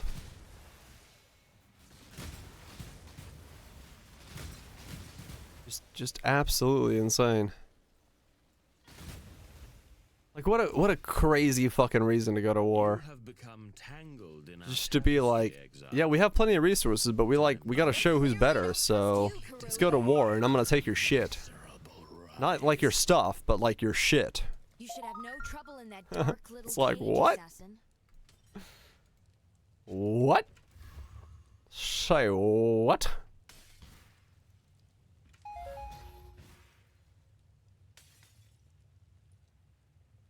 Online book quizzes. You got it, man. You got it. No clue how to search for this. Let me here. Let's see if we go YouTube, rare earth.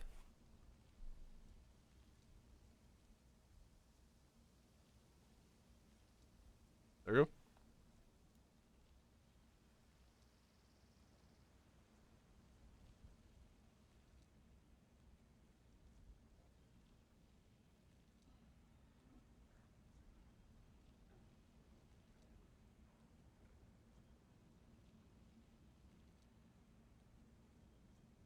Yep.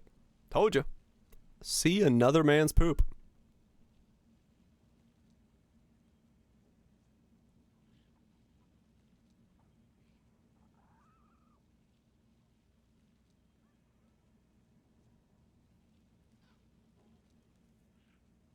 Mm-hmm. I must have time to gather my will.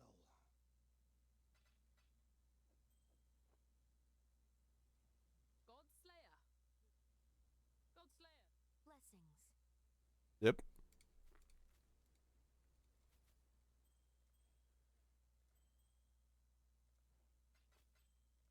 Be careful.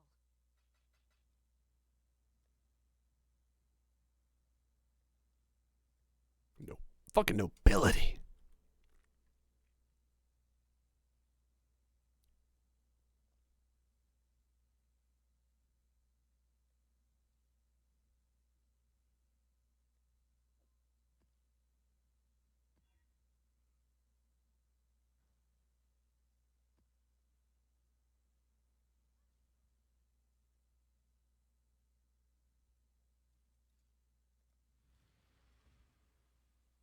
Sounds so brutal.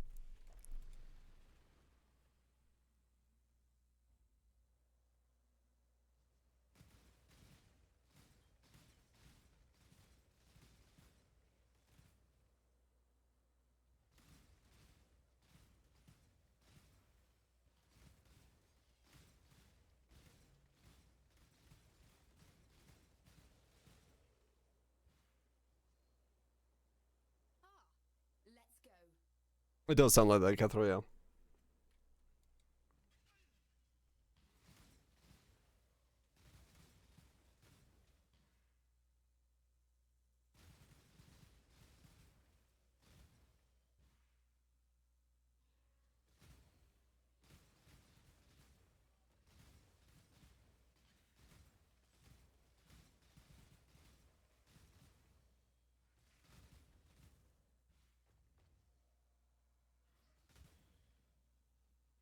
Fishing!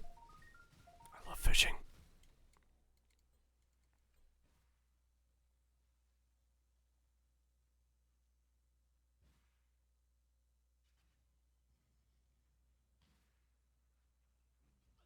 Good job.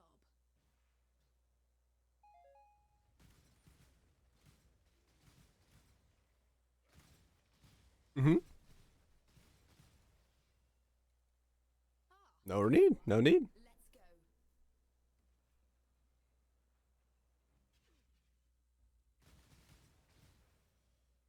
See, these are interesting. These are really...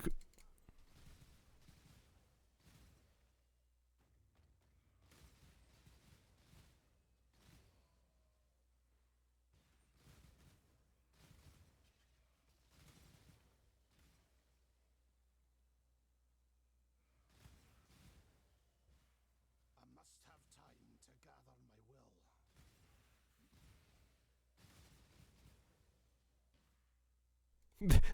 they're really bad AI.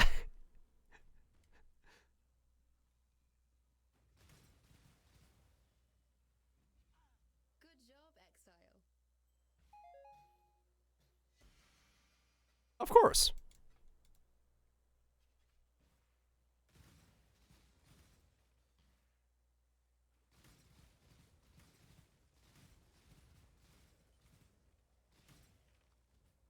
Just eat their hearts.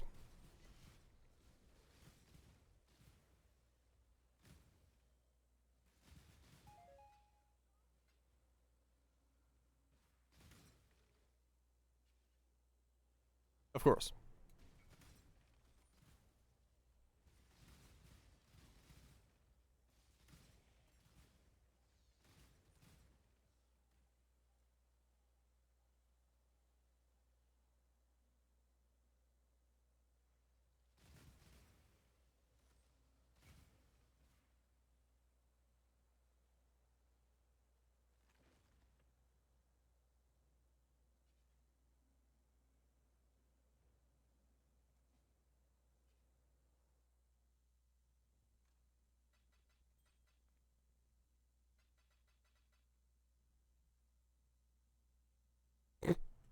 Good pun. Good pun. 10 out of 10.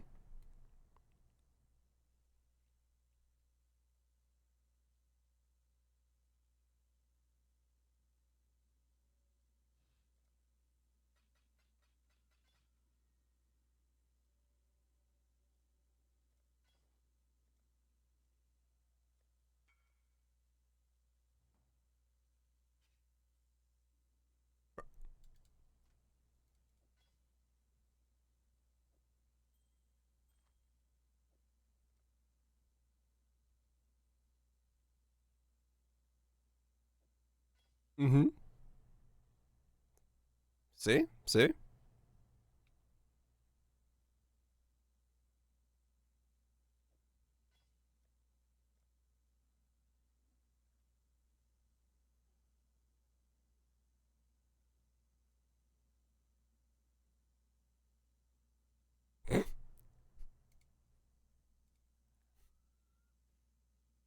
Dudes love shit.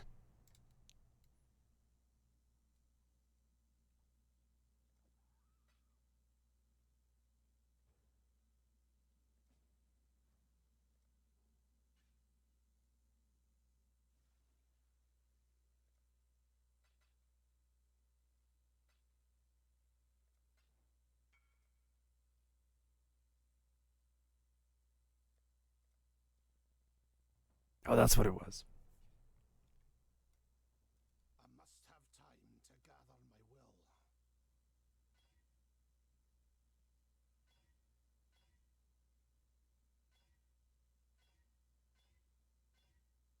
Damn it.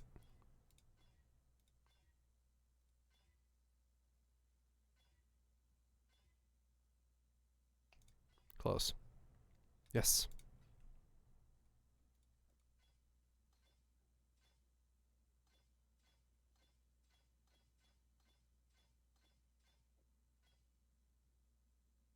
A bit.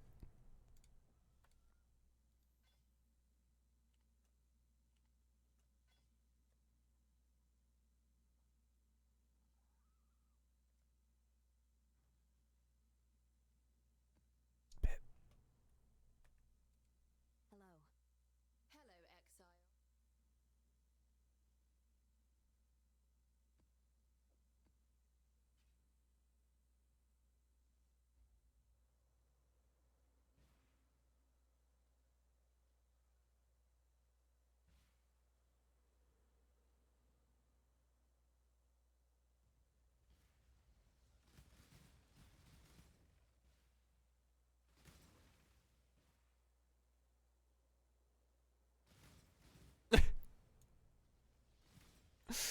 Yep. There you go. That's the story of the tribes who went to war for shit.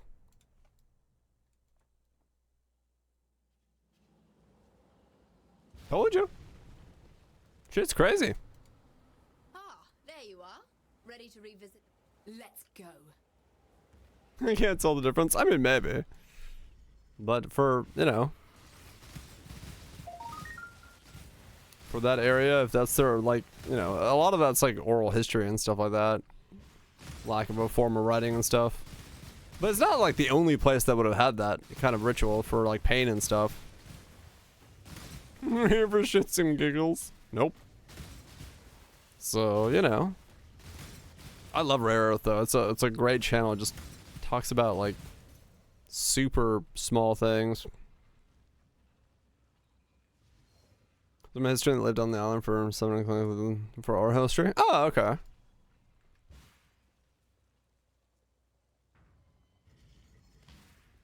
I think they're a little bit rarer, I think. You looked at the book? Oh, okay, cool. Exile. So it has some backing, but still it's oral history, so who knows. I'm sure that gets stretched quite heavily.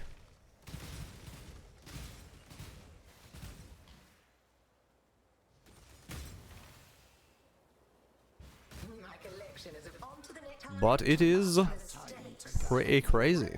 of the infinite. Pretty crazy, I do say.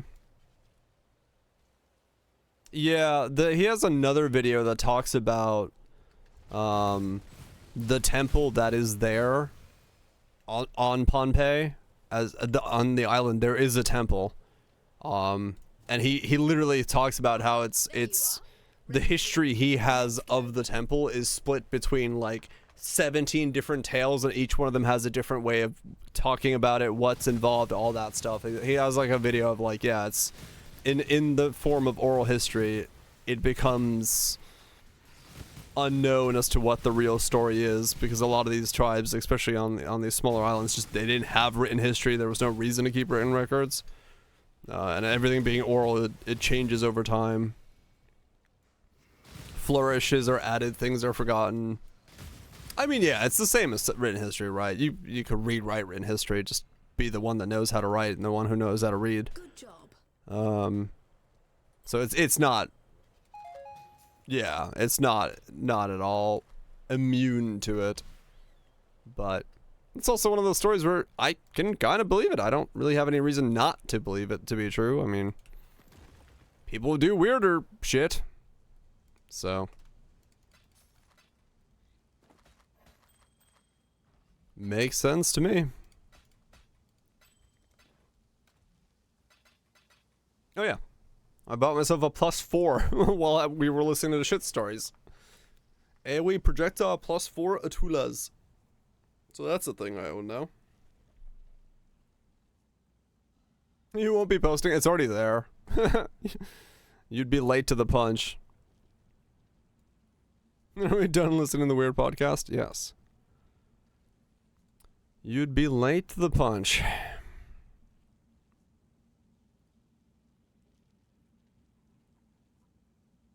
Wow, that gives me a fuck ton more DPS. Let's pop DPS now. A lot. So we go from 15.6 to 21.7. So that's another 5 mil DPS. Switching out those two.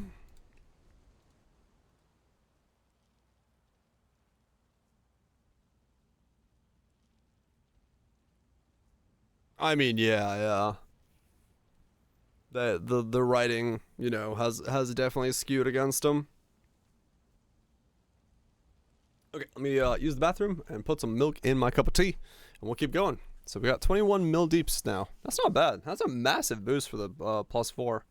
And seeing as, well, 70 divine this league is still expensive, but basically the same price as Nimmies and a half. Pretty massive upgrade. Yeah, I mean, we have the accounts of them being, like, super hygienic and clean, and people being angry about them stealing their wives because they were actually, like, taking care of themselves. So, you know, who knows? On account of losing? Yeah. So, but yeah, it's one of those things where, you know, we'll never know the true history anymore. There's no way to know it. We can piece together the back end of both sides and see what the middle end looks like, but it won't get us to a true history. All right, let me use the bathroom.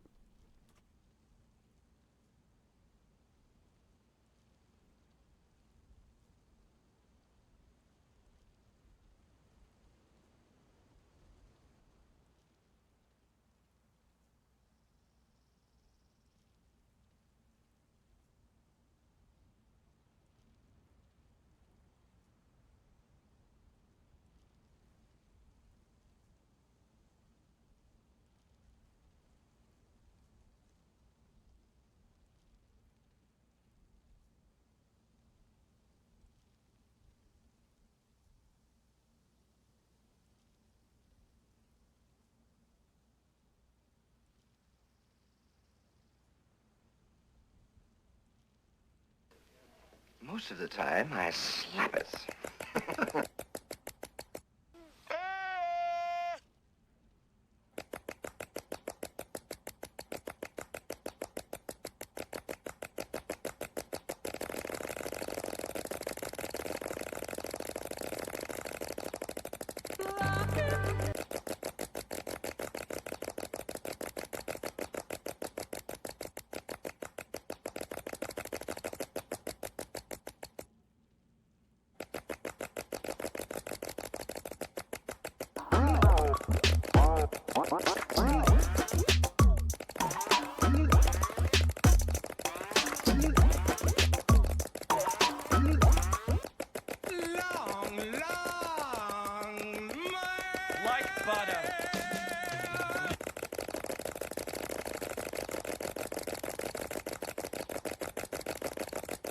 Like butter.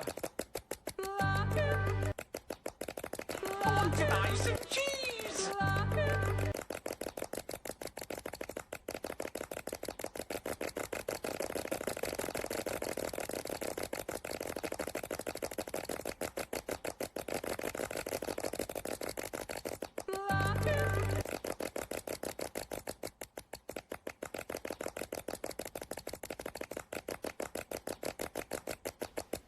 Most of the time, I slap it. Like butter.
Okay.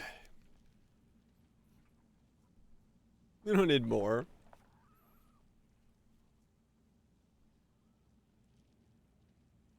No clue which ones are accurate. Oh, yeah. Yeah, that's the way it goes.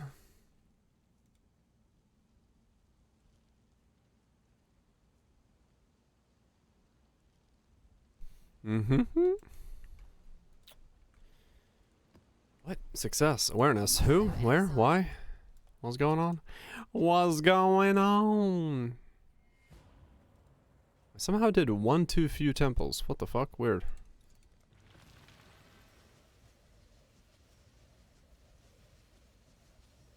Look ridiculous with my spinning hat.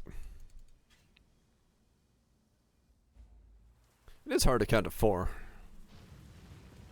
I can only count to 4. This one last map. I just walked into that map. I completed all of them, so I must have missed one the map before that map. The second to last map. I don't know.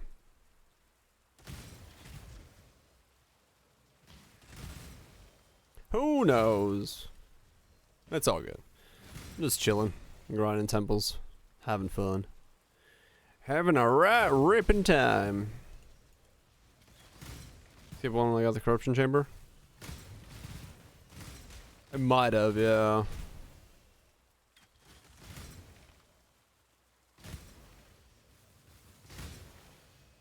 I don't remember. I don't know when it happened. Doesn't matter. But it might have been. I might have like seen the corruption chamber and then skipped the next one on that one.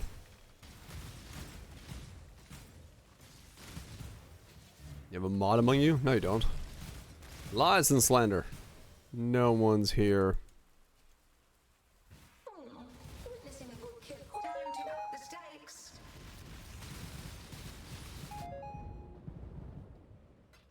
Do do do. Do do do do do do.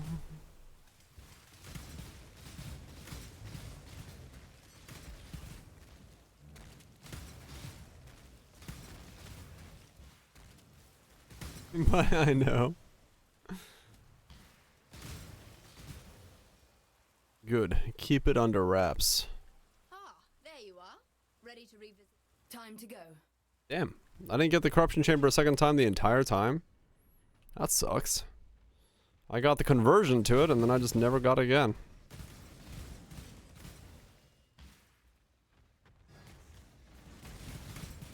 Sitting on top of them. Just having a nice peepo shit.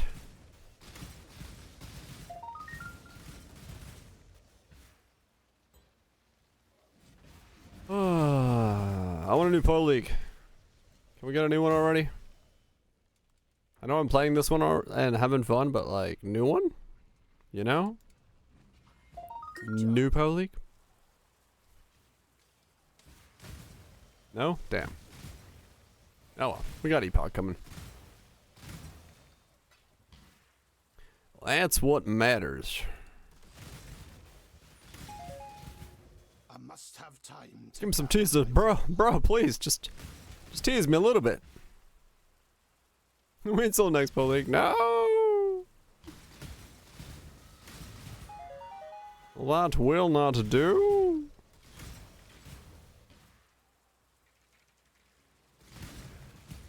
I almost forgot how HD our Nopers is. It just looks so HD.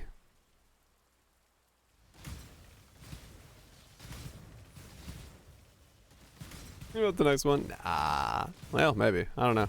You'll be fine. Play it if you enjoy it. That's what matters. And smooth. I know it is. Such a high def Nopers. For no reason whatsoever. I did it. I mean, we did it. Let's We did it. We. Dude, I almost have enough for EGG. 67. Crazy. Crazy. Dust and treasure.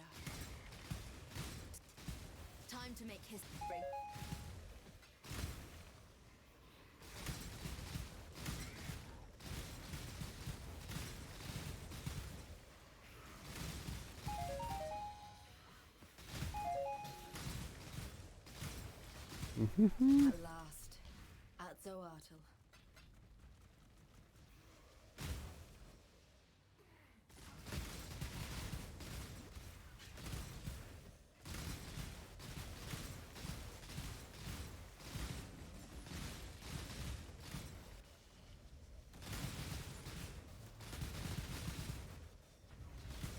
Yeah, it's gonna be a decent time, right?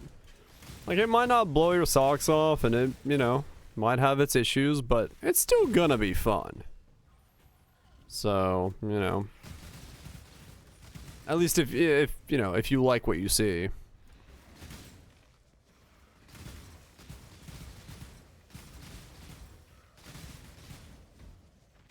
You know, you're just lagging behind. Weird. At least as it was supposed to with Wilson. Yeah.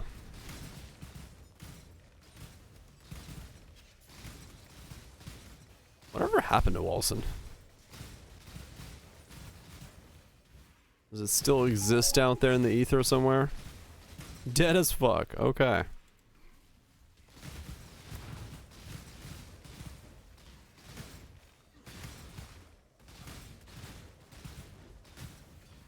Learned? Yeah, kinda. Good thing to learn from. Got sold to someone else? Oh, really? Man, they really, like, really shit the bed then. Surprising. I don't know. I guess just completely ran out of funding and they just had to release whatever the idea there was. People still somehow playing it? Huh. Because, like, I don't know. I figured that game would, if it kept in development and made use of its systems, it could have maybe done something. Who knows, but only unfinished games? Yeah. Well, early access is one thing, but that game literally had like skill trees that just didn't do anything. They were just a random like suggestion of an idea that might be there someday. It's like,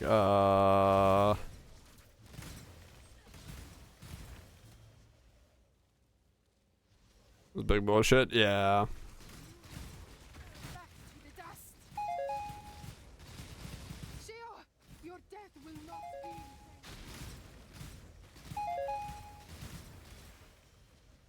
That's a major issue. Yeah, that was weird. That was very odd. I'm spinning while frozen. Back, everyone! Back! Winds take you. Well, no, that's what I'm saying. Like, rough is a thing, right? And that's fine. Rough can be rough, but you have to, like, go into it saying it's rough. You know, be like, hey, this is beta. This is alpha. This is super early. On December? I know some people tried on December. I never gave it a shot.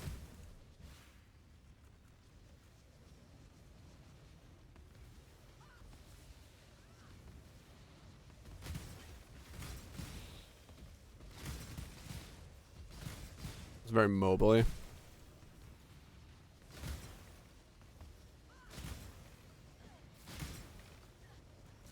Took it for yours. Yeah.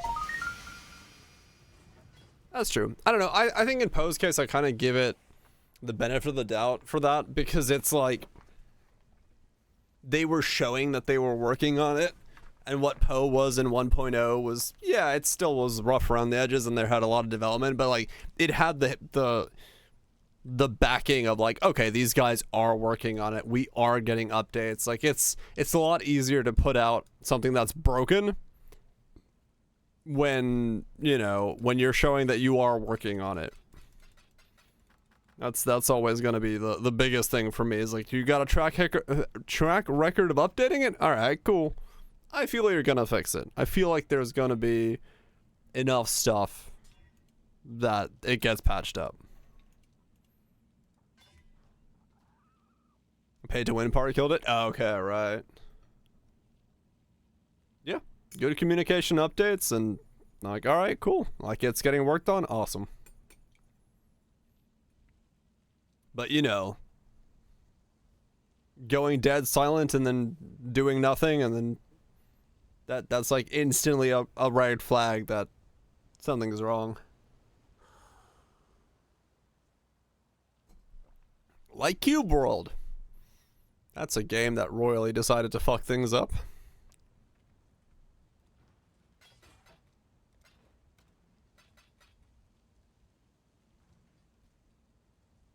We'll fix everything. Hello, exile. When they said that, or when you said the forbidden words, when he came out and said he's doing a Steam release, I was like, the fuck you are. I was like, really? Are people actually going to like pick this up?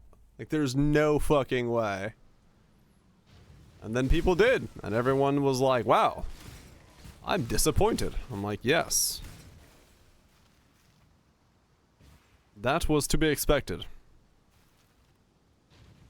The skill part was interesting, huh? And he left, yeah.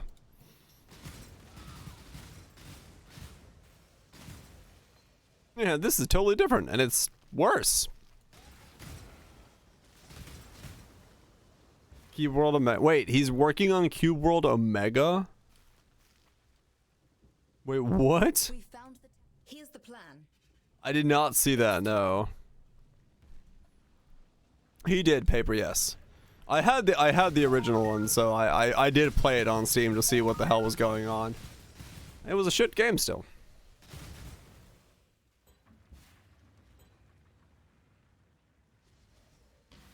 I loved Arcade in its alpha state, and then they royally fucked that game up. Because they just didn't listen to the community.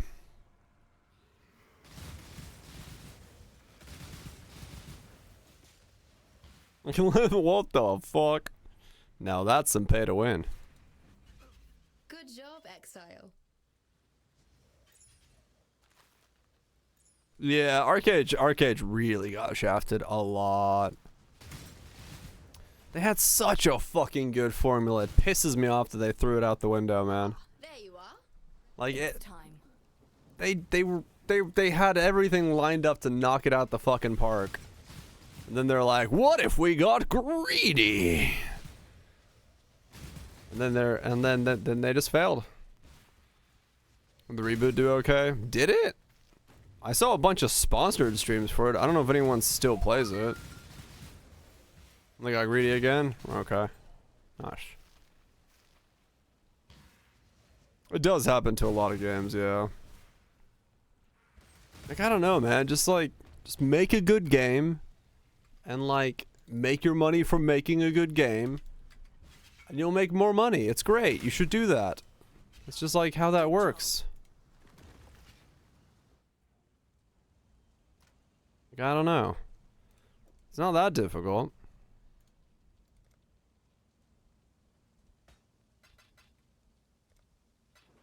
Especially when you already have the fucking press for it.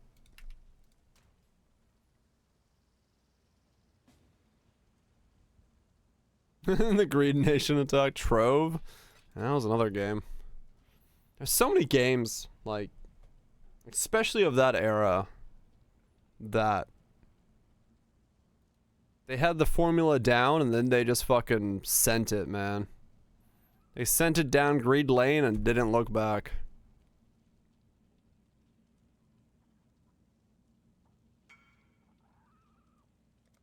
Sec. Right, Guthrie, yeah.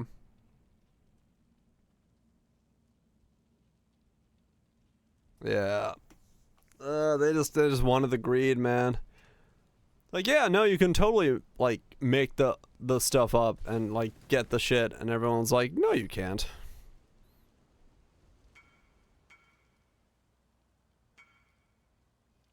What? Okay.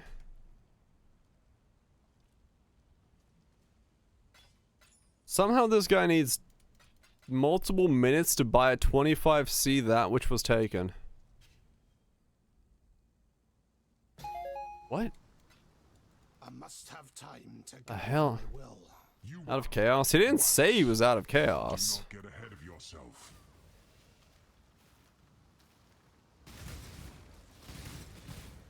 I mean, honestly, Shanks, there's not that many that have survived live service. Like, realistically. It's time. Keep making more money. That's the other problem, is if they've got shareholders to adhere to, it's always they need more money.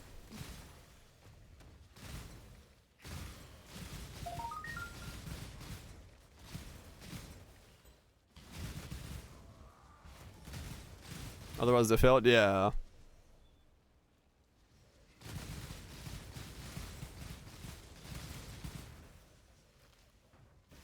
Yeah, but it's always about the more money.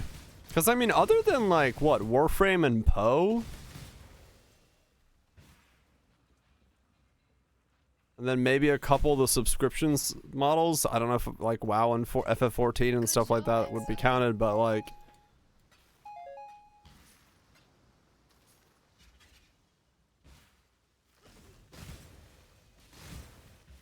I really don't know other games that would be like successes in the live service model, because like we've had so many of them fail in the last year that have tried to come out as a live service game. Hell, Skull and Bones is coming out as the first quadruple A live service game. So it's like, I don't know, man. Consent fold, yep.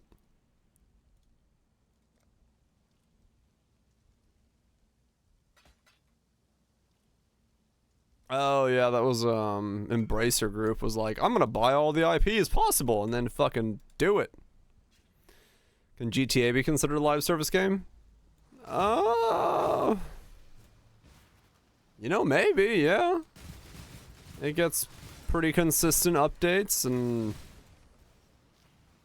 has been running for a while, I guess? Yeah. Payday 2? Maybe?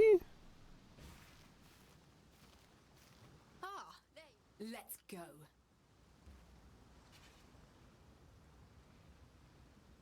Oh yeah, like, well, it's with Starfield, it's an interesting thing because the problem with Starfield is going to be that no matter what it does or how it like if it was good or bad, let's take that out of the equation, it's going to be compared to Skyrim, which Skyrim was such a success for Bethesda that no matter what they do, it's going to be compared to Skyrim. And it's always like anything that comes out that doesn't beat Skyrim is going to be a failure, right? And that's the biggest issue with it, is that it's numbers wise, if you compare it to any other thing, it might be like normal, fine, that it looks good. Yeah, it's a single player game. It's, you know, who cares? But I think in terms of what it's going to be compared to and what people see as replayability and the modding scene and everything else, Skyrim is going to be the thing it's compared to. And if it can't beat Skyrim, it's going to be a failure. You know, can they release edition number 26 of the special edition in 10 years from now? I don't know if they can. I don't know if Starfield is going to have 27 editions of it. I think it's kind of going to be just the one and maybe Game of the Year edition. That's another overpromise design. Oh, I mean, yeah, it's like, yeah, it's like, No, not right away, Cutthroat, no, but like I don't know the modding scene for Starfield. Was I'm nuts, hope you're doing well. We'll stop remaking when you stop buying it, yeah. I mean, it's the problem is like when you have something on the scale of Skyrim, it is going to be difficult to come out with something that replaces Skyrim. You know, you have the Golden Goose, and now you have to make Golden Goose 2.0. And I don't think Starfield is Golden Goose 2.0. I think they have to bet on the next Elder Scrolls to be that game. And especially when you have shareholders breathing down your neck saying, hey, where's Golden Goose 2.0? Stock prices gotta go up. You're under an unbelievable strain to generate Golden Goose 2.0, even if that's nearly impossible to do again, because Skyrim just happened to become that game. So anything that they make is just gonna feel lackluster as a result for a lot of metric reasons. I don't think so either, Cutthroat. Like honestly, I think Skyrim just landed at like the perfect time to become what it was. It had a decent landing, a bunch of fucking bugs that were stupid, and then over the course of a couple years, people started doing more modding, talking about it. Things got done, and people kind of went back to it, and it was the perfect cycle of how things worked. And I don't know if that's replicatable with other games anymore. Let's see the pitchforks and torches. Oh god. We'll see. Yeah, they do need to change their fucking engine. Holy shit. Or revamp that bad boy.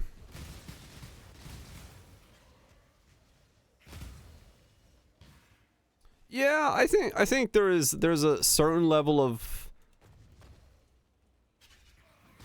there's two things that work, and I think Axox and Cutthroat, you're both on it. Like, one is I think the bar for what we consider like good games has just gotten really, really high in terms of like the next blockbuster game, where you have, you know, your Baldur's Gates coming out, and those are like, holy shit, these are amazing, sales are through the roof, all that stuff, right?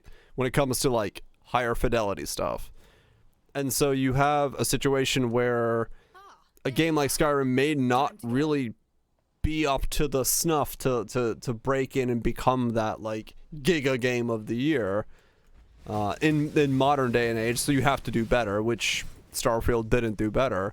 And then the other thing is a lot of the newer stuff that people are putting out, yeah, like newer games just don't like being modded, right? Like the levels of DRM in some games just make it impossible to do any kind of modding, and like a lot of them have online requirements that you can't then mod around, and like even if the community wanted to like liven it up to make it more, they can't. So it's kind of like a little bit of both. Where the quality standard is higher and the community can't fix the quality. Yeah, if Skyrim released now, it'd probably fail 100%. And I mean, we see that with Starfield. You know, Starfield wasn't the next Skyrim. It was kind of a flash in the pan, and people moved on. Because it is just Skyrim in space, even a bit less than Skyrim in space in some degree. So yeah, it was an okay game. You know, it's same as Skull and Bones. Skull and Bones is an okay game. Objectively, it's okay. But it's once again a AAA, quadruple A game, and it's coming into a market where we have so many games that people are absolutely loving, and some of them are fucking simple as hell. You know, Pal World, Helldivers, stuff like that. That's just like shooty, have some fun. And then we've got things like Baldur's Gate coming out and like absolutely busting out the biggest dickest of RPG like lore and storytelling, and like coming out with something as bare bones as Starfield nowadays. It's just it's not gonna cut it for becoming the big ticket item. To gather my will. Right, romantic. I agree. Yeah. Yeah, and open world is not really.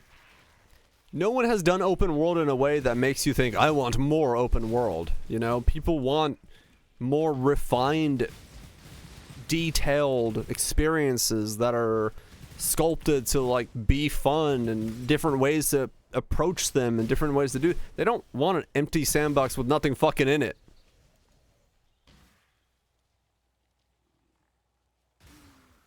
Does it expect your save file? Oh no, that's not good, Boxer. So yeah, like it's, I don't know. I'm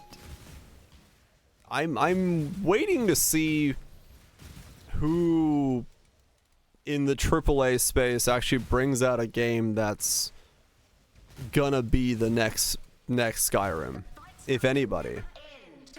I think some people want both, but I think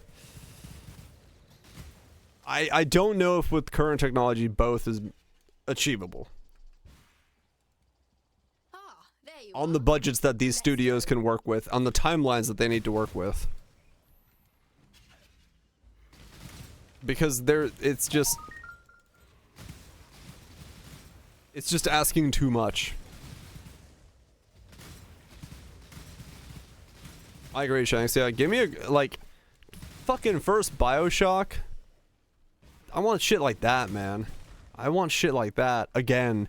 Just give me good corridor storytelling, single player stuff where there's like all sorts of wonder and excitement and exploration, right? Give me that shit back again. I don't want to wander fucking open world to have nothing in it and be bored. I'm looking at you, Atomic Heart. What's up, Walditch? Welcome back. Thumbs up. What? Wait, what?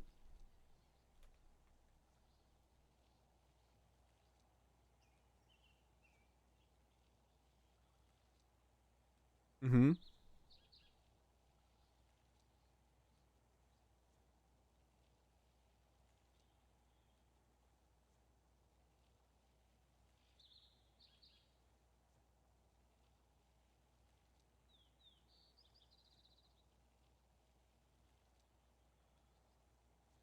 Holy fuck.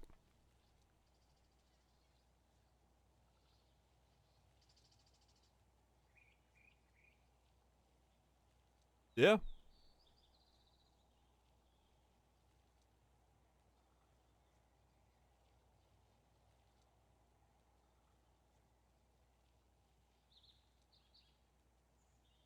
Yeah. No, that makes perfect sense. Modern open world. Yeah, modern open world is it's big, but there's nothing in the bigness.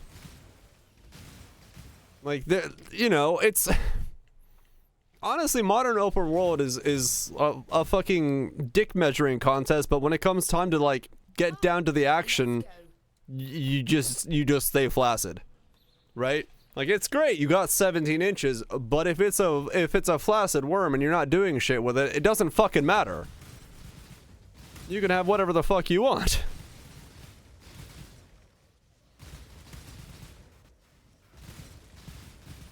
It's just everyone's competing for we've got 1,000 planets. Cool, what do you do on them? Nothing! Like, okay, cool, what's the point of the 1,000 planets boast if there's nothing to fucking do on them? 15-20 minutes between things? Oh, yeah. Well, I mean, it depends. Like, depending on the formula you're going for, but like I think like back in the day open world stuff also was more Good job, Exile. yeah, they were more like events, and you traveled from event to event. You didn't really like explore so much as you went event searching. Trying to think of like a game.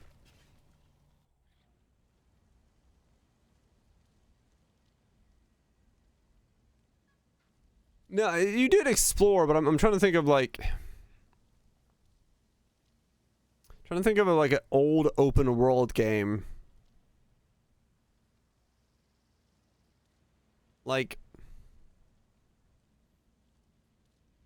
Stalker maybe? Would be like a semi Ocarina of Time open world in my definition. Yeah, like older school stuff. Old GTAs. Yeah, I mean, maybe the old like Vice City and stuff, like San Andreas and Vice City could be considered like the older school stuff. But I think they kind of did the same thing, though. They just kind of littered the map with like things to collect. Morrowind, Oblivion. Yeah. But I think back then, like, I don't know if I like enjoyed it that much more back then to have like the 5-minute empty space in between, right? Like you explored in Morrowind and Oblivion, and you liked the events that you found when you got to an event, but the dead space in between still sucked.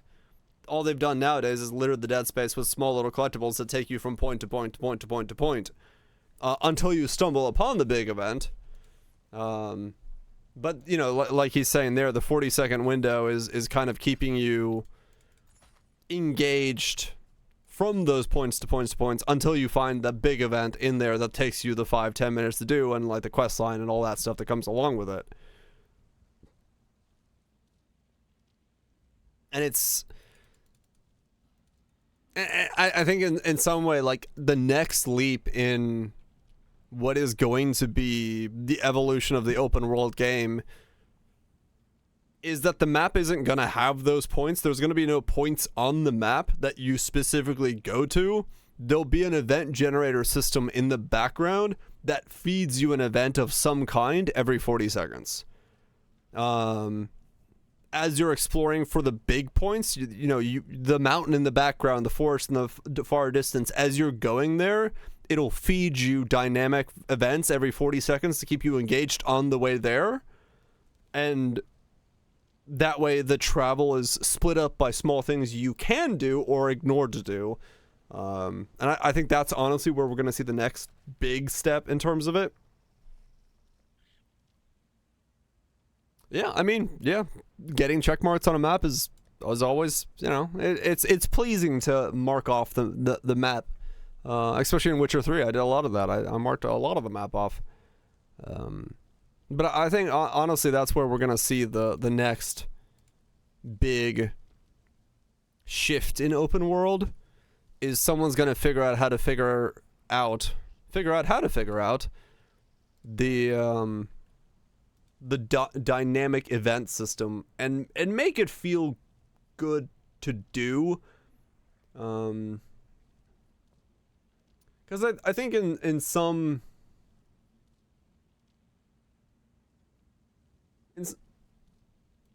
senses there are... Red Den did a good job of open world too, right?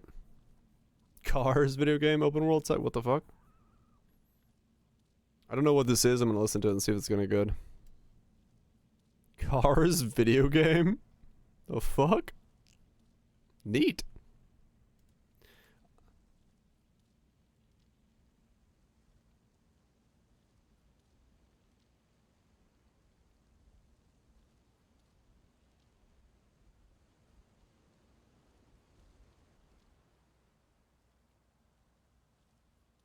See if there's any good.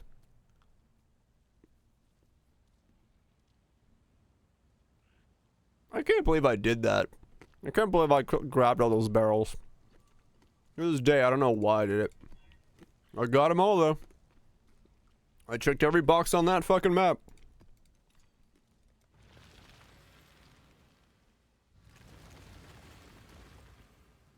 No, map you didn't complete. I for some fucking reason did.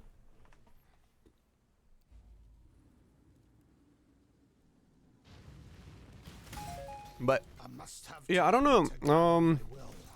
Has there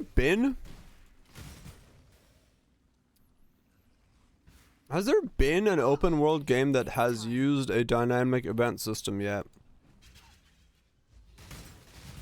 Versus like markers on the map.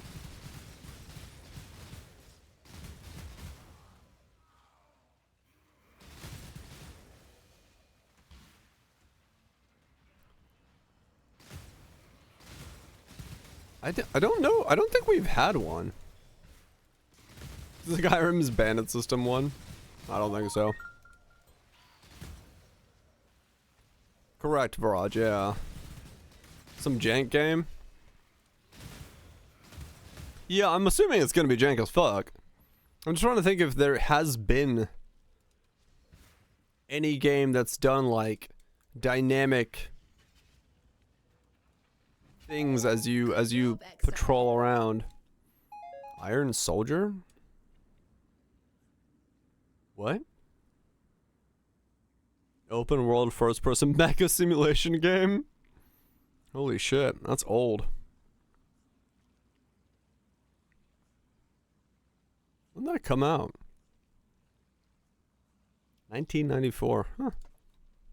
Huh. Rift kinda did because it detected players and spawned events during players in the area. Yeah, no, I think Rift kind of would be an example. I think in some way you could do the same about like Lineage 2. It had a similar system where it was more so events that spawn. Warhammer Online. Yeah, I guess MMOs are exploring that space, but it hasn't really been done in like a single player game, right?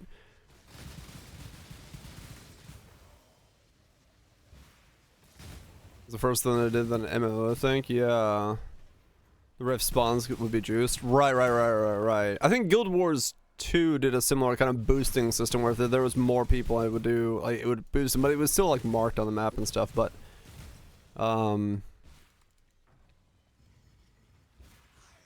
yeah, I think Rift is a good example. Good job. Of that. Greetings. What's up with this? What's the question? Not really a question, just like thinking. I'm trying to think of games that. Trying to think of games that do like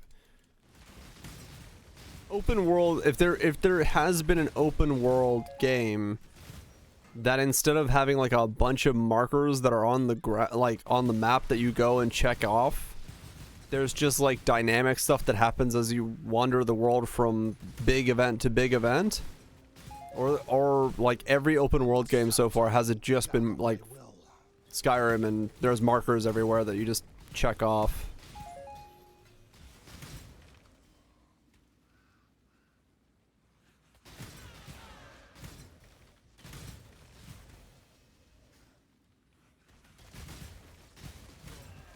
Well, right, romantic. Like that's what I'm saying. Like I think you hit the nail on the head. I think it would be really jank right now, right? Like it wouldn't be, it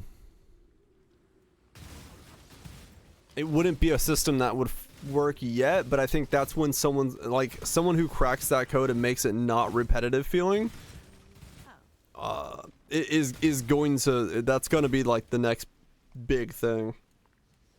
You know your love of parrying? I didn't parry anything in Witcher 3. There you are. I just used a combat mod and put on Axis and then just rolled around like a maniac dodging attacks. I didn't parry shit in Witcher 3. I unbound the parry button to the roll button and I just went whee and kept rolling. I was a rolling man.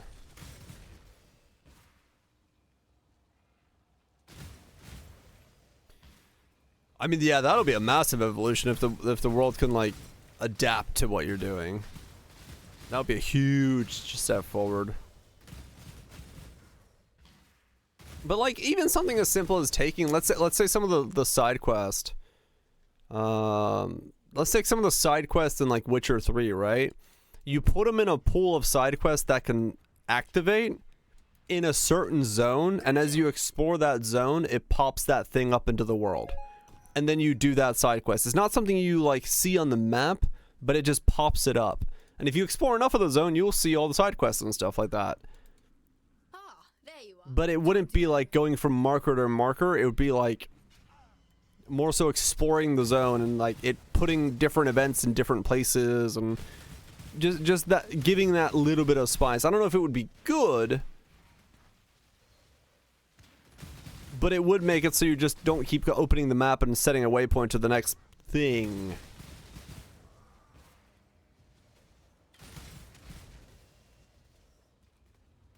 Was that medieval game that was AA game for a while? Is that what you're talking about? Medieval game. Bannerlord? Bannerlord kind of does do dynamic events. If that's what you're thinking about. Like there isn't really any per se quest markers on or anything, and things happen.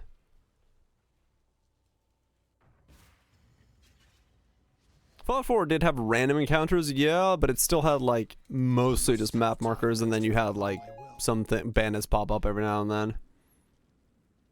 But it didn't really have. I didn't think Fallout 4 didn't have. Well, I mean, there was a couple things that popped up as quest that led to bigger things. Kingdom Come Deliverance. I don't remember that game very well.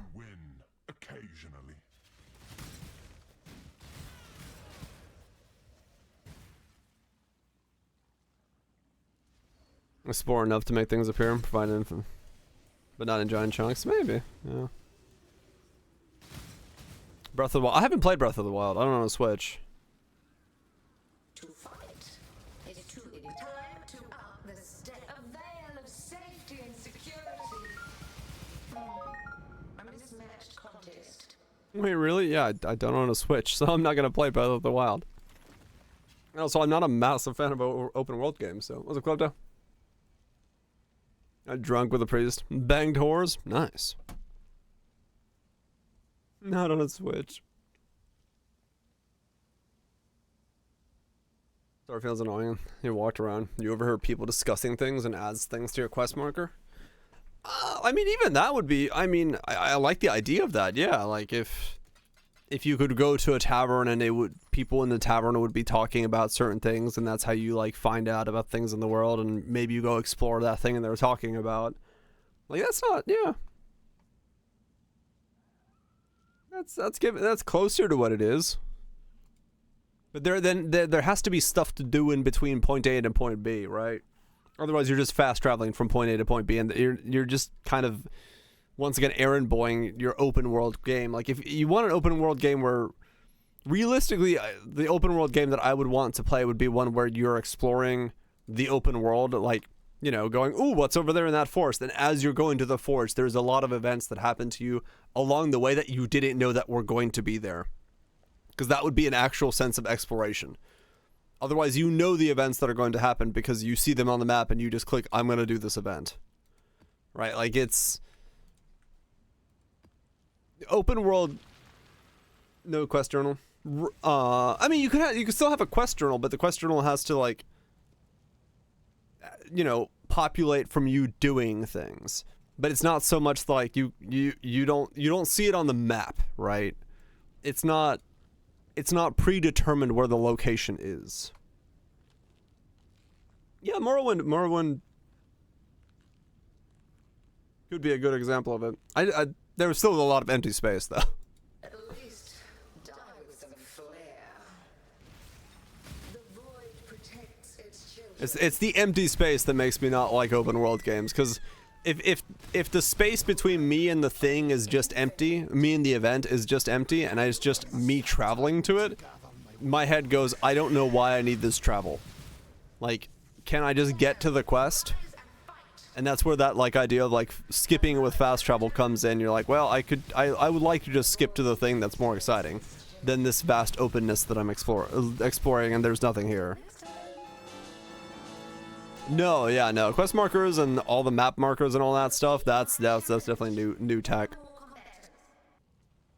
Might and Magic games, right? Dogma is promising that, but we will see. That's a high promise to make.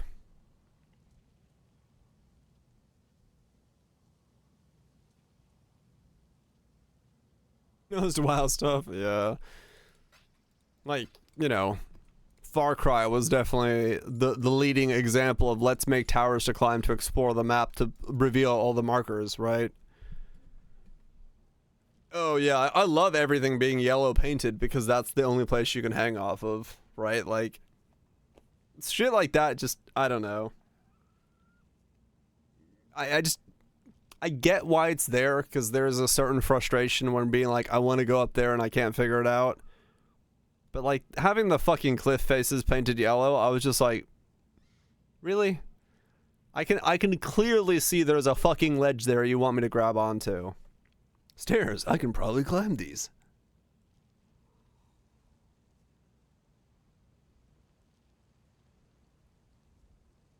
Exactly, Shanks, yeah.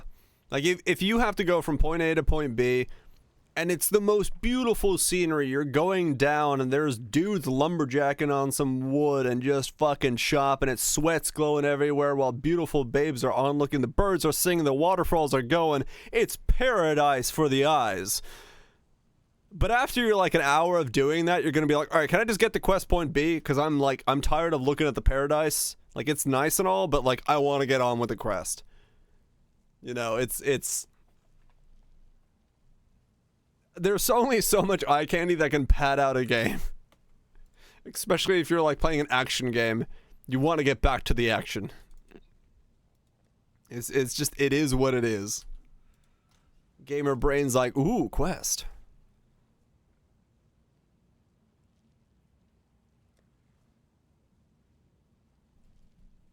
Same play, Nikkei.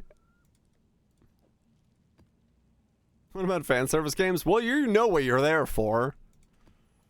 With fan service games, you're there specifically for the service. I mean, we did it. Let's make history. And you have no map. Yeah, I don't want to play Myst. I'm okay with the modern convenience of having a map. Smells like That's okay. treasure. You can point me in the direction I should be going. Just fill the direction I'm going with some interesting things that happen along the way. You know? And it doesn't even have to be a thing you do. It could just be some kind of interesting event. Something that happens. Something that's rare, you know? When I'm driving to my mate's house, if there's a turned over lorry on the way there and I see, you know... Wait, why did that... Oh, that fucking upgrade. I need another Atolas. Fuck. I'm gonna be like, oh shit, there was a turnover lorry. It was pretty cool. It made my drive a little bit more exciting. And it's like, it's that kind of shit. You just have to kind of fill the void with a little bit of spice, you know? Second monitor and landmarks and Arma.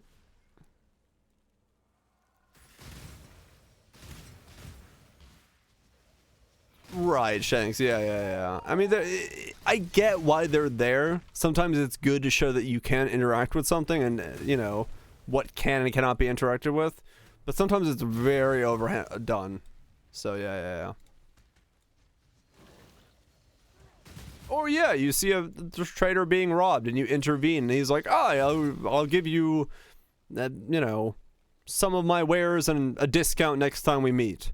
You know, or some little thing like that. Just something you can interact with on your journey there to make it, give it a bit more spice. If it's an empty spot, if it's an empty walk to nowhere, I would rather just go to that place by fast travel. A trader being robbed? It was, yeah.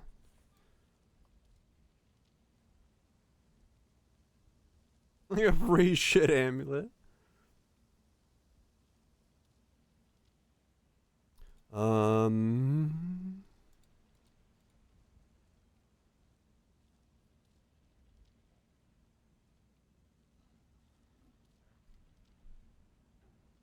That's just gonna be crazy. It will be very cool, yeah. It will be very cool once we get into like that kind of level of video gaming. Honestly, Crips, like procedural generated stuff to a degree, I kind of, I would love for it to be good. But procedural generated stuff kind of doesn't make very good content at the moment. So I would say that it would be better if you took content that is nowadays in, like, yeah, you kind of need a blend of the two. You need some things that are procedurally generated, and then in there you sprinkle in the handcrafted quest. Like, maybe you save that merchant, and saving the merchant then puts a flag on your handcrafted quest that you have saved the merchant, and next time you see the merchant, maybe he's got a bigger cart, maybe he's getting attacked by bigger amounts of bandits, and you help him again, and he's like, oh shit, I'm gonna set up a store in a nearby town, and you set up a store, and then you go there, and if you've helped him, the store is there. So simply running into the merchant somewhere in the wilds, it triggers like more of the handcrafted stuff, so it feels like the world is kind of moving with you.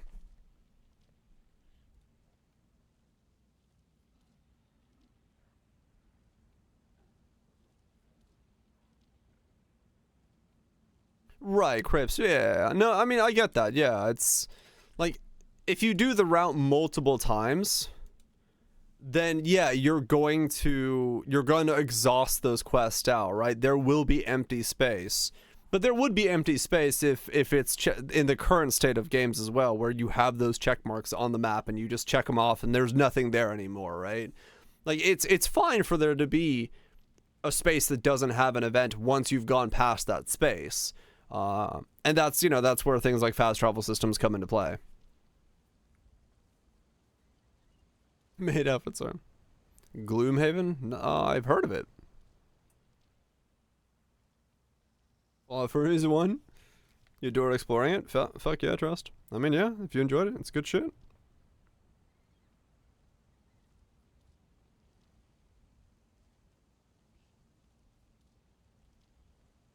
Good stuff for if you don't care about. You're right. Yeah. It's, and like I said, it's a blend of both is definitely the way to go, because by blending the two together, you will get a nice mix of, yeah, you're gonna, you know, get attacked by wolves and they hunt in packs, and then you'll run into a more handcrafted quest afterwards. Events in sort of open world, handcrafted and consequence based on the choices. I think Baldur's Gate 3 is probably a good example of it. And that's what I'm saying. Way earlier point in this conversation is that the quality requirement for what is really gonna be AAA, and like feel like next gen games. AAA games and still come out and put out and be not the next Baldur's Gate. That's fine. But to really make like the next Impact, to make the next Skyrim, it's gonna have to be something that like really evolves the genre in open world action games of sorts.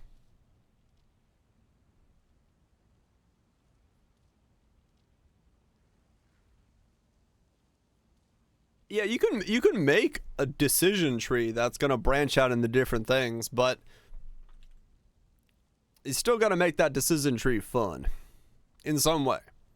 Your interaction with the tree, having a tree with a lot of forks sounds cool, but if 50% of the forks are absolutely boring and don't do any real things, it doesn't really give you much to like. Climbing the tree doesn't feel good. Making sloppy joes and burritos, what sides? Coleslaw. And beans.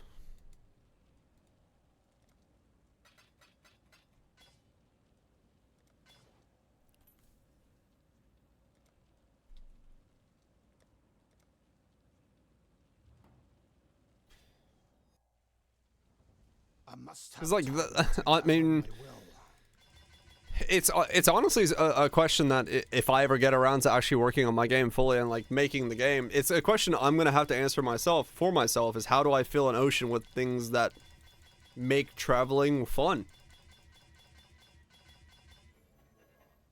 Like, it's a question that's difficult to answer. Like, I can fill the world with a bunch of shit, but is that gonna make traveling fun? Not necessarily. So, yeah, it's a thing that I'll have to tackle myself at some point.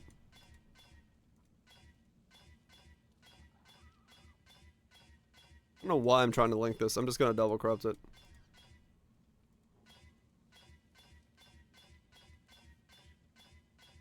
Yeah, fuck it. I'll just double corrupt it. And pick which and how they'll be integrated. Yeah, ideas are these, but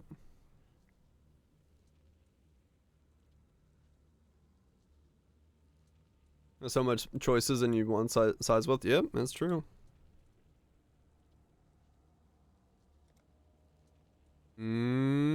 What are we on? 3 out of 3? 4 how many have I deleted now? 3? 4? I don't know. This one's not getting deleted. Waha! Oh, well, alright. Now I have another white tabula. Well, okay. I mean, it didn't get deleted. It didn't get any +2s, though. A thicula. The thickest of yous. How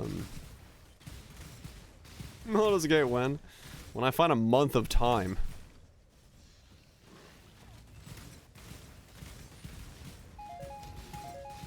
Yeah, there was supposed to be insanely. Only a month. What's a month? 200 hours of stream? Yeah. Not one for stereotypes. Higher grade 3. Loved your That guy's a dick. We're having the first two? I don't know. Who knows? It'll be interesting to see with... I think the next game for me that I'm interested in seeing what new they bring to the table is gonna be GTA. 'Cause I think it's the next biggest game release that isn't Elder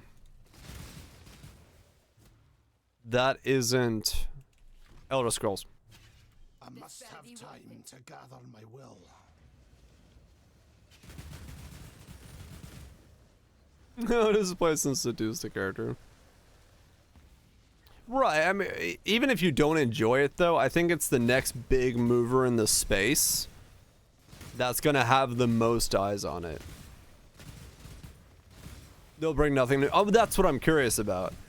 I'm curious whether they're gonna just do GTA or whether they're gonna do GTA with something new to it. Like, what's being brought to the table? Are we just seeing we remade GTA once again? Here's another version of GTA. Hope you enjoyed some GTA. Or are we seeing like them bringing something new, things, whatever it is it going to evolve in some way? Because I think of the games that are outside of the big titles that we know are coming, which is GTA and Fallout, GTA and Elder Scrolls 6, there's no other really big open world games. I mean, maybe the new Witchers, but who knows?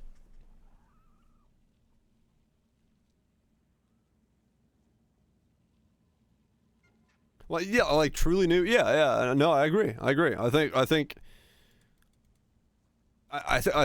it's gonna have to be something big, but you know, I would assume in the next 10 years we'll see it. You know, 5 to 10 years, that someone's gonna come up with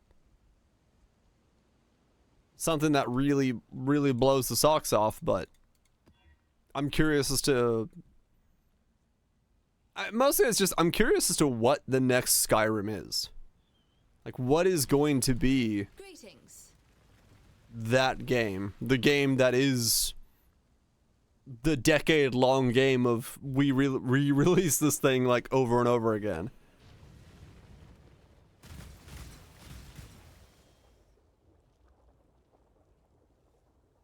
Yeah, eventually could. Dragon's Heart. Like it's definitely a buzzword, and you know, right now everyone's talking about it, but like it might be the thing that's required to take that dynamic leap into open world content and making a world that does feed you your own experience.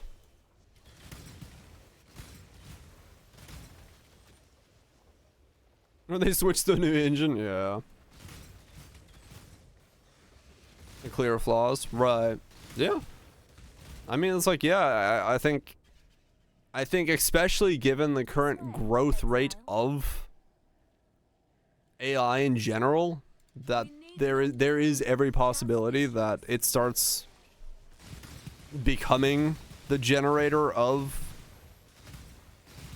like, not, you know, maybe not the main quest line, but I could see it becoming the generator of the side quest, of the things that are not core to the gameplay, to feed the player some, you know, bandit encounters and stuff. In Lamau.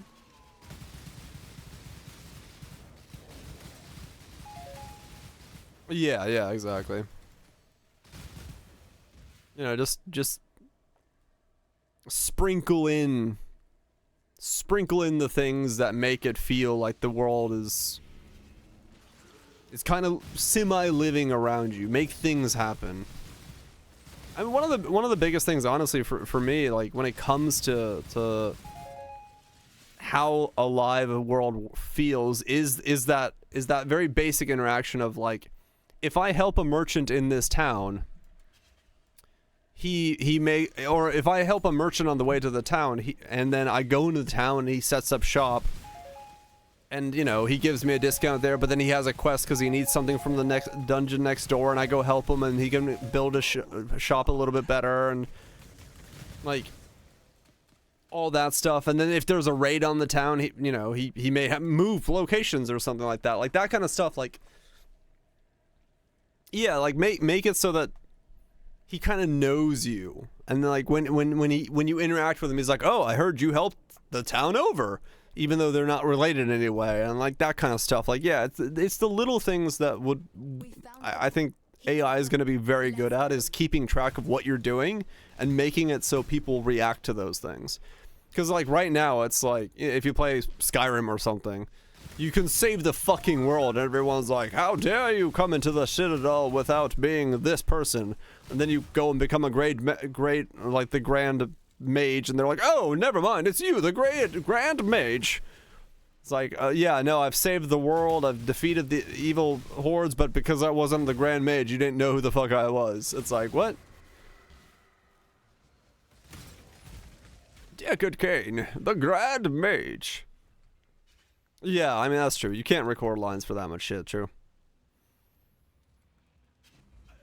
Good job. But, you know, fucking give it to me as text. I don't care. I'll read some shit. There you are.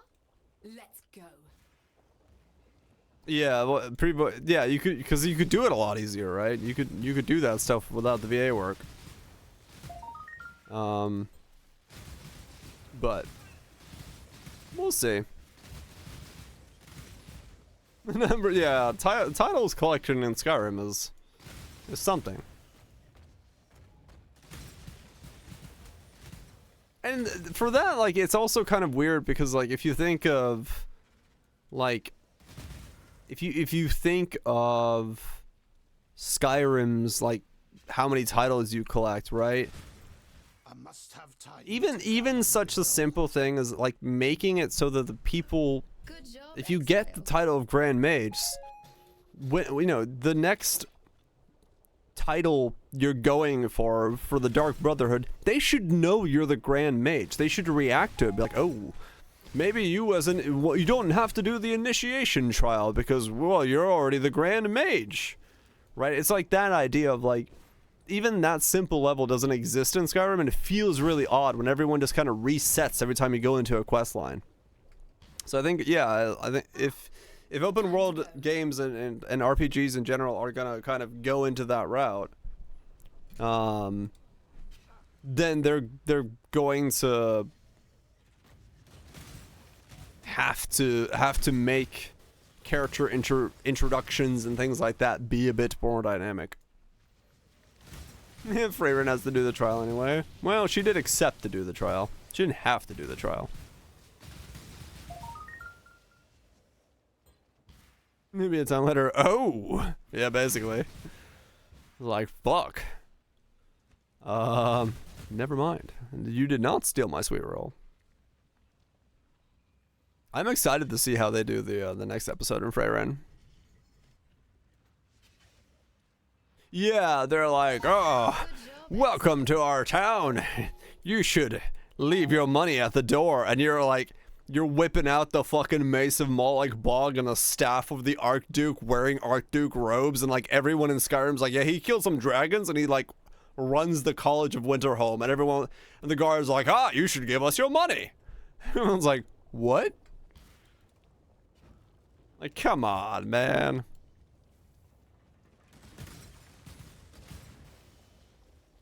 Like that level of interaction needs to be the focus of story-driven stuff, especially. Needs to go. Pet the chest. There's loot in here. Trust me, it's a mimic.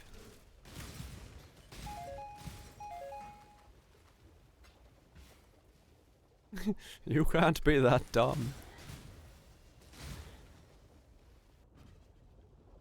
Yeah, it's been incredibly expensive to do in the past. Yeah, exactly. So it's a 1%. Dude, I mean, honestly though, Freyren's a gamer. 1% chance.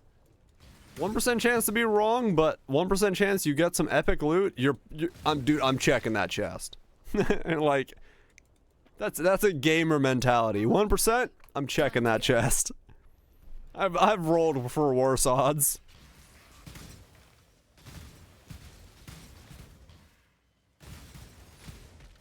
That's a gamer mentality right there. Yeah, I know, right? It's like, it's lovely to do, but budgets, constraints, and stuff would never allow that to happen.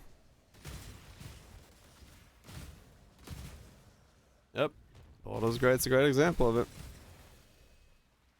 If you're gonna send it, it's gonna take a long time to send it. But I mean, the finished product is fucking amazing, so, you know. If you do it right.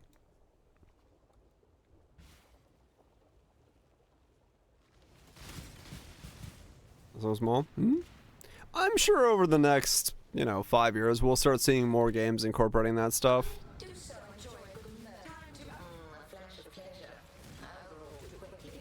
It'll just depend on if,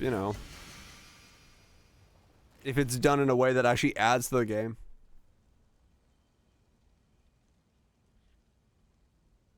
It also has loot. Yep. Yeah, it's like that fucking, that one fucking night in that room in Elden Ring when you're walking up the stairs and there's like a door to your left that's banging and you can like see the knight in there, but behind him is a chest. You're just like, I'm gonna go in there. It's like, you shouldn't, but I'm gonna go in there. Besides, just good sleep. No loots, no team members left behind. In that order. Yep, I agree.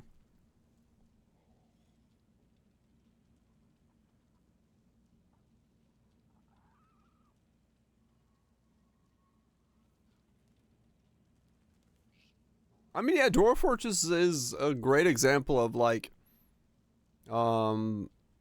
event player-driven narrative. You forego graphics to be able to generate something like that. But it also doesn't have voicing in it either, so it's a lot easier to forego that stuff when it's just text lines.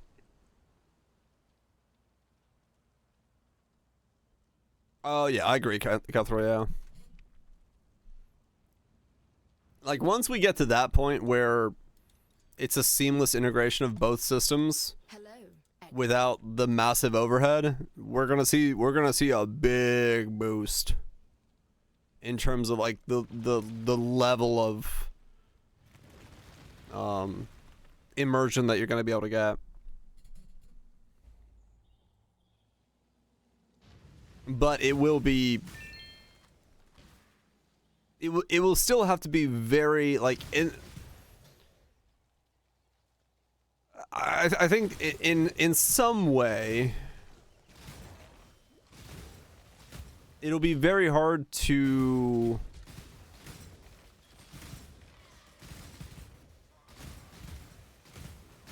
like you're gonna have a lot of human control over what is being generated, especially because of that whole. Otherwise, the player balance could be completely out of whack. So it will be very handcrafted modeling of it. Otherwise, you're just gonna you could go into a really weird fucking timeline.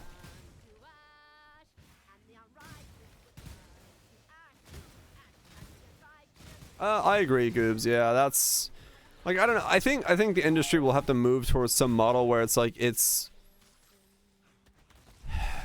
you know, you hire a voice actor for the guards. And then you know, have him do certain lines and then you have him, I don't know, teach a model to do the filler lines for his voice or something. But you hire him for both and you compensate. I don't know how the fuck it's gonna work. Like, I don't know how the compensation for that shit's gonna work. It's gonna be a mess.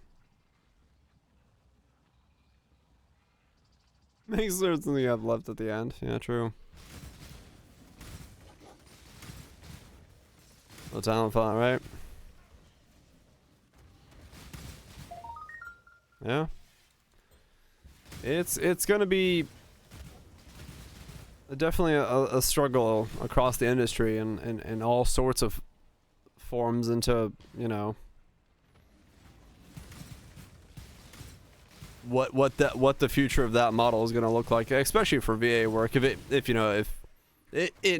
but when AI can simulate human emotion and talking. Because right now you can make deadpan shit, but it definitely sounds weird. They can, but it still sounds off. I've heard some of the stuff. It's Good job, Exile. It's close, yeah, but it's like on a grand scale without a, you know, with multiple voices and you know, projects and all that stuff, getting it all to sound cohesive and together and all that stuff will still take a while. One voice trained over and tuned up and up and up and up and over and again. No clue was generated? Right. It depends on the voicing as well. Inflectuations and stuff.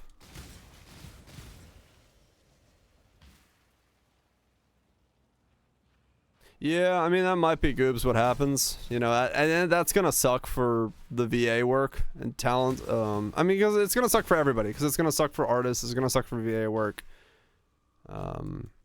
And you know, cynicism in me is saying like, yeah, it's corporate greed. It's gonna happen, but why are you all looking at me like that?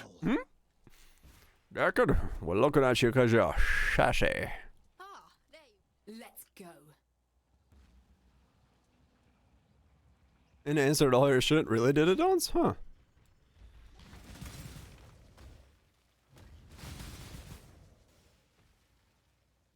Maybe, yeah. It's like I said, it's gonna happen, no doubt. It sucks for the people working in the industry. Well, it's gonna suck for a lot of us, but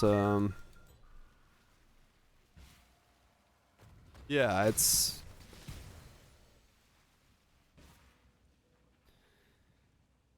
gonna be interesting. hell, I mean, even something like looking at like Marcus Brownlee's video about the AI video stuff.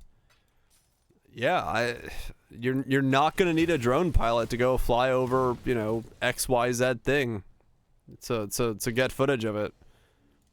You know, unless it's something that doesn't exist in a database. There you are. Because that drone video looked perfectly fine. You could 100% use it for stock footage. No problem at all.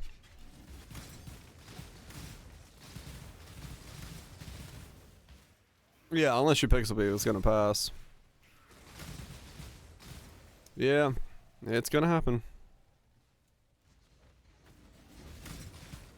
Yeah, and the reality is, like, you know, I hate to say it like this because this sounds very condescending to the people that are putting in the effort and working in the industry to try to get better at it, but like, some of the current AI models are better than some of the voice acting I have seen in games, right? Like, there have been games where you probably could switch it out with current gen VA work from AI and it would be fine. So if this is the worst it's ever gonna be, then yeah, it's gonna grow quite rapidly from here, no doubt about it.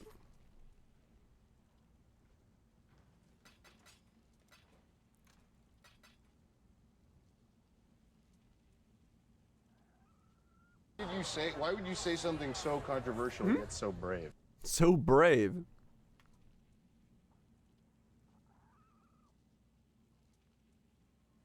I think an artist pursued and turning it into a commodity. I mean, I know Goops.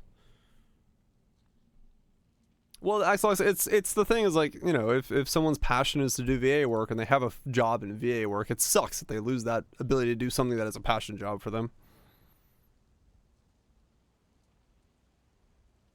Suspicious from the start. Oh, Ingrid? Yep.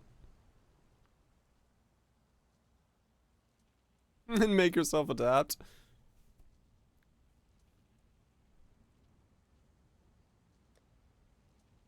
Well, like I said, it's, sure,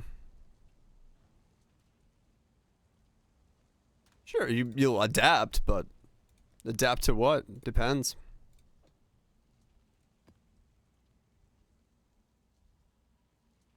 Numbers in a vision. That was weird as fuck. Yeah, kinda.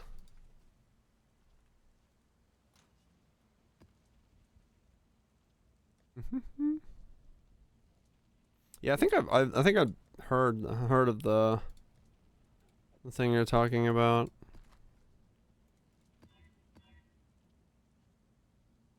Let's even families depend on it, right? But you know, must have time to gather my will. Their jobs won't be affected. Yeah.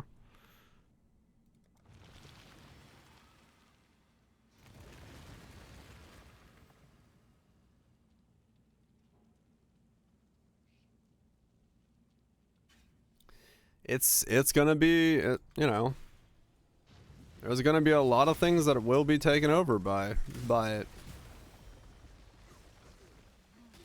It's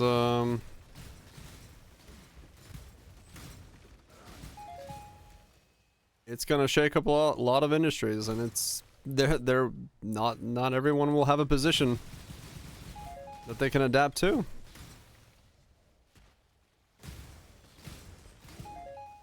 Got a cosplays validate, got resolute technique, nice. Ah, time to go. Good shit. The landscape of the workforce over the next coming decade, 2 or so is gonna drastically change. As the innovations roll out.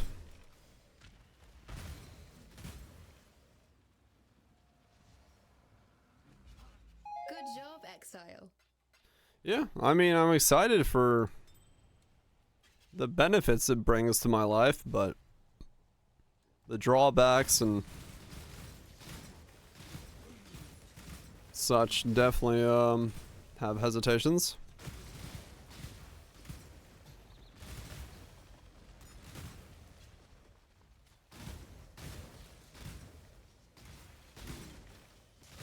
We need the change, yeah.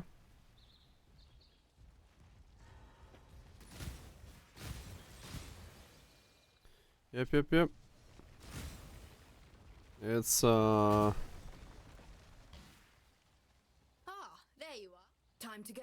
it's a tough time. Like, you know, like I said, photo work itself, especially real estate photo work, highly likely that in the next 10 years, unless you're working on like premium stuff, my job won't be needed because there'll be an app for it that just builds the whole thing for you. They're already very close to it. I've tested some of the shit that's available just on a phone, and it's very close to being able to replace me with very minimal effort. So yeah, it's like, yeah, it's just one of those things where there's not really much you can adapt to in that industry. You just don't do real estate photography anymore.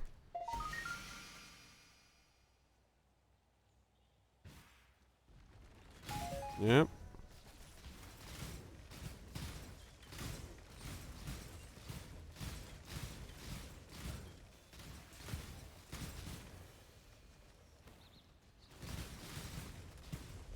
Revolution. Yeah, true.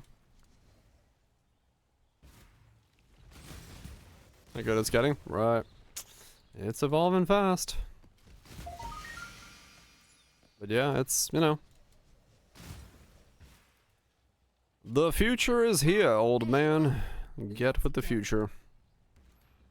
But I don't wanna.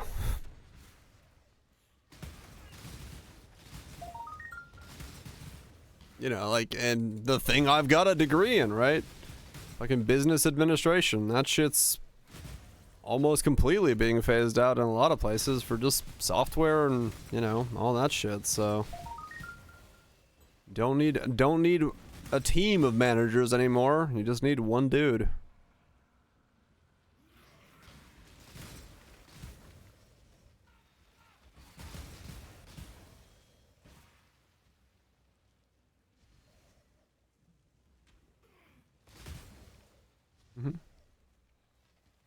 Looks like witchcraft. Good job. You shouldn't use AI wardrobes, can be lost. An AI machine burns more resources, energy, fuel, and hardware than the person equivalent can provide cheaper. I just don't think that's the case, XX. Like, replacing a machine, a human with a machine that can run 24/7, that doesn't take breaks, that doesn't take holidays, that doesn't stop, that doesn't need sick leave, parental leave, doesn't need health insurance, doesn't have issues. The power it costs to run it is nothing in comparison to taking out the human element of that job.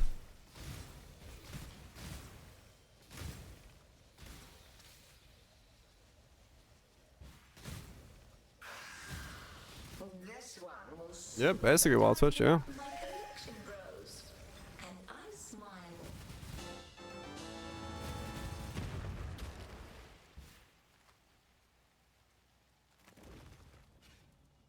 Exactly, Goobs. Yeah, we're not.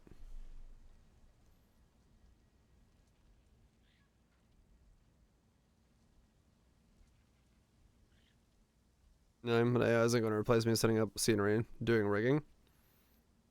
Yeah, I mean, in that sense, respond right. It's not going to do that. Like, the rigging and that stuff will be there, but the light operator might be replaced. You know? You know, some factors will be replaced and stuff like that.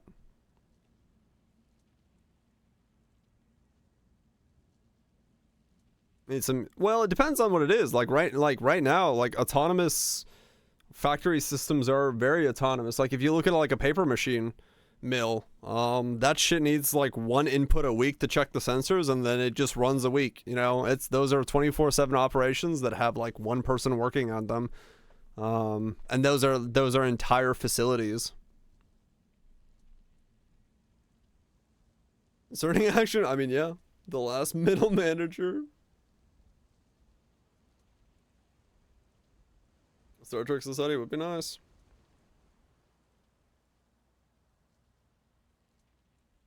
Where does the league start next league? I don't know about this specific one, but you could do anything that's cold based and get a similar result to this thing.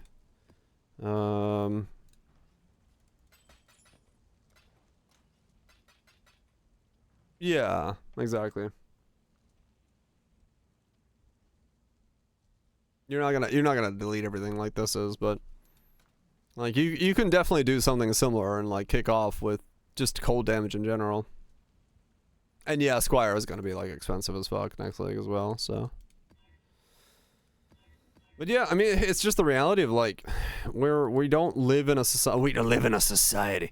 No, we don't. We just don't live in a society where,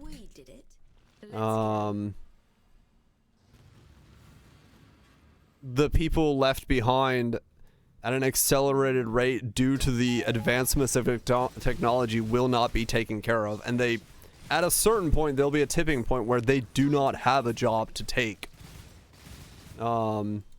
That equals the same quality of life that they had at the time. So really what we'll be doing is pushing people down in quality of life for the sake of optimization through the workforce. At last, at Zoartel. I thought I would increase my DPS by more. Wasn't as big of an upgrade as you thought it was. Some sort of view style thing, right? Yeah. And yeah, and then the benefits are going to the people at the top, so like it's just the reality of society being built that way, right? Like we don't have safety nets for what happens.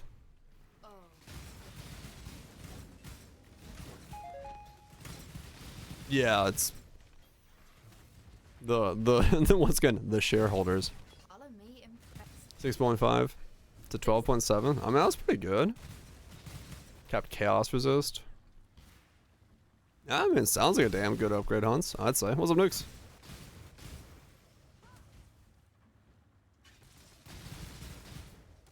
Yeah, value. Sad reality, but yeah. What are you talking about? Fucking are being replaced by machines. Machine minds with machine hearts. Whatever that Charlie Chaplin thing was.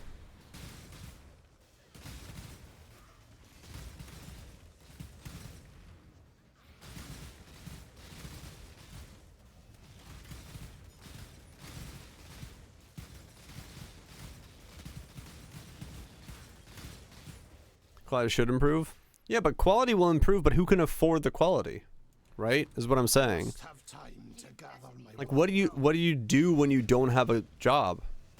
What do you do when the thing you've been doing, the thing you've trained your life for, when you're 55 years old and your corporation tells you, "Hey, by the way, we replaced you with an AI. We don't need you anymore." What do you do? What's your work? What do you do for 10 years from there? When you start looking around the market and everything that you've been doing has been replaced by AI, and the only thing you can do is something that's remedial to what you were already doing to provide yourself a lower quality of life at the time that you're at, that's a question society will have to answer at some point.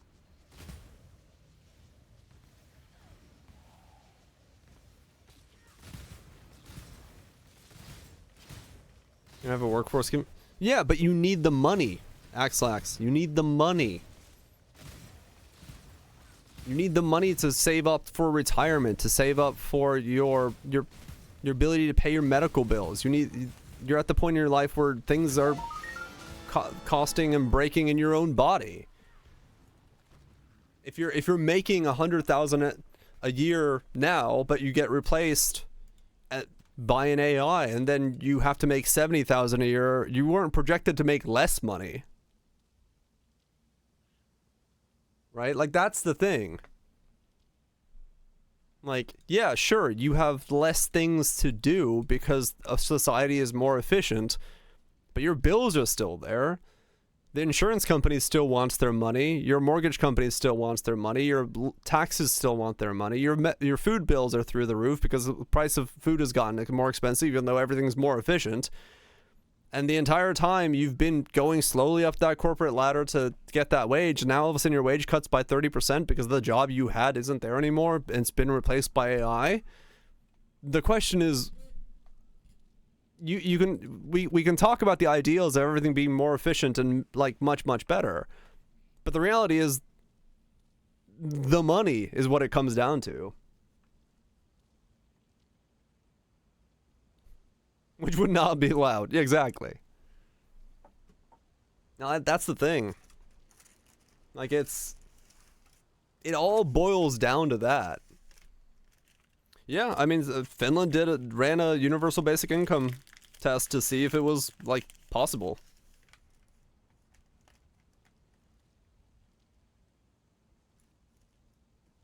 Freedom is diminished as you put in larger groups of people of your class. Yeah, but is the improvement of efficiency for corporations worth society's freedoms and ability to do things that they find pleasurable? Probably not. I wouldn't say it is. One setting apparently was really good. No news in years now. Yeah, Finland ran one. It was like really successful, but I haven't heard anything from it since then.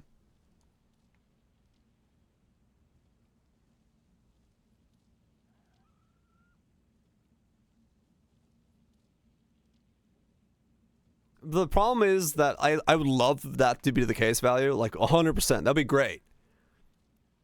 The problem with that idea is that food production and the production of goods in general has gotten more efficient, has gotten cheaper, has gotten more readily available, but the price of eggs is 3 times what it was 10 years ago. Right? Like, we would have to have a dramatic shift in society to actually live that ideal where corporations are held to a standard of not price gouging the shit out of things, right? Like, you know, it's the reality of what it is. Numbers go down bad, yep. Yep. Green arrow go up.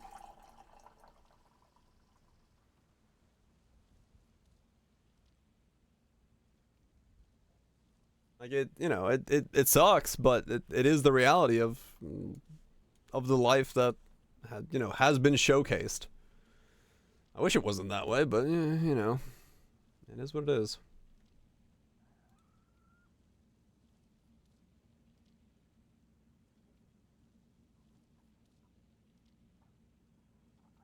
Yeah, but I'm not talking about fucking how many humans are living. Birth rates are already declining as it is. I'm talking about just me in 30 years. The fuck am I gonna do? Right?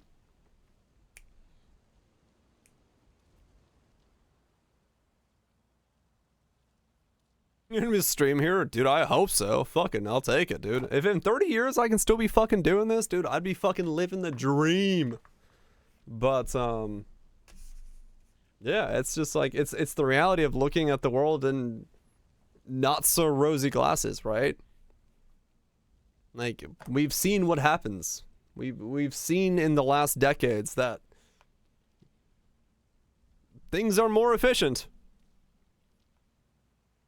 But quality of life isn't cheaper.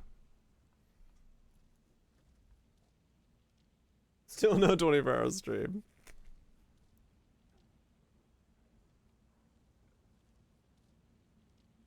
What is it? No, he's true. He's right.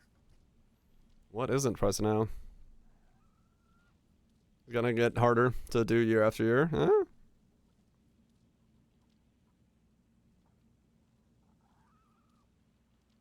For Silk Song, maybe.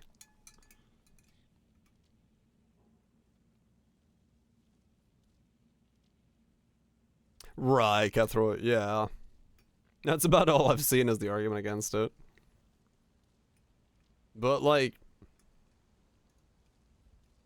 you know, society will have to answer the question one day of what happens when too many people start becoming obsolete. UBI, Universal Basic Income.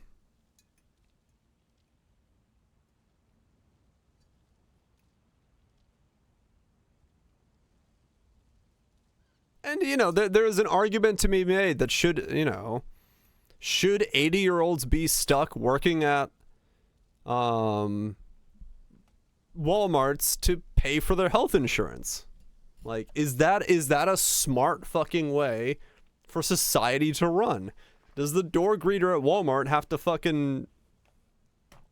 have to exist?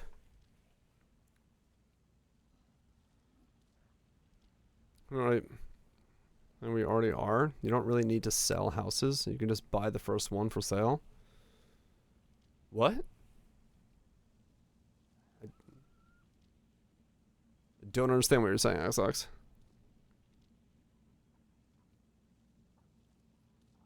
there gonna be a worker shortage? Well, the thing is, Respawn, like, everyone's downsizing. Everyone doesn't need as many employees. One manager now does the same thing that 10 managers did back in the day. Their job is a luxury. I mean, if you want to buy your house sight unseen, yeah, sure, my job's a luxury. Or does it get mixed up and people are just cool with it? Oh, weird, Viraj. No, I didn't see that.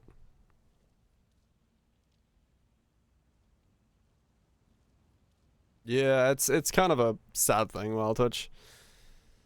Having people who are, you know, should be at home relaxing in their later years in life, being stuck in front of a Walmart saying, "Hi, welcome to Walmart," just so they can have health insurance is a failure of society in a lot of ways.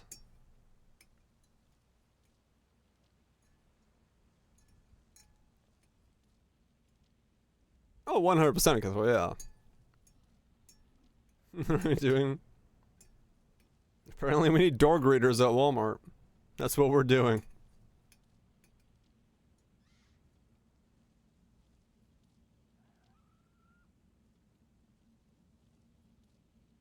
Dementia? Ah, okay, that's what it was. What was it? Restaurants of Mistaken Orders concept movie?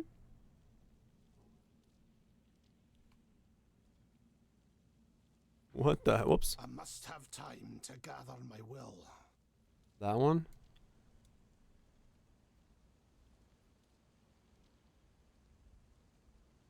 Uh-huh.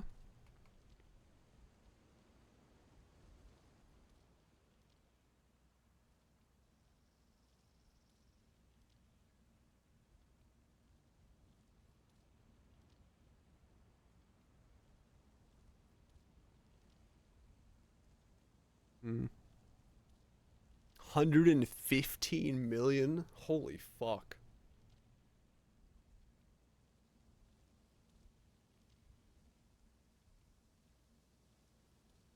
Mistaken orders.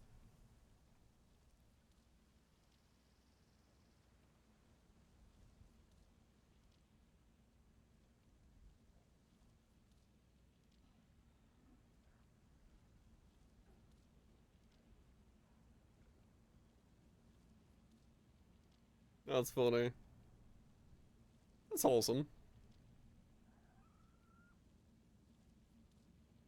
I mean, yeah, definitely wouldn't work for you, Cutthroat, but I'd be cool with it. I'd be like, oh, okay, cool. I don't know. That's how I order food anyway. Like, give me something, and they're like, all right.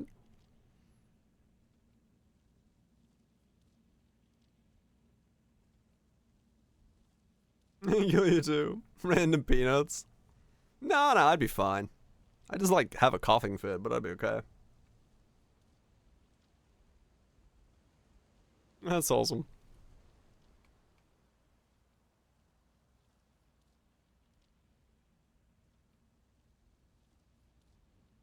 Yeah, neat. There will be a solution. Yeah. I mean, the sad part is, or the sad and exciting part, how depending on how you look at it, you know, we're all probably gonna live through the change of society as we know it over the next 20, 30 years. Whatever the outcome is, who can guess, but it'll be something. It'll certainly be something. For better or worse.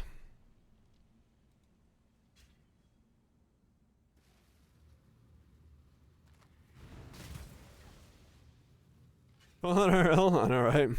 We speak the language. Depends on what language you need to speak.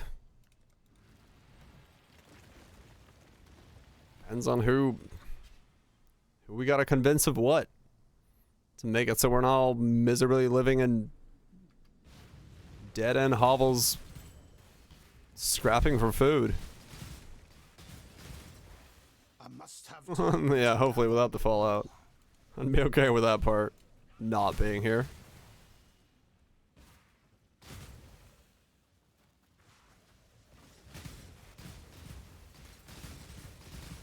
Would be nice. We found here's the plan. It's time. It's gonna be an interesting time.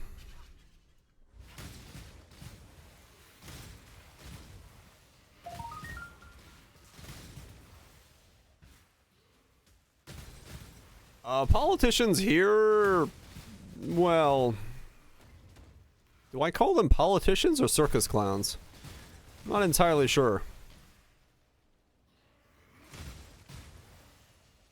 Good authority, yep.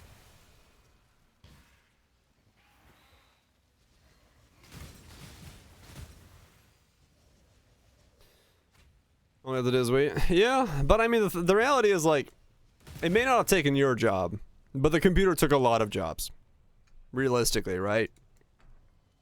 You know, it's one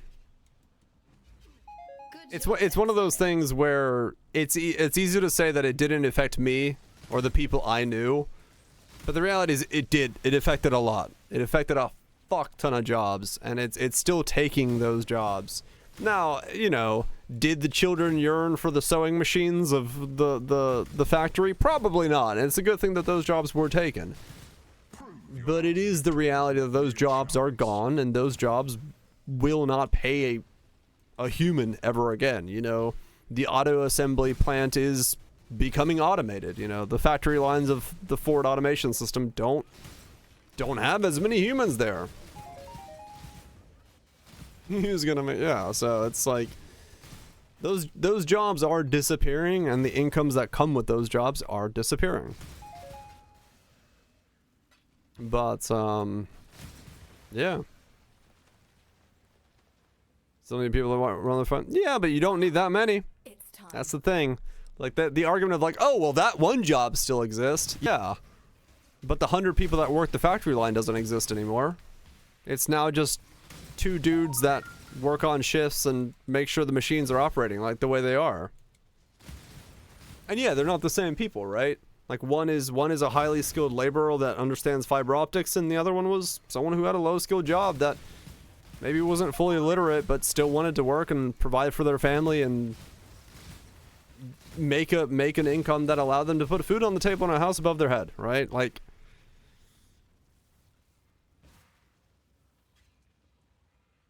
still need people to pick mushrooms? You say that, but like one of the biggest shifts that I've heard about in blueberry harvesting in Finland is we used to use like illegal immigrants, but now there's blueberry harvesting autonomous systems that will go through a forest and pick blueberries, and you just pick up the buckets in the evenings. So yeah, it's like even in forestry blueberry picking, it's being automated, which is it's just the reality of it, right? Like any job you can think of, the sad part is There is a way to automate it. If someone wants to put in the time, the effort, and the finances to automate it so that they can then become cheaper in the long run, a lot of it's gonna be automated.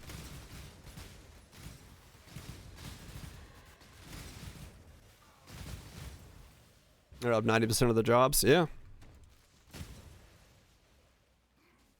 Found a whole company doing AI mushroom harvesting. Yeah, see?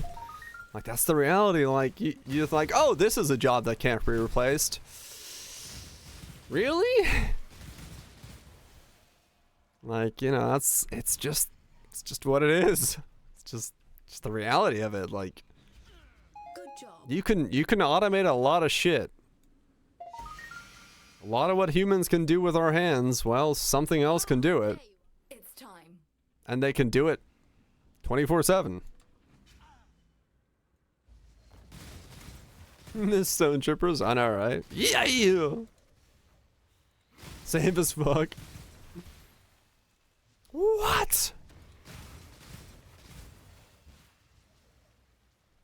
Decision about mushroom separate.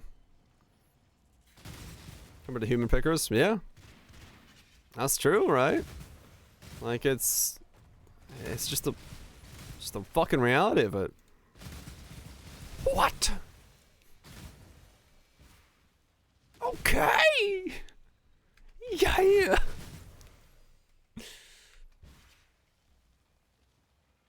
And yeah, that's the other thing, right? Like training humans, training a fleet of humans for a high skill job is really, really time consuming and expensive, and it's a process that has failures in it because some of those people will get sick. They'll not want to do that career. They'll have changes in their life. They'll die. But if you train a fleet of robots to do it, well, they'll never stop. They'll just keep doing that thing, and they can be improved and improved and improved. Like it's shitty, but that's the reality of being human. We're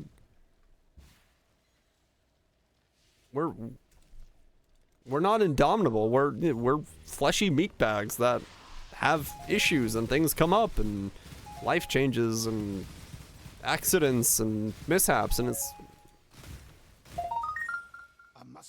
having humans do stuff is inefficient. On a grand scale, it's incredibly efficient or inefficient. Monday at 8 a.m. Yeah, you did kind of walk into the back end of it. Fucking humans, man. Yeah, robot harvesting machine.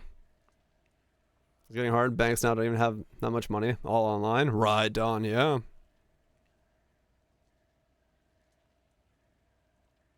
Suction comp robots that are picking mushrooms. Peace out, Hans. Get some sleep. It is just the fucking... We live in a fucking society. Website alpha looks like it. The corrupt shall fall. Look, they're putting their money into AI mushroom picking, not AI website development. Duh.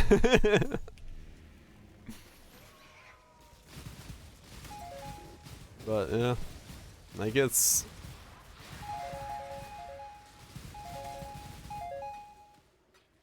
a weird field, man. As small as they're lab grow mushrooms or like indoor grow mushrooms, they usually are pretty clean. And the other thing is that a lot of times mushrooms get dirty in the process of sorting because you have the roots and stuff getting into, you know, after picking in tumblers and sorters. That's when they like get the dirt spots on them. If they're like, even if they're, you know, indoor grown mushrooms, it's usually the process of sorting them that gets them.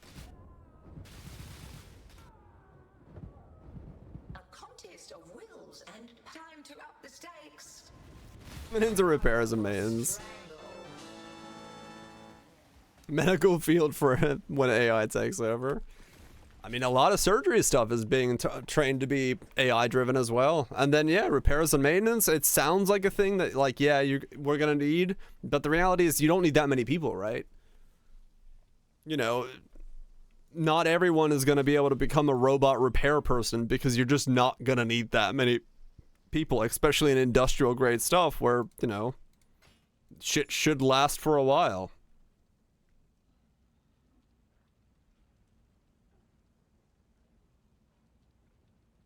Training list. Made a paper crane using robotic surgery tools. Yeah. You do, surprisingly. Industrial. Well, no, like, I'm saying, will we need people there? Yes, 100%. Will we be able to take the bulk of the people working in production lines and systems like that and, like, move them all over into repair techs? No. Yeah, right now, yeah. But yeah, you know, we're not gonna, in 20 years we're not gonna be able to shift the aging population who isn't skilled in that.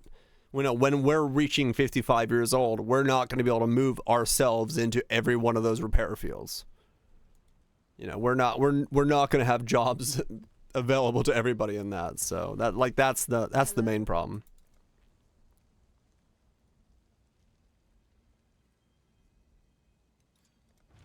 It's like 10% manual labor numbers. Yeah.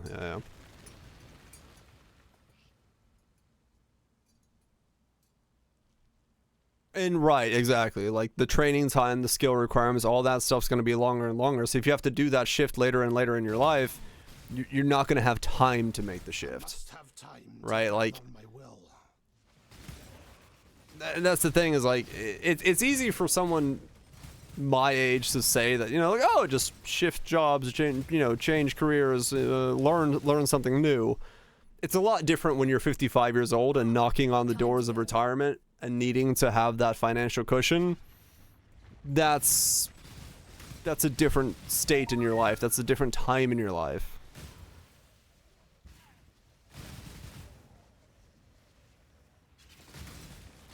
Don't ask what your backup plan is. Yeah, no, I'm very skeptical, and like, you know, I joke about it, but my mom's backup plan, if things, you know, start turning south for her and things aren't going the way they, you know, should in her old age, she might go swimming on Monday and I might go looking for her on Wednesday. You know, me and her joke about it, but it's the reality of, like, would she rather be in a retirement home unable to do anything because, you know, the condition of her health is retarded to the level where it's no longer able to do something, or would she rather just go out on her own terms? It's just the reality of the state of it. It's like, we can't afford an American style, like, at-home care, right? Like, it's $5,000 a month. If both of my parents went into at-home care in the US, it'd be 10 grand out of my pocket a month. Medicare covers some of it, sure, but I don't have 120 grand to put towards my parents' at-home care. How's that for hospice? Right. So it's like, it's just, there's no way to grow old here. I need way more. Yeah, it's like, that's the thing. It's like, so you can retire at home retirement with the other Indians. Yeah. I mean, it's fucking crazy. And like, I know a couple of, like, folks that work in that at-home care industry, and they've said that, like, one of the biggest shocks that they had when they went into the at-home care industry is that, especially for the people that don't have the money, one of the things that happens is that they do have, you know, grandma comes home from the hospital and they're being taken care of at the house. Peace out, nukes. And taking care of doesn't last very long because grandma mysteriously isn't around anymore next week. Like, it's a thing that happens where a lot of people don't have the resources to take care of the people that they love like they should, because it costs insane amounts of money. So grandma comes home on Monday and you start planning the celebrations of passing on Friday. So it's a dark reality of growing old in this country where people just don't have the means to do it. Parents just move in with their kids when they get old. Yeah, no, I understand, fully understand it as an idea, Viraj, yeah.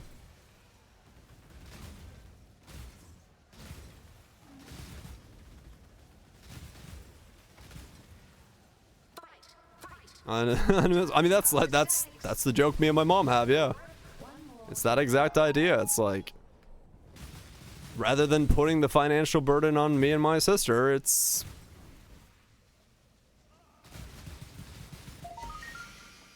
rough, man. It's fucking crazy that that's what life is. Parents move in, live with their kids, yeah. I mean, like I said, I wouldn't really care. I'd be fucking chill with my parents, you know, being with me. I don't give a fuck.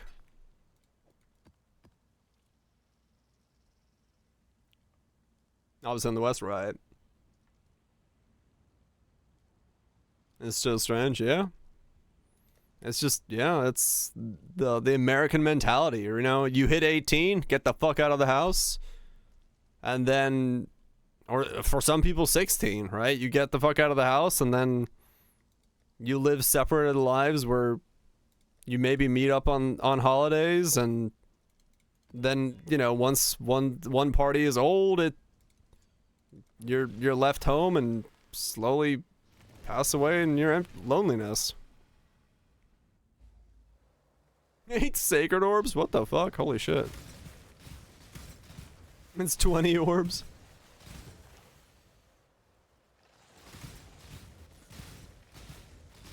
Yeah, exactly, Viraj.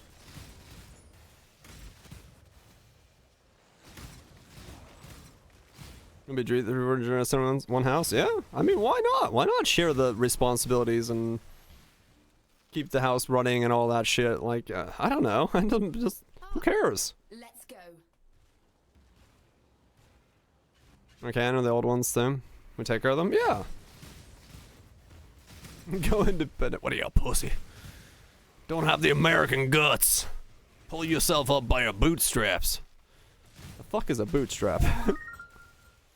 But yeah, it's, I don't know.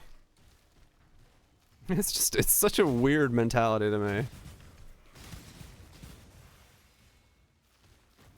Strap to keep your bootstrap? No, I think it's literally the thing on the back of your boots that, like, helps you pull your boots up. Go live in your car. Is that the pull tab? I don't know, is my boot a can of Coke? Can I do a shoey for my boot? And the US exported to the rest of you, maybe. Pull tab. But yeah, I don't know. It's like it's one of those weird things where, like, the looming presence of that, knowing it'll be in my future, after dealing with that, it just sucks.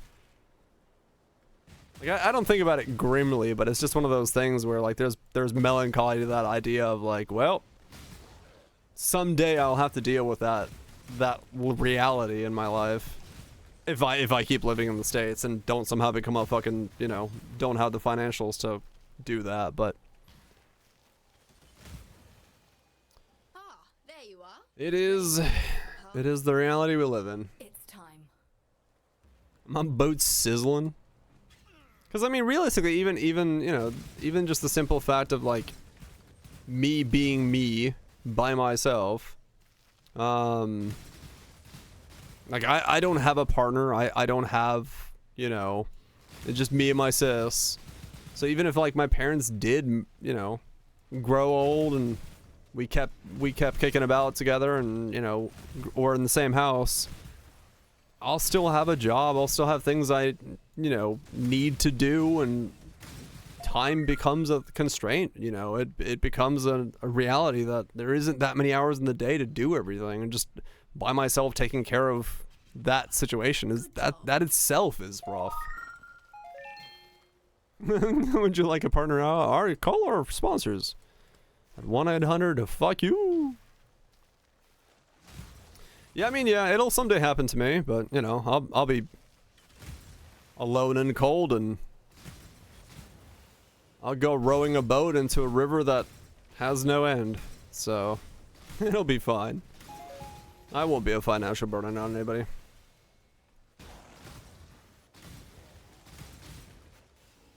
Yep, they do. They do indeed, Catherine.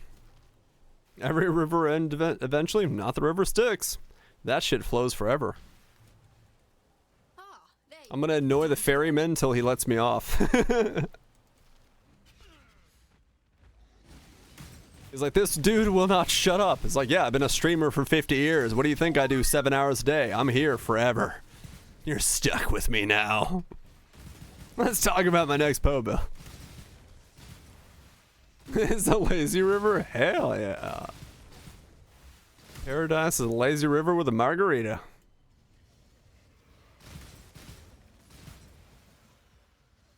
That's true, Cutthroat, yeah. Already a movie for you, The Gray? Wait, is that a real movie? My margarita's empty.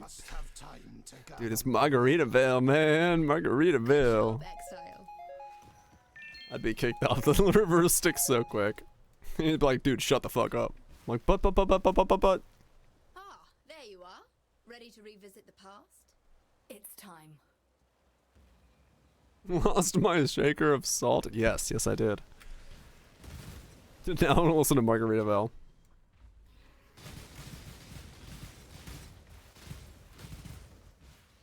Let's go! Right, Cutthroat. Yeah, that's the big thing. It all boils down to the ka-ching ka-ching. A lot easier to deal with it.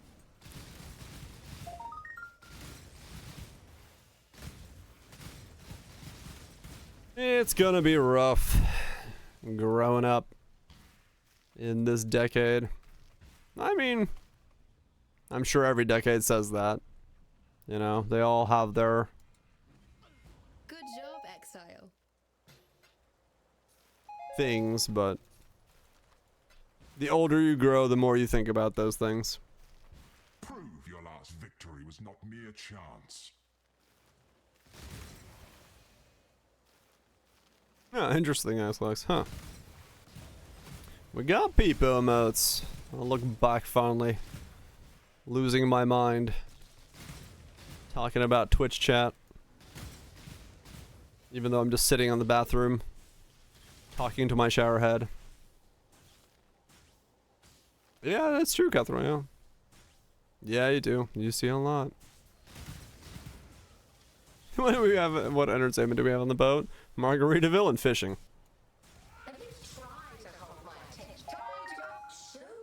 What the peepos?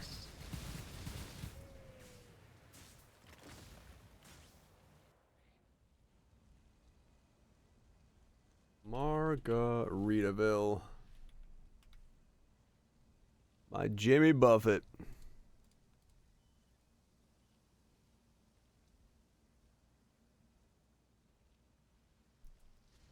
Thanks to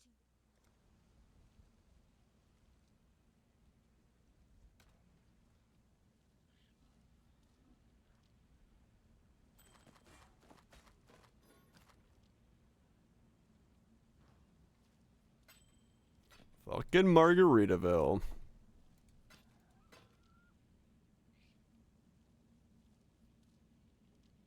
Cool. Yeah. Oh, he did die, yeah.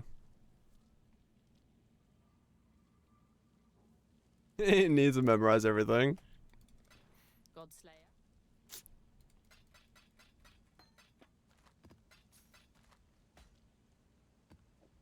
Fucking Shaker Assault, man. Where the hell did it go?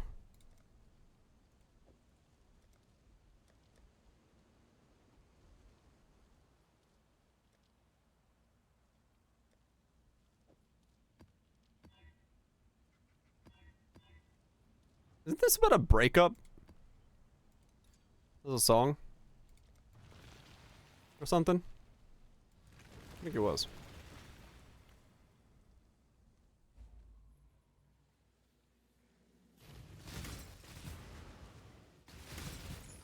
I must have time to gather my will.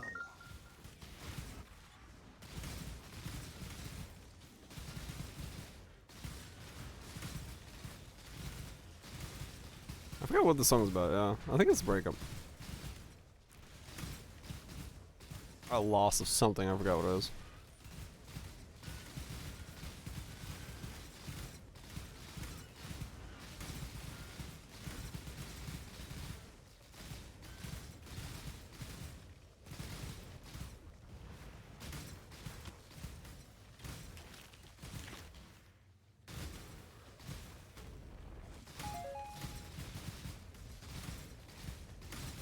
Damn, Abyss. Must. Click. Link.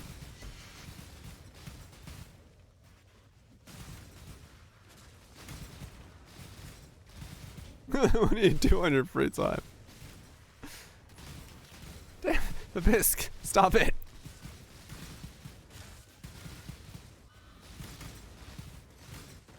Just bust out the popcorn. Like, so, what's some life in the ferryman's life? He was like, what? Yeah, just curious.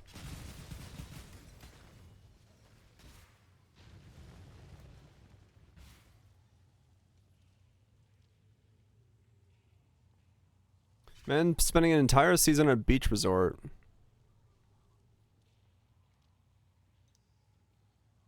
Failed romance, that's what it was. But his friends are telling him his former girlfriend's at fault. Yeah, okay. It's nobody's fault. Hell, it could be my fault. It's my own damn fault.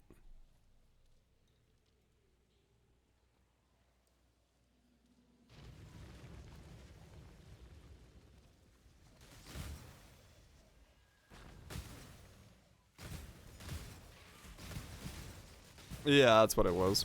Yep. Mountain fall. Yeah, because the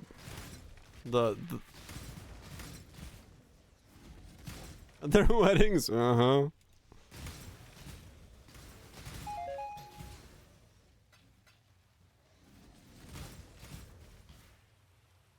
Bum bum bum bum bum. This will be a most fitting time to up the stakes. It's the same as the other song that people think is super.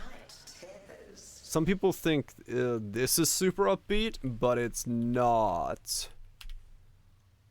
People play this all the time thinking it's like an upbeat song.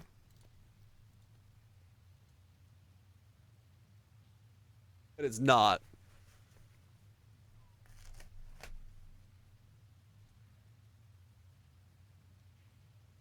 There's a lot of these songs, yeah, but this is another one that I think a lot of people like confuse for being a happy song. I must have time to gather my will. Well, yeah, the lyrics are sad, but like people don't. I know a lot of people that didn't realize that it was like a sad song. They thought it was like, you know, a lonely man at a bar.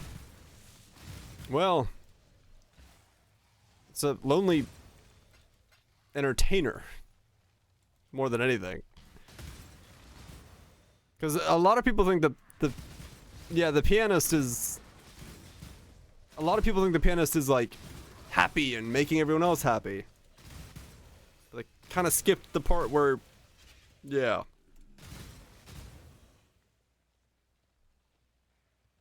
Yeah, he is. Yeah.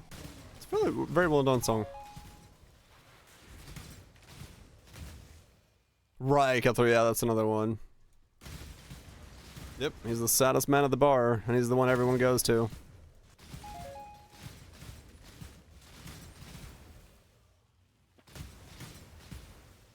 What was about sneakers?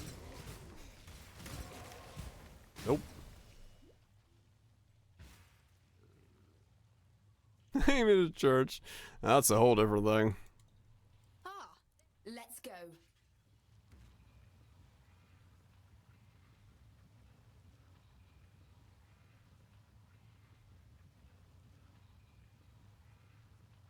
More tea.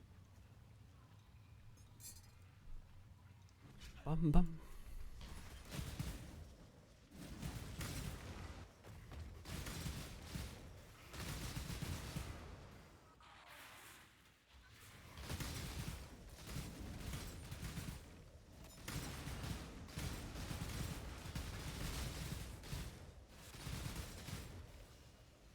Oh yeah, Born in the USA. Same as Fortunate Sons. Like, people play that as like being a fucking good thing. It's like, what?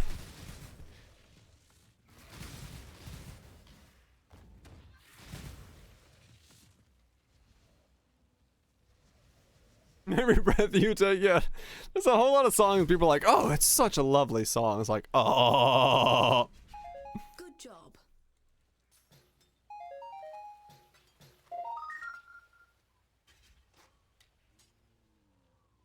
Boom.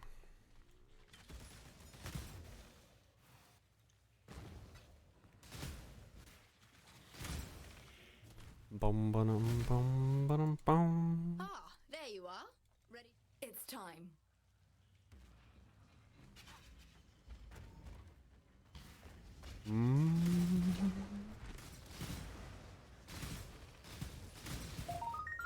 I must have time to gather my will.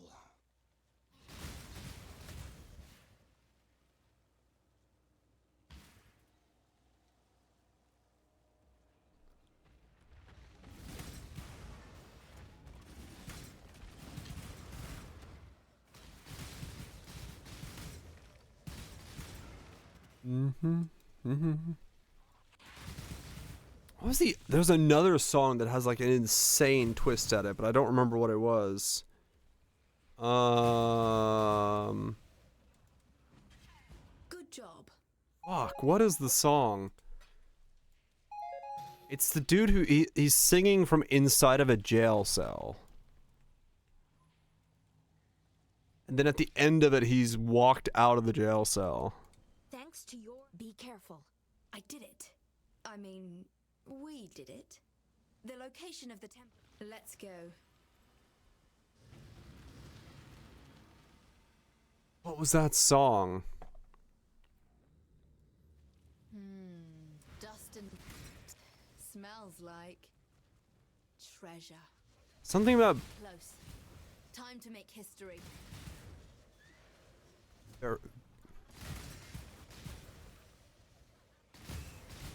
Something about at home or something. Something home. What the fuck was it called?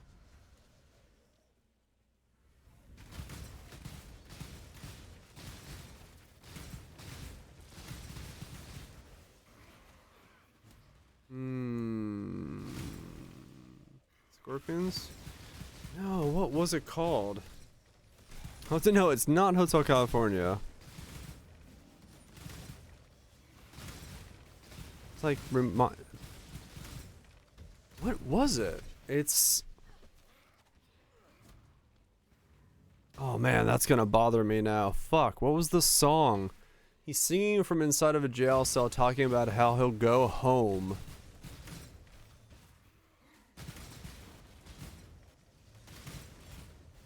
Or return home, or the grass at home, or something. Fuck. I can see the fucking music video in my head, but I can't fucking think of the song. Sunglasses at night? Not Druid Sandstorm, no. Though, good song.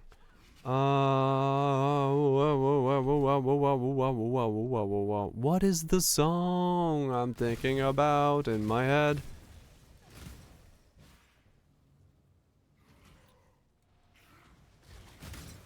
I wear my song. I like Sunglasses at Night, but that's not the song I'm thinking about. What is the name of the song?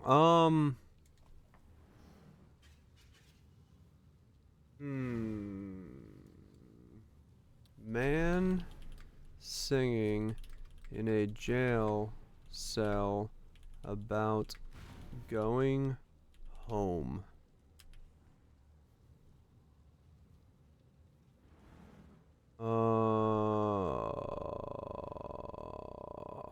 That's good. Yeah, that got me some weird results. What is it? It's a classic. I know it's a classic song, but what is it?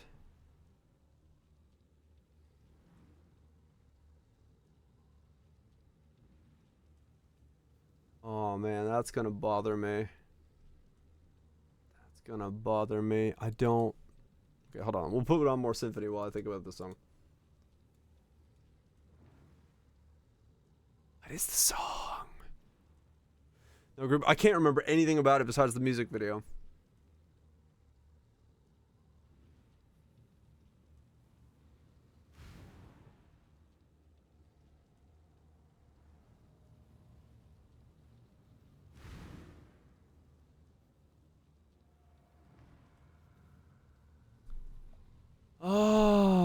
What is the thing?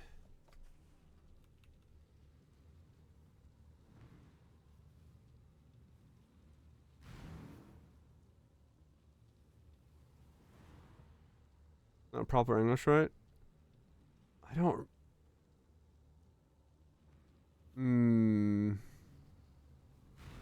It's a classic song. But I don't remember what it was.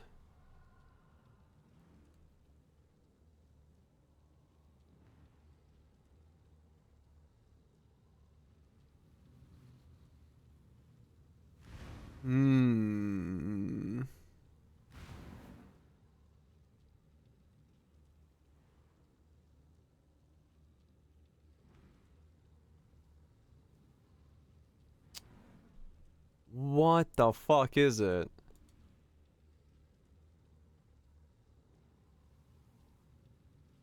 Cause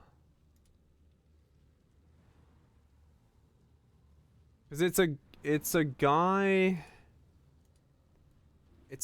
singing about finally going home. Oh right, I don't have LA Reflect.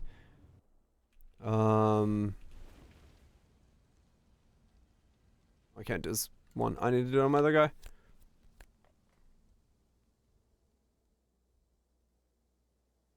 He's singing about finally going home, but he goes home to be buried.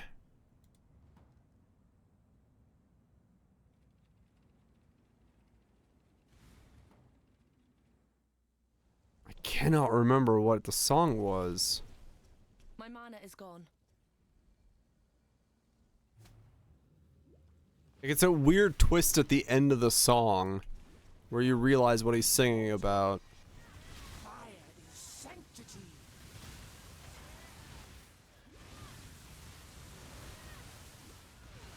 Ben's joy, we're going home.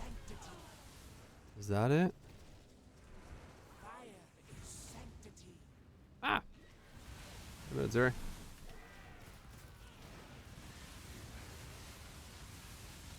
No, it's not this.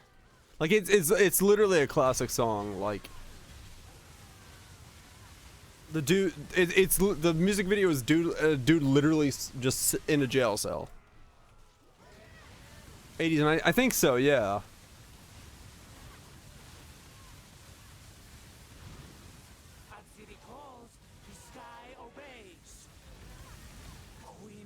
It goes down, what we don't go home.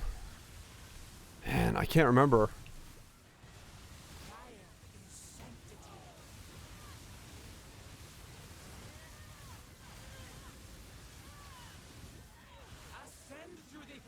can't remember at all. I can't remember any of the fucking lyrics except the fact that I remember stumbling upon and thinking to myself, damn, that's surprising. Twist at the end.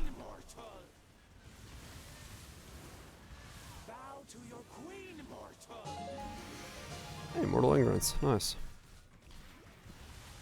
Oh man, this is gonna bother me.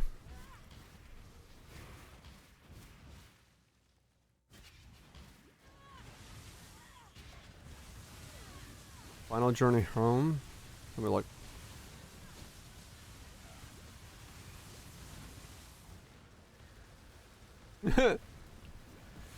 Finally going home. Some trollolo.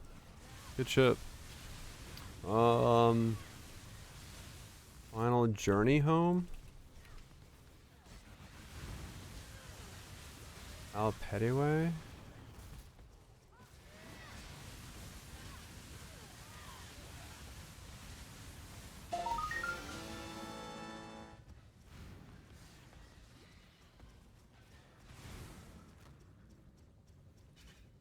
Al Pettyway. I don't think that's it. Let's see. No, it's not that.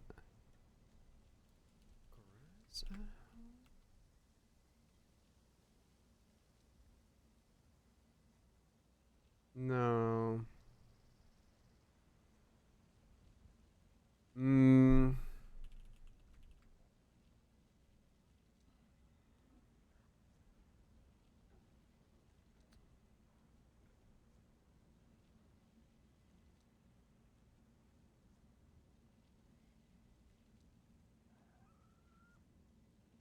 We gonna go home? No, that's not bringing it up either. Mumbo Jerry. What the fuck is it?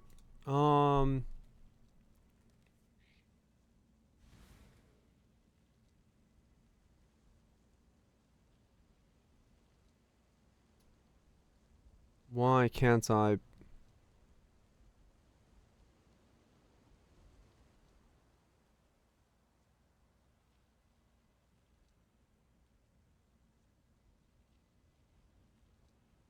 Why can't I figure this out? Man, this is gonna really bother me. I'm gonna like think about this. I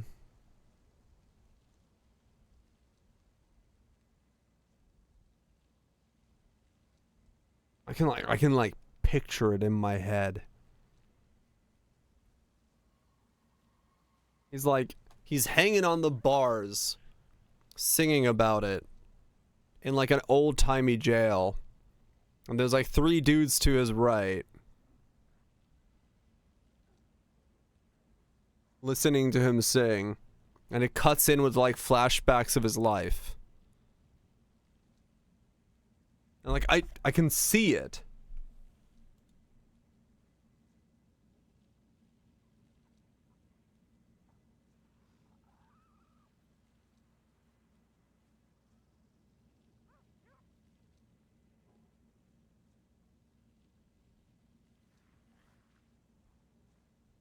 But I can't remember the song.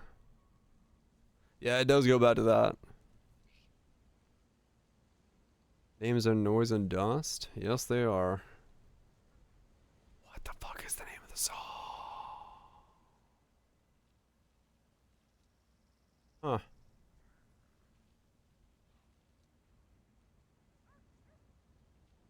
I don't know.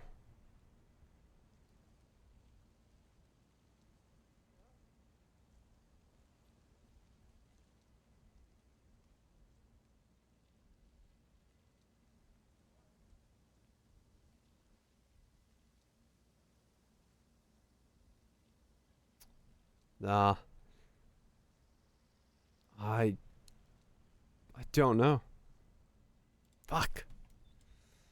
That's gonna bother me. I just cannot remember who the fuck sang, like, what the song was. At all.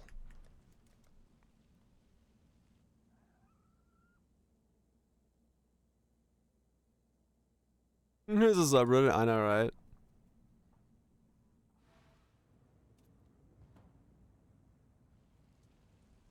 Have the posted there. Time to gather my will.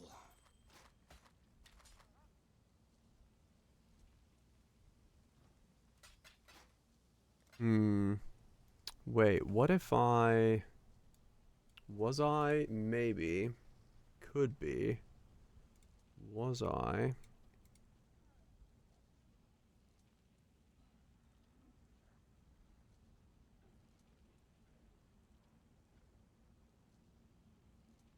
Hurt by Johnny Kiss? It's not hurt, no.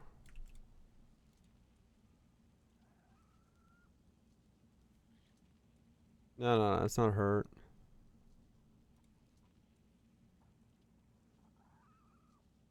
What is the song?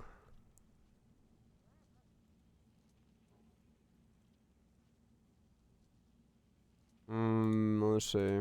What if I did...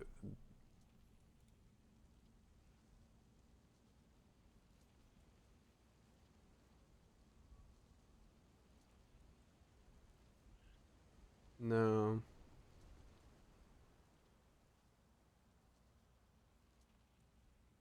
That wasn't smart. Man, I wonder what it was. I'll remember it at some point. I'll be making dinner and be like, that's the song!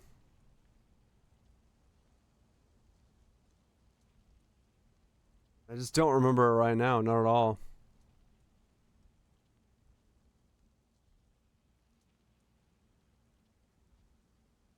I just don't remember it. I just don't remember it. But you know what I do remember? That it's 3 o'clock in the morning. And that means it's time for some food and bed. I will remember this song. I will figure out what it was. I almost want to say it was like partially. No, it wasn't. No. Paying all and Dose scored. I found it. 3 by 3. 3 times 3 is 33. Wait, that's not how math works. Anyway, thanks for bringing it up. Hope you enjoyed it. Crips, Romantic, ZFs, the Trino. Thanks so much for the resubs. Appreciate that, as well as all the bits usages on the TTSs. I'm gonna get some food. And then with that food, I'm gonna get myself some sleep. And then hopefully tomorrow figure out what's wrong with my car, because I have a nugget of information that I might be able to find it. Google has even less clues. I know I can find it. I just gotta remember what the hell I was searching for when I found it last time. Because it's a classic song. But I don't remember it. Anyway. Yeah. I'm gonna get some food, some sleep, and come back tomorrow for more. Oh, goodness. I don't know, this feels really fun to play on. Like, it's just chill to map with and have everything be frozen and just, like, do some damage, and yeah. I'll put on the music channel if I remember what it is. And then I'll also tweet it and stuff. I'm not gonna ping everybody for that, no. That's just annoying. Anyway. Match, One Switch, Dawns, Values, Shanks, Catherolls, Kaisers, the rest is Axelexes. Y'all have yourselves a good one. Respond for Rogers. Hopefully your work week starts well and goes well. And hopefully things... I don't know. I have nothing to say to that end of statement. Don't worry about it. Ping me personally. Yeah. I'll be back tomorrow for more shenanigans and existential dread. Everyone's favorite combinations. Take me home? Is that what it's called? Take me home? Take me home. There's a lot of take me homes. Was this by?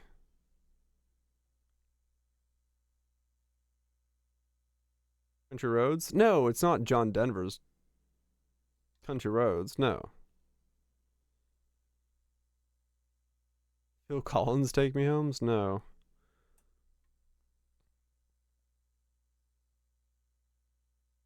I don't know. I'm gonna find it. Don't worry.